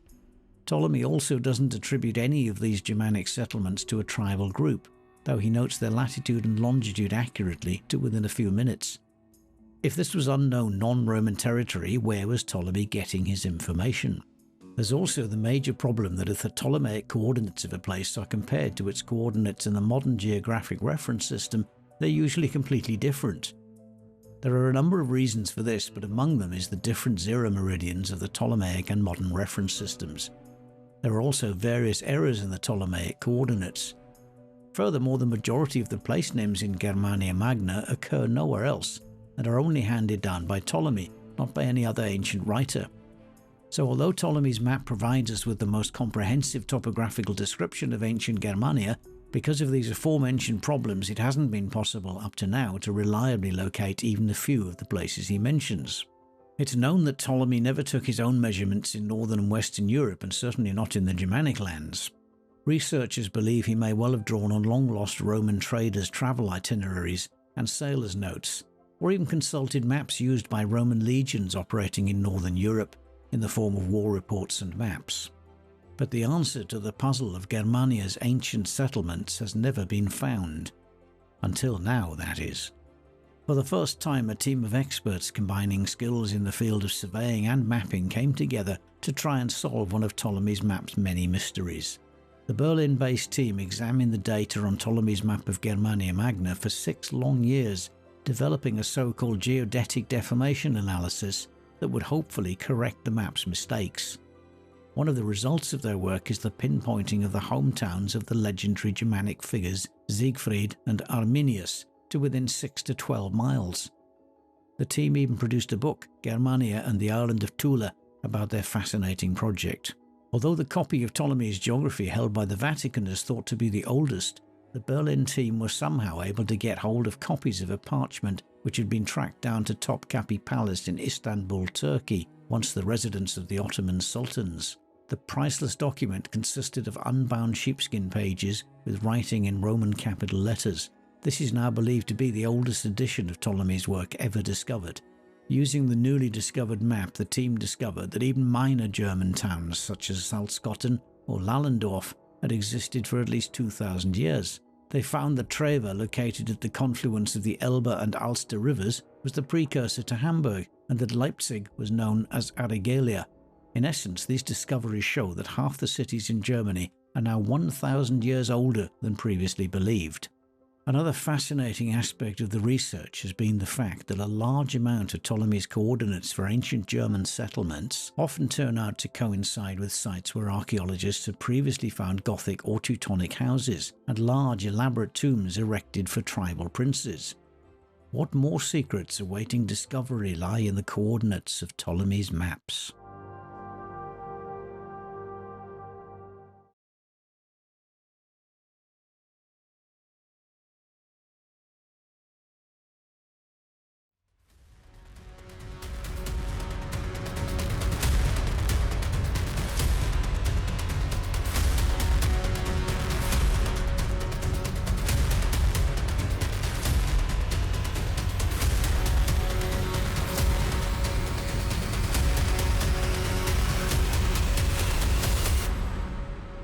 After the tsunami struck the coast of southern India in 2004, massive underwater ruins were discovered, which experts believe dated back to the 3rd century AD.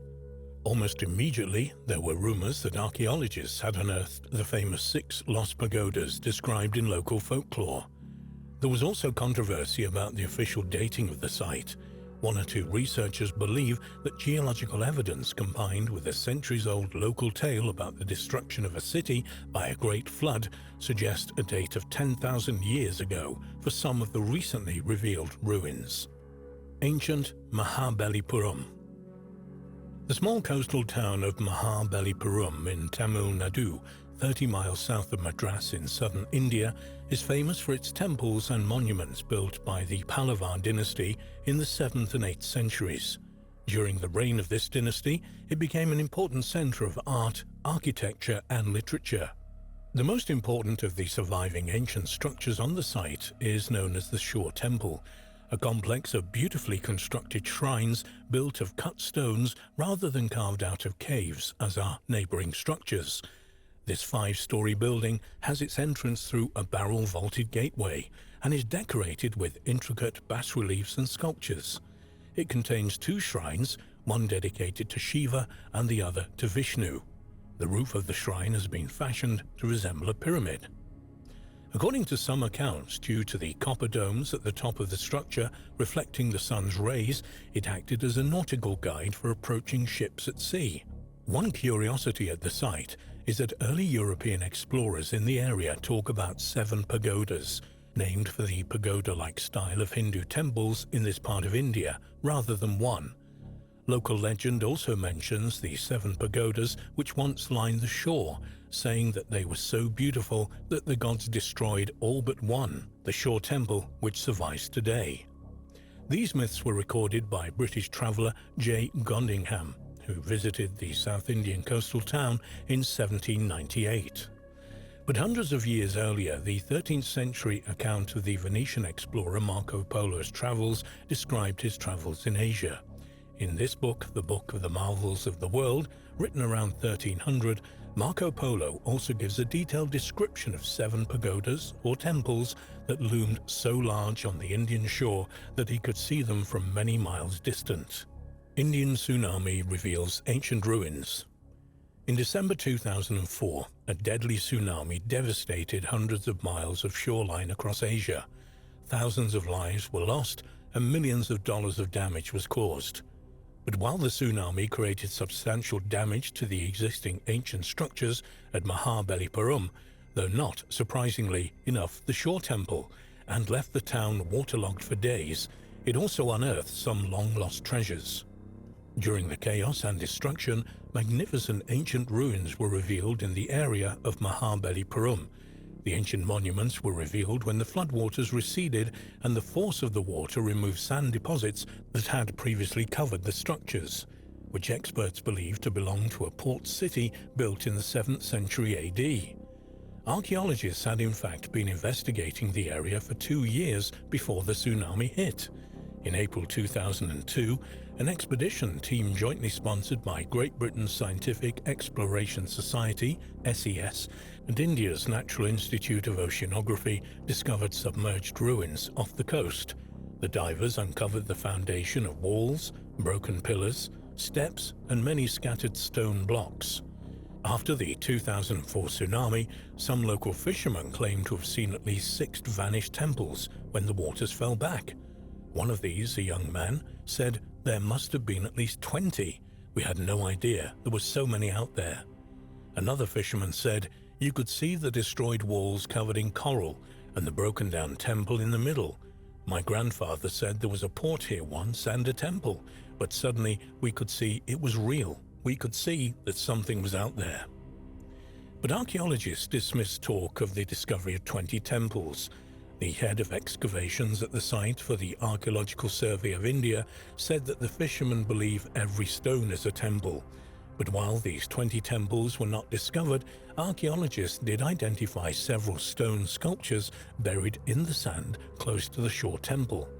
These were predominantly around 6 feet tall and had elaborate engravings of the type found in the rock-hewn Mahabalipuram temple. The sculptures included an elaborately carved head of an elephant, a galloping horse, and a reclining lion. A doctor of the Archaeological Survey of India said of the discoveries that they may be part of the small seaport city which existed here before the water engulfed them. They could be part of a temple or a building. We are investigating. The Archaeological Survey of India, ASI, and the Navy conducted sonar searches underwater after the tsunami and discovered 2 more temple complexes and a cave temple. While these do not confirm that there are actually 7 pagodas, the search is ongoing in the area. Alternative theories. A few researchers believe that the site dates much farther back than historians and archaeologists think. Indeed, the town was already a thriving seaport on the Bay of Bengal long before the Pallava Empire. A large number of coins and other artifacts have been excavated from this region, which indicate trade relations with the Romans 2,000 years ago. But could it have been even older than that? One of the local legends about the destruction of the ancient site by a flood, leaving the shore temple as the only evidence that this remarkable city had once existed, has inspired researchers to push back the date of its submergence by millennia.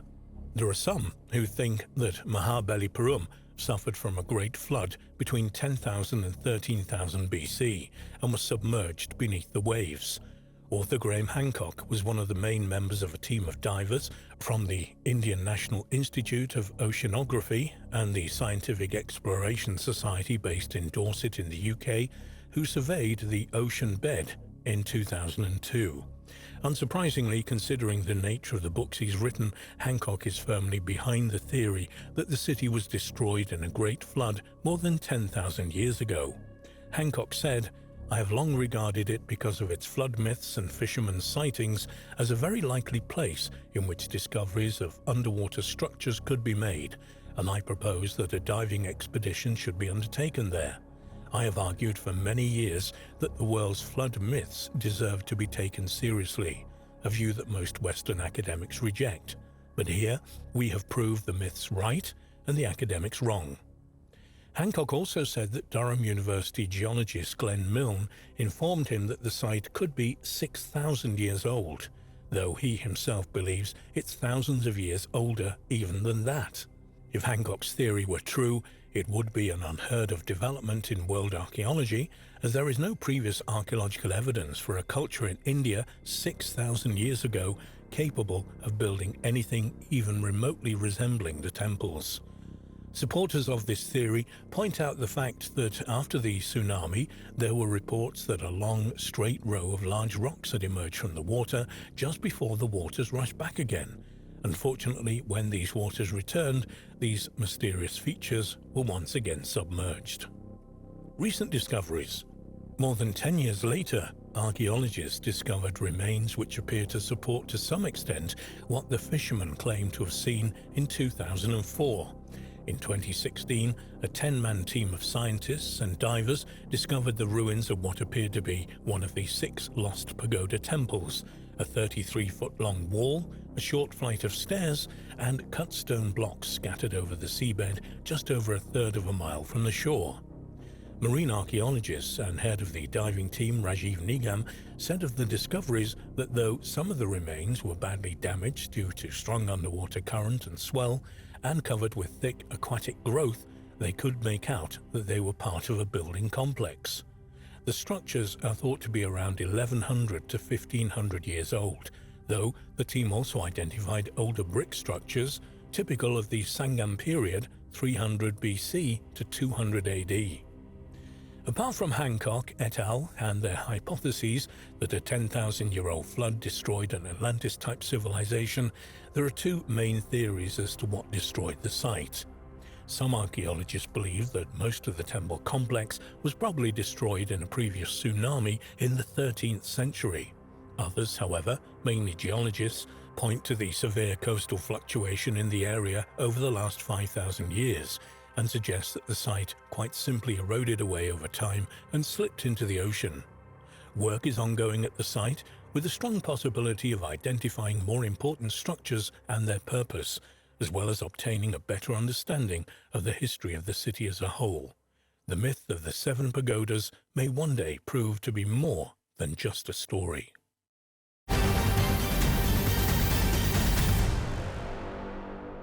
A new scientific study of an ice core sample from Greenland has demonstrated how the Central American Ilopango mega-eruption wiped out an entire Maya area 1,590 years ago. Oxford University archaeologist and lead author of the new research paper, Dr. Victoria Smith, told Ars Technica that her radiocarbon analysis confirmed El Salvador's Ilopango mega-eruption occurred in 431 AD. She said that the resulting ejection was 50 times bigger than the May 18, 1980 Mount St. Helens mega-eruption in southwestern Washington, USA, which was one of the greatest volcanic explosions ever recorded in the Americas. The Ilopango mega-eruption cooled the entire planet. Today, Lake Ilopango is a crater lake situated about 6 miles from modern-day San Salvador. The volcanic crater belongs to El Salvador's volcanic arc of 20 active volcanoes, representing one of the most seismically active regions in Central America. A 2019 paper featured in Science magazine said that the Ilopango mega-eruption caused an 18-month period of global cooling around 536 AD, marked by cloudy skies, crop failures, and famines as far away as China. However, Dr. Smith's new research established that this catastrophic eruption occurred more than a century earlier than previously thought. The Ilopango mega-eruption was successfully dated after ice core samples from Greenland were compared with samples of charred mahogany trees discovered in ash deposits around the volcano. This enabled the team of archaeologists to date the massive Ilopango volcanic explosion to the year 431 AD. Using 3D modeling, the researchers were able to estimate that the Ilopango mega-eruption plume rose some 28 miles into the upper atmosphere, and that air currents carried it as far as Antarctica, more than 4,300 miles away. The gods must have been furious that day, 431 AD. Millions of tons of white ash from the Ilopango mega-eruption spread across more than 770,000 square miles, 200 million hectares of Central America. The event was called the Tierra Blanca Joven, Spanish for Young White Earth. The eruption was so destructive that it would have darkened the entire region for at least a week. And if this weren't enough for one Armageddon-like event, the Ilopango explosion also caused a series of climatic events that led to a strange 18-month era of global cooling, according to the latest paper. A report in the Daily Mail gives a graphic description of the days leading up to the Ilopango mega-eruption that immediately destroyed every living thing within 25 miles of the blast and rendered an area twice that size uninhabitable for more than a century. The rising lava lake within the mountain would have created bizarre sounds across the immediate environment, and the pitch of these sounds would have increased with rising pressure as the magma channeled up the mountain to the surface. Then, as the magma neared the surface of the mountain vent in the hours before the eruption, a series of tremors and earthquakes would coincide with a pressure decrease in the volcano, causing sulfur dioxide and a host of other toxic gases to escape. And then, as if the gods themselves were at work, the local Mayas would have witnessed the mountain changing shape as it swelled, cracked and sunk as magma collapsed the mountain's internal geological fault lines. the Ilopango mega-eruption, a rare paradigm-changing event. The researchers involved in the latest study examined numerous major mega-eruptions and concluded that the Ilopango seismic event's volume of its pyroclastic flows, which are fast-moving currents of gas, volcanic ash and pumice, were 10 times that of Mount Vesuvius when it buried Pompeii, and that it killed every living thing within a 25-mile radius and rendered an area twice that size uninhabitable for a century and a half. The Ilopango mega-eruption was undoubtedly one of the most violent earth-shattering events in Maya history. You would imagine such a catastrophe would have destroyed all of Maya civilization, but luckily the Mayas had by that time spread across southern Mexico, Guatemala and northern Belize. However, what did affect global civilization at the time was Dr. Smith's observation that Ilopango mega-eruption probably lowered summer temperatures for a few years in the southern hemisphere, which would have required an entire overhaul of agricultural drainage and watering systems, which lay at the pulsing heart of this indigenous society.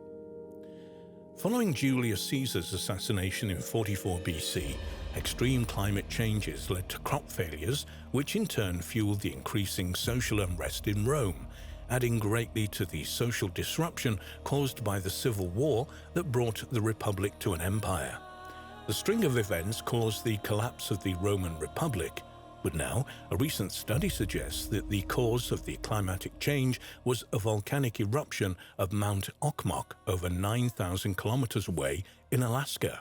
A new paper published by PNAS by environmental researcher Joe McConnell of the Desert Research Institute, which is affiliated with the University of Nevada, Reno, explains how ancient Roman writers described short growing seasons caused by cold weather, resulting in crop failures and famine in northern Italy and northern Greece between April 43 BC through 36 BC in what was already a turbulent time. Erupting volcanoes eject sulfur dioxide high into the Earth's stratosphere, where it reflects solar radiation, blocks the sun's light, and sharply decreases the temperature on continents, sometimes a long way away from the epicenter of the eruption. Scientists have never been quite sure which volcano caused the natural disasters in Rome until now. Just before Caesar's death in 44 BC, Mount Etna exploded, and it's known that this caused some of the climate changes described by writers in that year. But the new study of Greenland ice cores from north-central Greenland found volcanic ash and sulfuric acid in the ice layers of snow that had been laid down in the early winter of 43 BC, and for the next 2 years, which suggested the historic blast came from Mount Okmok in modern-day Alaska. Dr. McConnell told Ars Technica that his team found the Okmok 2 sulfur fallout in every Arctic ice core record that they had access to, including 5 from all over Greenland and 1 from Akademi Nok in the Russian Arctic. Furthermore, the geochemistry of the frozen sulfur infused ash-matched layers of tephra rock fragments associated with an ancient eruption of Mount Okmok II, which the researchers say was one of the largest eruptions of the last few thousand years, and that the results of this ejection are comparable to Mount Pinatubo in 1991, Krakatoa in 1883, or Tambora in 1815. Analyzing geochemical fingerprints. Testing their suspicions, Connell and his colleagues created computer simulations of the Okmok 2 eruption, and their models predicted summer temperatures in the years after the eruption would be 2 to 3 degrees centigrade cooler than usual across most of the northern hemisphere. And this matched the observed climatology described by the ancient writers. McConnell told Ars Technica that geochemically fingerprinting the ash samples was the key to identifying the volcanic source, and that this knowledge underpinned their detailed climate monitoring. The Okmok II eruption lasted from 43 to 41 BC, while the Roman Republic was already rotten at its core with the violent power struggles following Julius Caesar's death. And the paper explains that natural disasters are known historically to create a state of exception, in which business as usual becomes unfeasible and political and cultural norms are suspended, therefore providing room for rapid and social political change, wrote McConnell. Survival in ancient Egypt depended greatly on the Nile's summer floods fertilizing the fields along its banks, while Mediterranean coastal farmers most often dealt with too much rain, and the ancient writers say that in 43 and 42 BC the floods didn't come, but that a terrible famine occurred in those years. And the reason for this, according to the new paper, is because Mount Okmok II cooled the northern hemisphere, short-circuiting the weather system that produces the Nile's annual flood.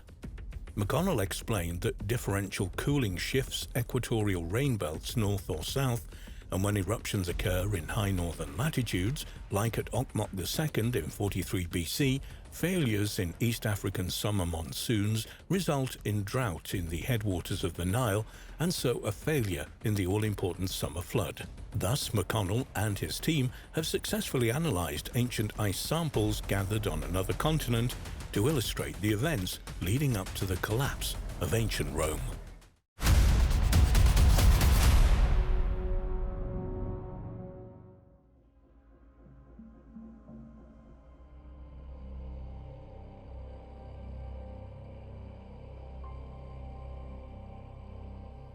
In the book Forbidden Archaeology, authors Richard Thompson and Michael Cremo essentially stated that academic science was engaged in a massive cover-up regarding the history and origins of the human race on Earth. Nonsense? Perhaps not. Working under a grant from the National Science Foundation in 1966, Dr. Virginia Steen McIntyre and her team had been commissioned to date two archaeological sites in Mexico, namely Huehuetlacco, where the very sophisticated stone tools had been unearthed, and El Horno, where other interesting, if less sophisticated items had been discovered. Initial estimates dated the sites at 20,000 years old, which, according to thinking of the time, would have put the sites close to the dawn of human civilization, at least in the Americas. Dr. Steen McIntyre used 4 clear and accepted methods to test the sites. Every time the results came back, they were the same, and they were a long way off the estimates. According to Dr. Steen McIntyre's tests, the sites were closer to 250,000 years old. Her results went against everything accepted science stated it knew. However, instead of being applauded and hailed for having made such a breakthrough in our knowledge of human history, bearing in mind she had solid results to back up her theory, she was instead ridiculed and her character vilified. She struggled to maintain steady work in her field after making her claims. A warning to others? Over 100 years earlier, when gold was discovered in abundance at Table Mountain in California, following the digging and mining that went thousands of feet down into the earth, hundreds of stone artifacts and even human fossils were discovered. The age of the site and the remains, according to then California State geologist J.D. Whitney, was anywhere from 9 to 55 million years old. Like Dr. Steve McIntyre, Whitney offered an abundance of evidence and in-depth reports on the finds. However, despite this, he was dismissed and his findings almost erased from the record and history books. The site was sealed, almost as if nothing had ever been found. Perhaps even stranger are some of the South African mines, where for decades miners have brought to the surface from deep inside the mines themselves hundreds of small metallic spheres, each with encircling parallel grooves. The site itself and the level at which these spheres are found are anywhere up to 3 billion years old. Despite these remarkable finds, mainstream science refuses to acknowledge them, and no seriously funded studies have been carried out on them or their origins. One of the most controversial theories put forward to and ultimately rejected from mainstream science and history was that of Immanuel Velikovsky. Immanuel Velikovsky seemed to outrage mainstream thinking in 1950 when he released his book Worlds in Collision and stated that cataclysmic disasters recorded in the Bible and echoed in other ancient writings such as the ancient Egyptians, the Mayas to name just two, were convulsions of the universe, that our ancestors deep in antiquity witnessed firsthand, including Venus and Mars being dragged into orbits too close to the Earth. Velikovsky stated that Venus was once part of the planet Jupiter until around 4,000 years ago, when an explosion catapulted it into space, blazing brightly and trailing a slipstream of dust and gases as it went. He further stated that the Earth moved into the outer edges of the slipstream around the 15th century BC, which resulted in a red dust covering the rain that fell. Velikovsky cited the Book of Exodus, which reads, "All the water that was in the Nile turned to blood." This was then followed by showers of meteorites as Venus passed, which Velikovsky said was documented clearly in the Mexican annals. The sky rained not water, but fire and red-hot stones. As Venus passed on its way, Earth was pulled off its axis by the gravitational pull, and hurricanes and massive floods took place on Earth. The Caxinhua of Brazil wrote that heaven and earth changed places, and Persian records state that 3 days of light was followed by 3 days of darkness. Velikovsky even went on as far to say that it was at this moment in time when Moses led the Israelites across the Sea of Passage, whose waters had parted, he claimed, due to gravitational and electromagnetic forces between the two planets, and for the same reason they came crashing back to their rightful place, covering the seabed.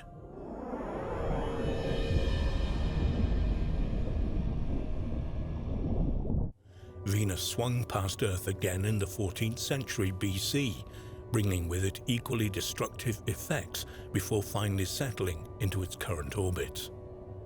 In the 8th century BC, however, Venus this time came too close to Mars and pushed it into an orbit that clashed with that of Earth, and did so every 15 years until 687 BC, when it finally settled into its own orbit. Again, Velikovsky offered proof of these accounts from the Bible and ancient writings, including the following from the Chinese bamboo books that stated, "The stars fell like rain and the earth shook." He also pointed to the fact that it seemed to be around this time in history that Mars replaced Venus as the prominent, most powerful god in both Roman and Greek cultures. Indeed, even the scar on Mars was cited as being the result of electromagnetic energy between the two celestial bodies that had all but collided. Wild claims that they were disregarded and mocked in equal measure. Was he right? We will probably never know for sure, but let's take a quick look at some of his then wild claims, and then have since been proven and accepted by mainstream science as now fact. For example, he argues that Venus was incandescent in ancient times and would essentially still be a planet with soaring temperatures. Velikovsky was scoffed at for this claim. Conventional wisdom at the time said proof stated Venus was freezing due to thick cloud. However, in 1962, NASA's Mariner 2 satellite showed the surface temperature to be 800 degrees Fahrenheit, enough to melt lead. It was then discovered that actual temperatures on the planet were in excess of 1,000 degrees Fahrenheit. He also claimed that Jupiter, the planet that he had stated projected what would become Venus into the solar system, emitted radio noise. By 1960, it was proven that Jupiter had a radiation belt that emitted over 1,000 times more energy than Earth's Van Allen belt. Another key claim, especially given his claims of the Venus slipstream, was that some cometary tails and meteorites contain hydrocarbons. Around a year after his wild claim, it was proven to be exactly right, and before the end of the 1950s, it was confirmed that hydrocarbons in meteorites were made of many of the same compounds as those on Earth. If there is evidence and proof that differs from our accepted version of history, more than if it is being covered up from the general population, we should ask why. Why would this knowledge want to be hidden from us? Is it because they feel that the organized religion would suffer and essentially be made irrelevant should we discover that our history on Earth is not as we've been taught? Is it simply to save the embarrassment and laborious task of having to rewrite our history as though we knew it? Enough evidence is there to warrant serious study into these and many more claims that suggest we have only gotten a piece of the story.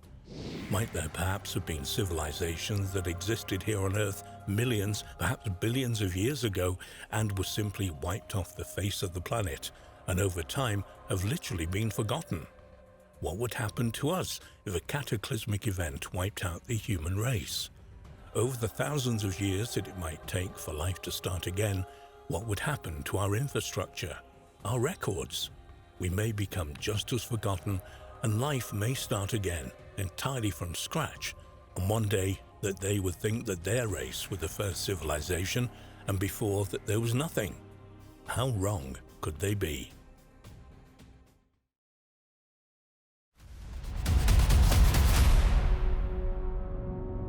For centuries, there have been tales of beings, some human and some not, living in the vast cavities that exist deep beneath the surface of the Earth.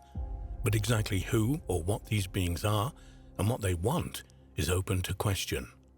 Sometimes these tales are based on half-remembered rumors, and there has seldom been anything definite.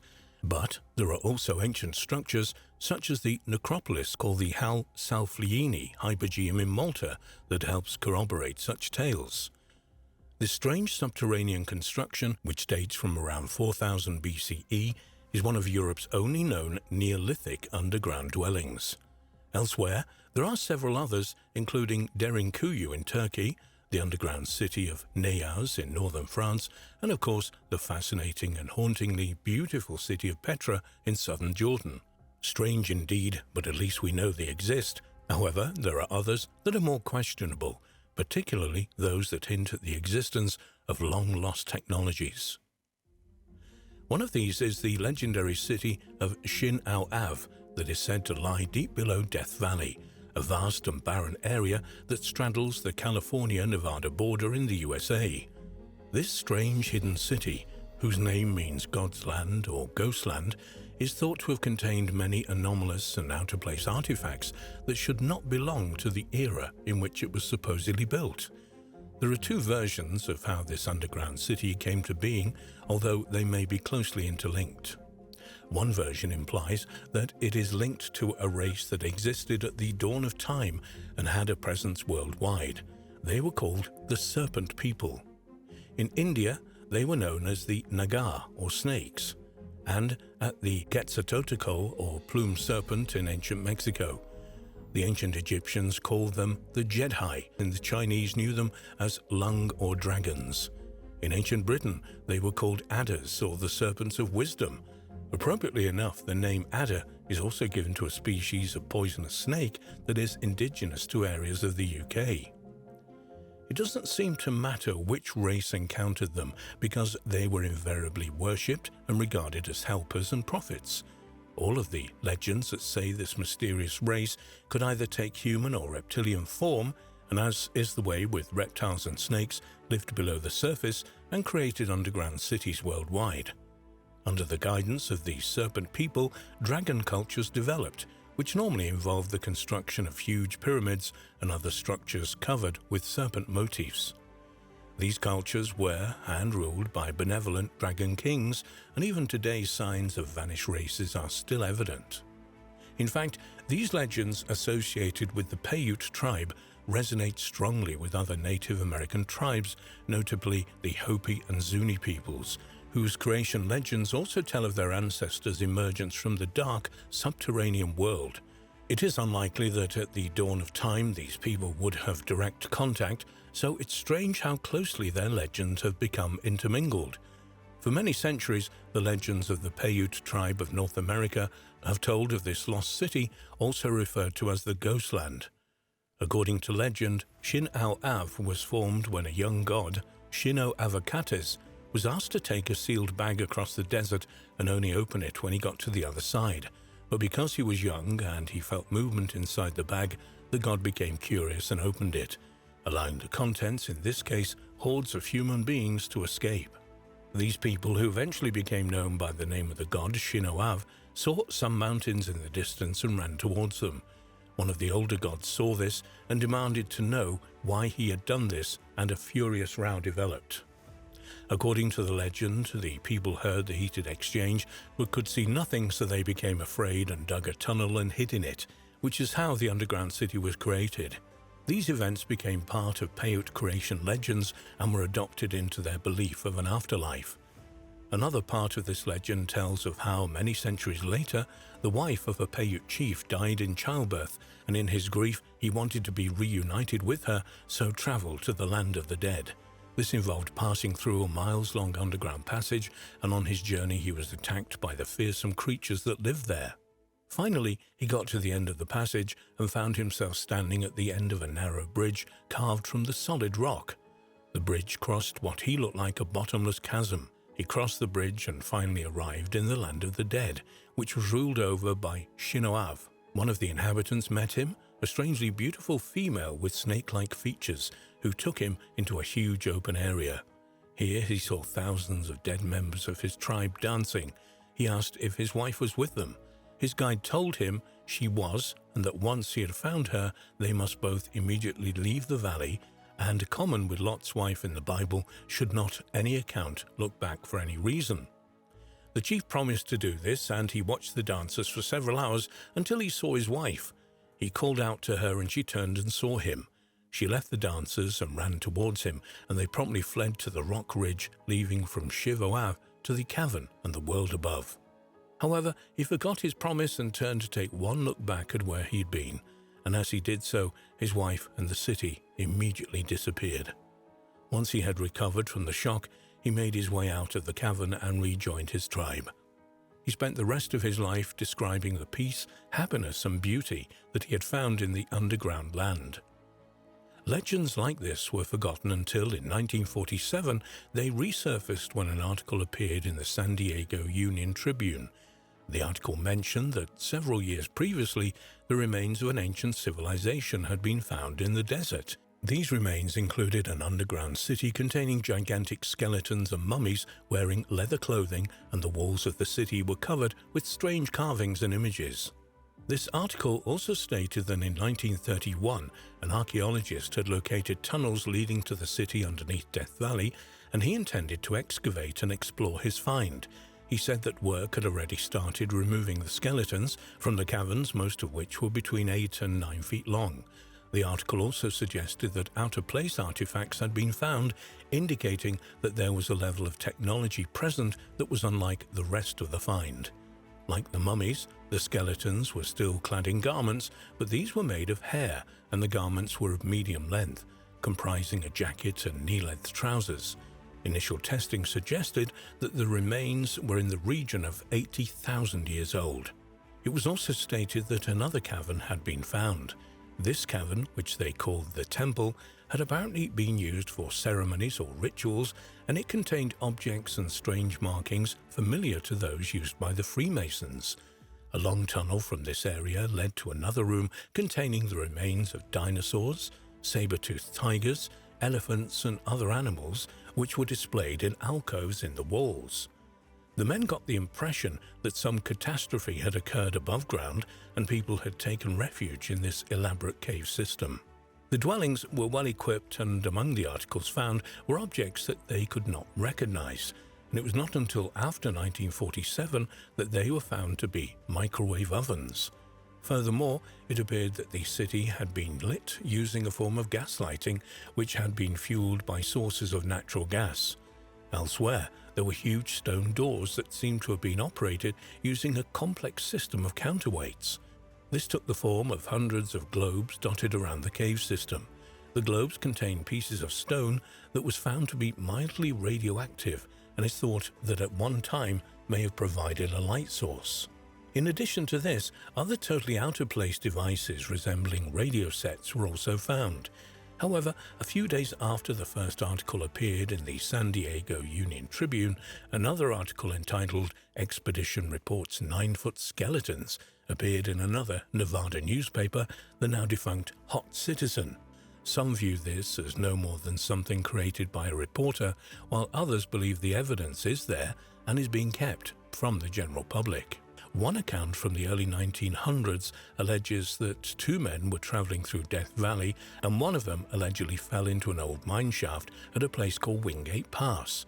Fortunately, he was not badly injured and could see odd shapes nearby. He called out to his companion, who climbed down to join him. They found themselves in a cavern, which they claimed to have followed about 20 miles into the heart of the Panamint Mountains. They claimed to have found themselves in another cavern containing a huge ancient underground city. They continued exploring and discovered that they had climbed some distance into the mountains, and although still underground, they could see openings some distance above the ground that led outside. They looked and realized that the valley below had once been underwater, and that the openings appeared to have once been designed to allow vessels to moor alongside. They realized that the valley was once underwater, and they eventually came to the conclusion that the arched openings had been ancient docks for seagoing vessels. The area around Wingate Pass, where the discoveries were made later, became part of the US Navy weapons testing facility at China Lake and is now off limits to the public and is currently impossible to check if any of these claims are accurate. However, governments will always conceal inconvenient evidence from the public. They've done this for decades, and this practice shows no signs of stopping anytime soon.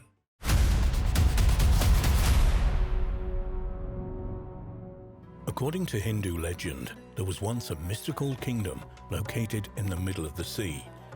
The city was home to 900 palaces, all made of gold, and was supposed to have arisen out of the waters on the command of Lord Krishna. Recently, underwater archaeologists claim to have located what some believe to be the foundations of this fabulous lost city off the coast of modern Dwarka in western India. Char Dham, literally meaning the four abodes or seats, are the names of four pilgrimage sites in India that are widely revered by Hindus. It comprises of Badrinath, Dwarka, Puri, and Rameswaram. Dwarka is often identified with the Dwarka kingdom, the ancient kingdom of Krishna, and is believed to have been the first capital of Gujarat. According to legend, Krishna founded the city in Gujarat's west coast after he defeated and killed his uncle Kansa at Mathura. In Indian epic literature, the ancient city is also known as Dwarka. Traditionally, modern Dwarka is identified with Dwarka. Ancient Dwarka is supposed to have sank into the sea in remote history. The ancient and modern city, now known as Dwarka, is located on the western tip of the Saurashtra Peninsula in Gujarat, northwestern India. In the 14th century, the town's original temples were destroyed by the Delhi emperors, but the most important of them, Jagat Mandir, was subsequently rebuilt. Jagat Mandir, also known as the Dwarkadish Temple, is a Hindu temple dedicated to god Krishna, who is worshipped here with the name of Dwarkadish, or the King of Dwarka.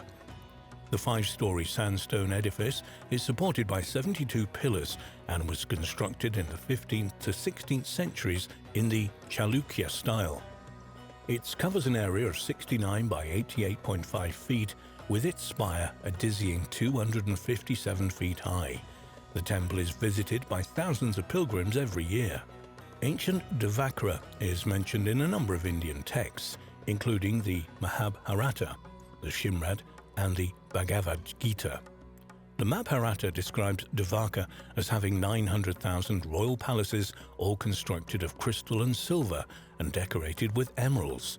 The ancient city was connected by an elaborate system of boulevards, roads, marketplaces, assembly houses, and temples.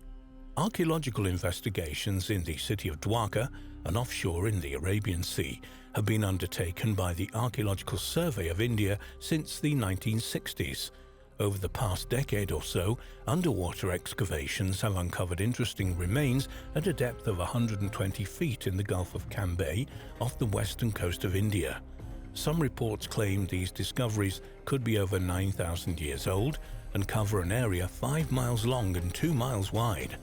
Marine archaeologists have used a technique known as sub-bottom profiling to reveal that the building's remains stand on enormous foundations. One news report in the New Indian Express from August 2018 stated sensationally, marine scientists say archaeological remains discovered 36 meters, 120 feet underwater in the Gulf of Cambay off the western coast of India could be over 9,000 years old. It's believed to predate the oldest known remains in the subcontinent by more than 5,000 years.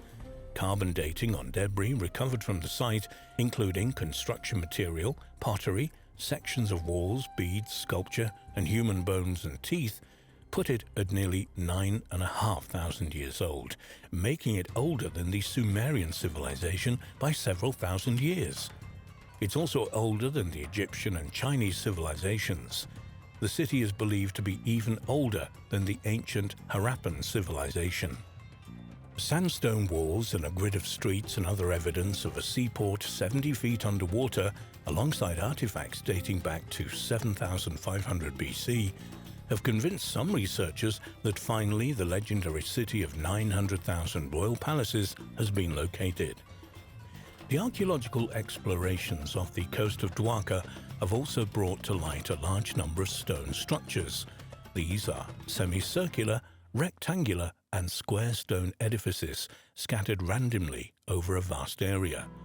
Besides these structures, many varieties of stone anchors have been uncovered alongside the structures as well.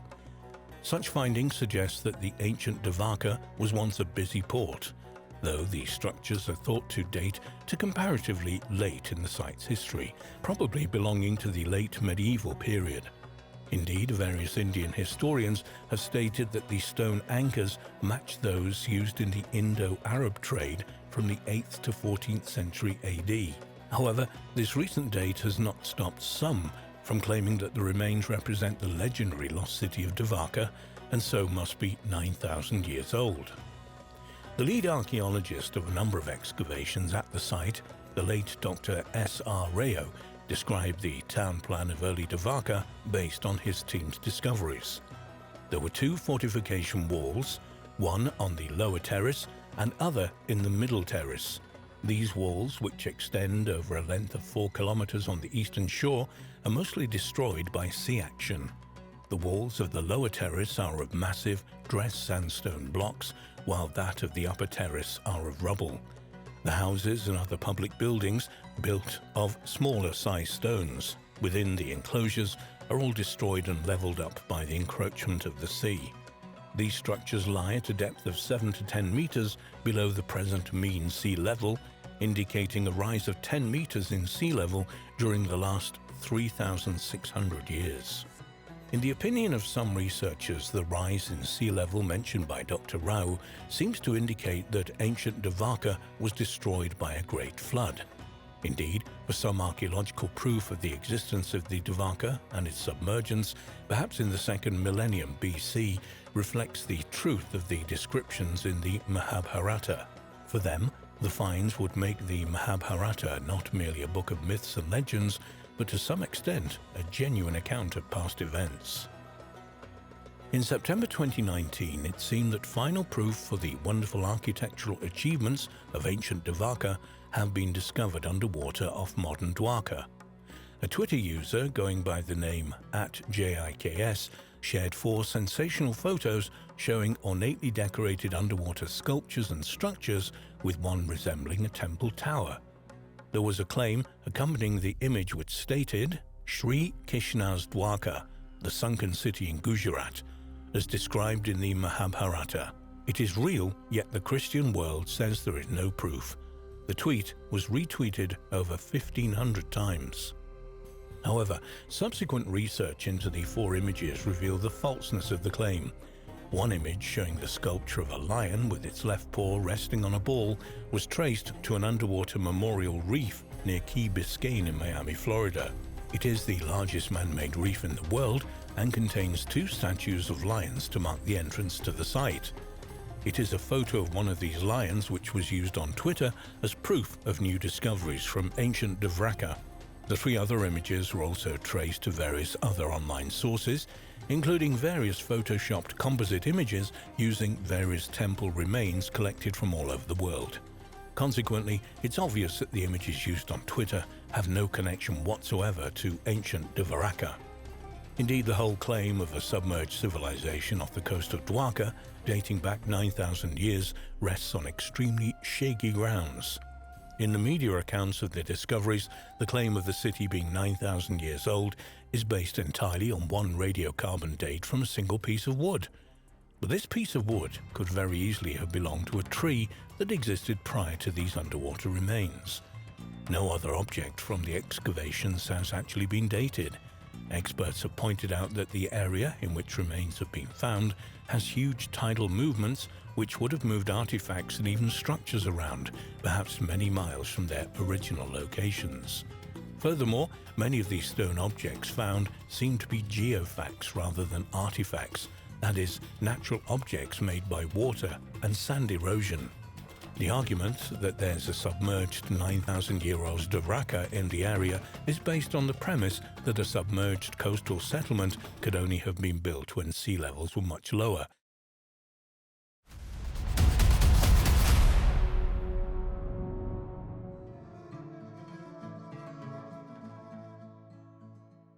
A few years ago, when officials in Turkey went to investigate flooding in the Nevşehir province, they uncovered a vast, massive network of underground tunnels. Recent research has revealed that these tunnels from a subterranean city may date back 5,000 years. The massive web of man-made tunnels and caverns extends 3 miles underground and contains 3 stories of homes, places of worship, and areas for mass congregation. It's now believed to be the biggest underground city ever built. Fascinatingly, it is only one of perhaps 200 mysterious underground cities in the Cappadocia region of Turkey. Recently, an announcement was made in the media that shocked the archaeological world. The world's oldest underground city had been discovered in Turkey, partly submerged underwater. The discovery of the ancient city was made in the province of Nevşehir in Cappadocia, a semi-arid region of central Turkey. It took place when around 1,500 houses in 11 neighborhoods around an ancient Byzantine citadel in central Nevşehir were being demolished by the Housing Development Administration, TOKİ, to start a new urban project. The director of TOKİ, Mehmet Ergun Turan, said, "We stopped the construction we were planning to do on these areas when an underground city was discovered." Initial examination found roughly 4.3 miles long underground city of 3 floors, consisting of houses, tunnels, churches, wine cellars, food storage areas and galleries. The mayor of Nevşehir, Hazar Unver, commented on the huge importance of the find. He said, "The underground city was found in the 45 hectares of the local 75-hectare area that is within the Urban Transformation Project. We applied to the Cultural and Natural Heritage Preservation Board and the area was officially registered. It has a 7-kilometer road dotted with churches, galleries and other structures. It's estimated that the city dates back to the era of the Hittites, similar to other underground cities. We are now working to make it open for visitors. We will build walking platforms inside and a large park will be built on the surface.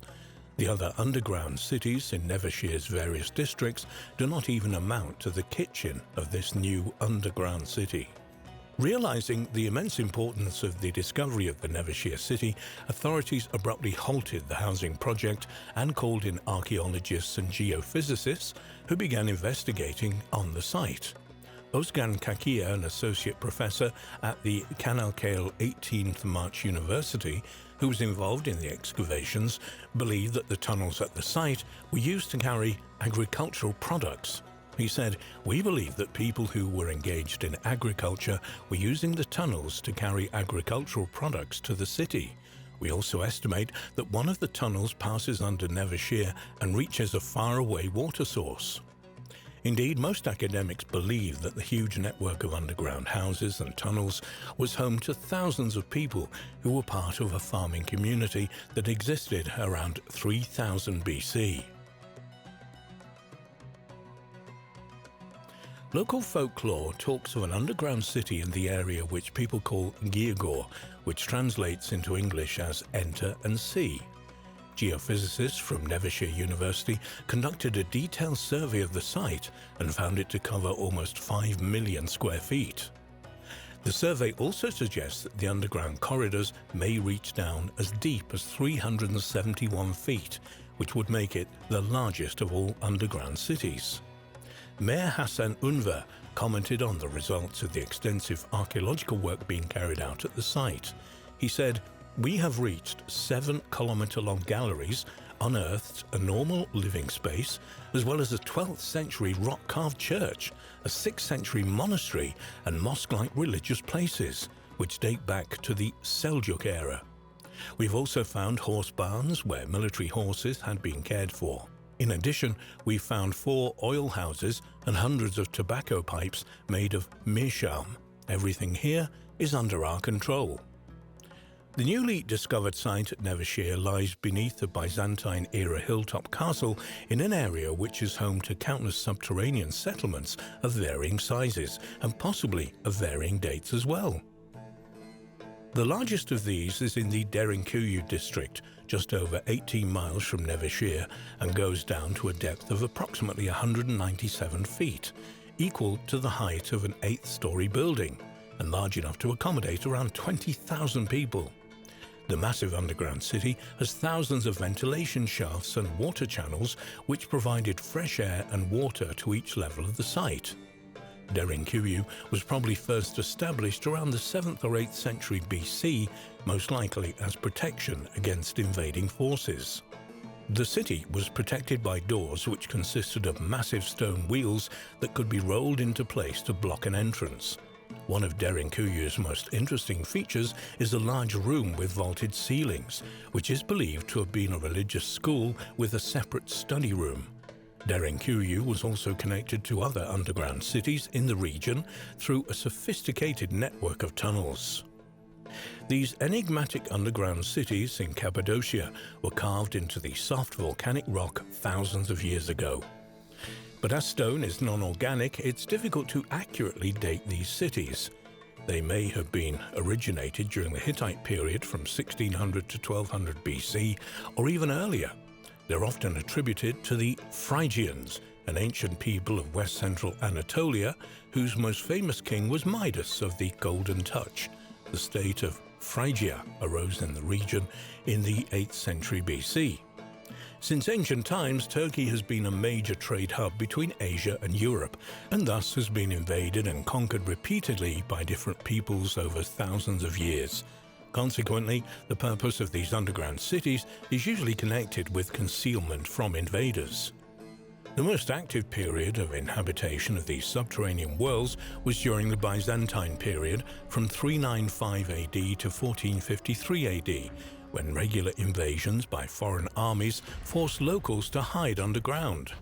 Many of these cities continued in use right up until the 20th century, when people hid there to save themselves from persecution during the Ottoman Empire.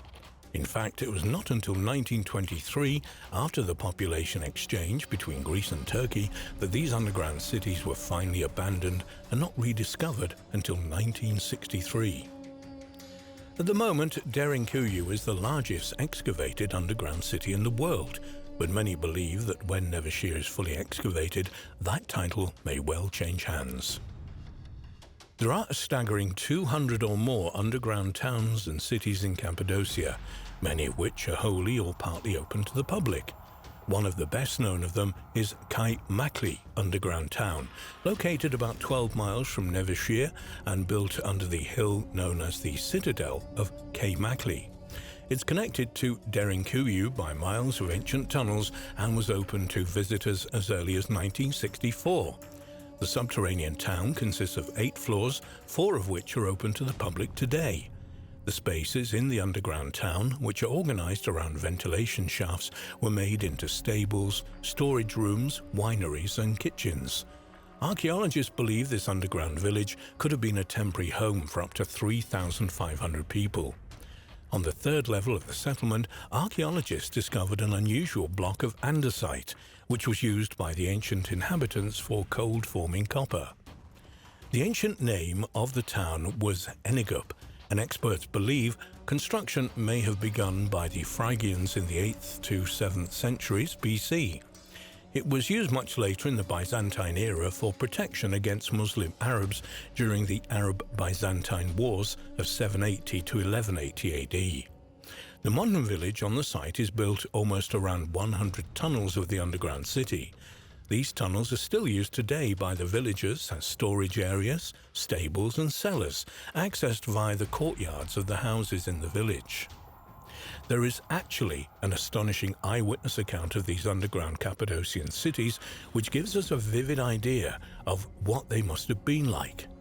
It was written in 370 BC by the ancient Greek professional soldier and writer Xenophon, and tells of the expedition of a large army of Greek mercenaries hired by Persian Prince Cyrus the Younger to help him seize the throne of Persia from his brother. During their travels, they came upon a strange village somewhere in Anatolia, modern Turkey, which Xenophon describes as follows.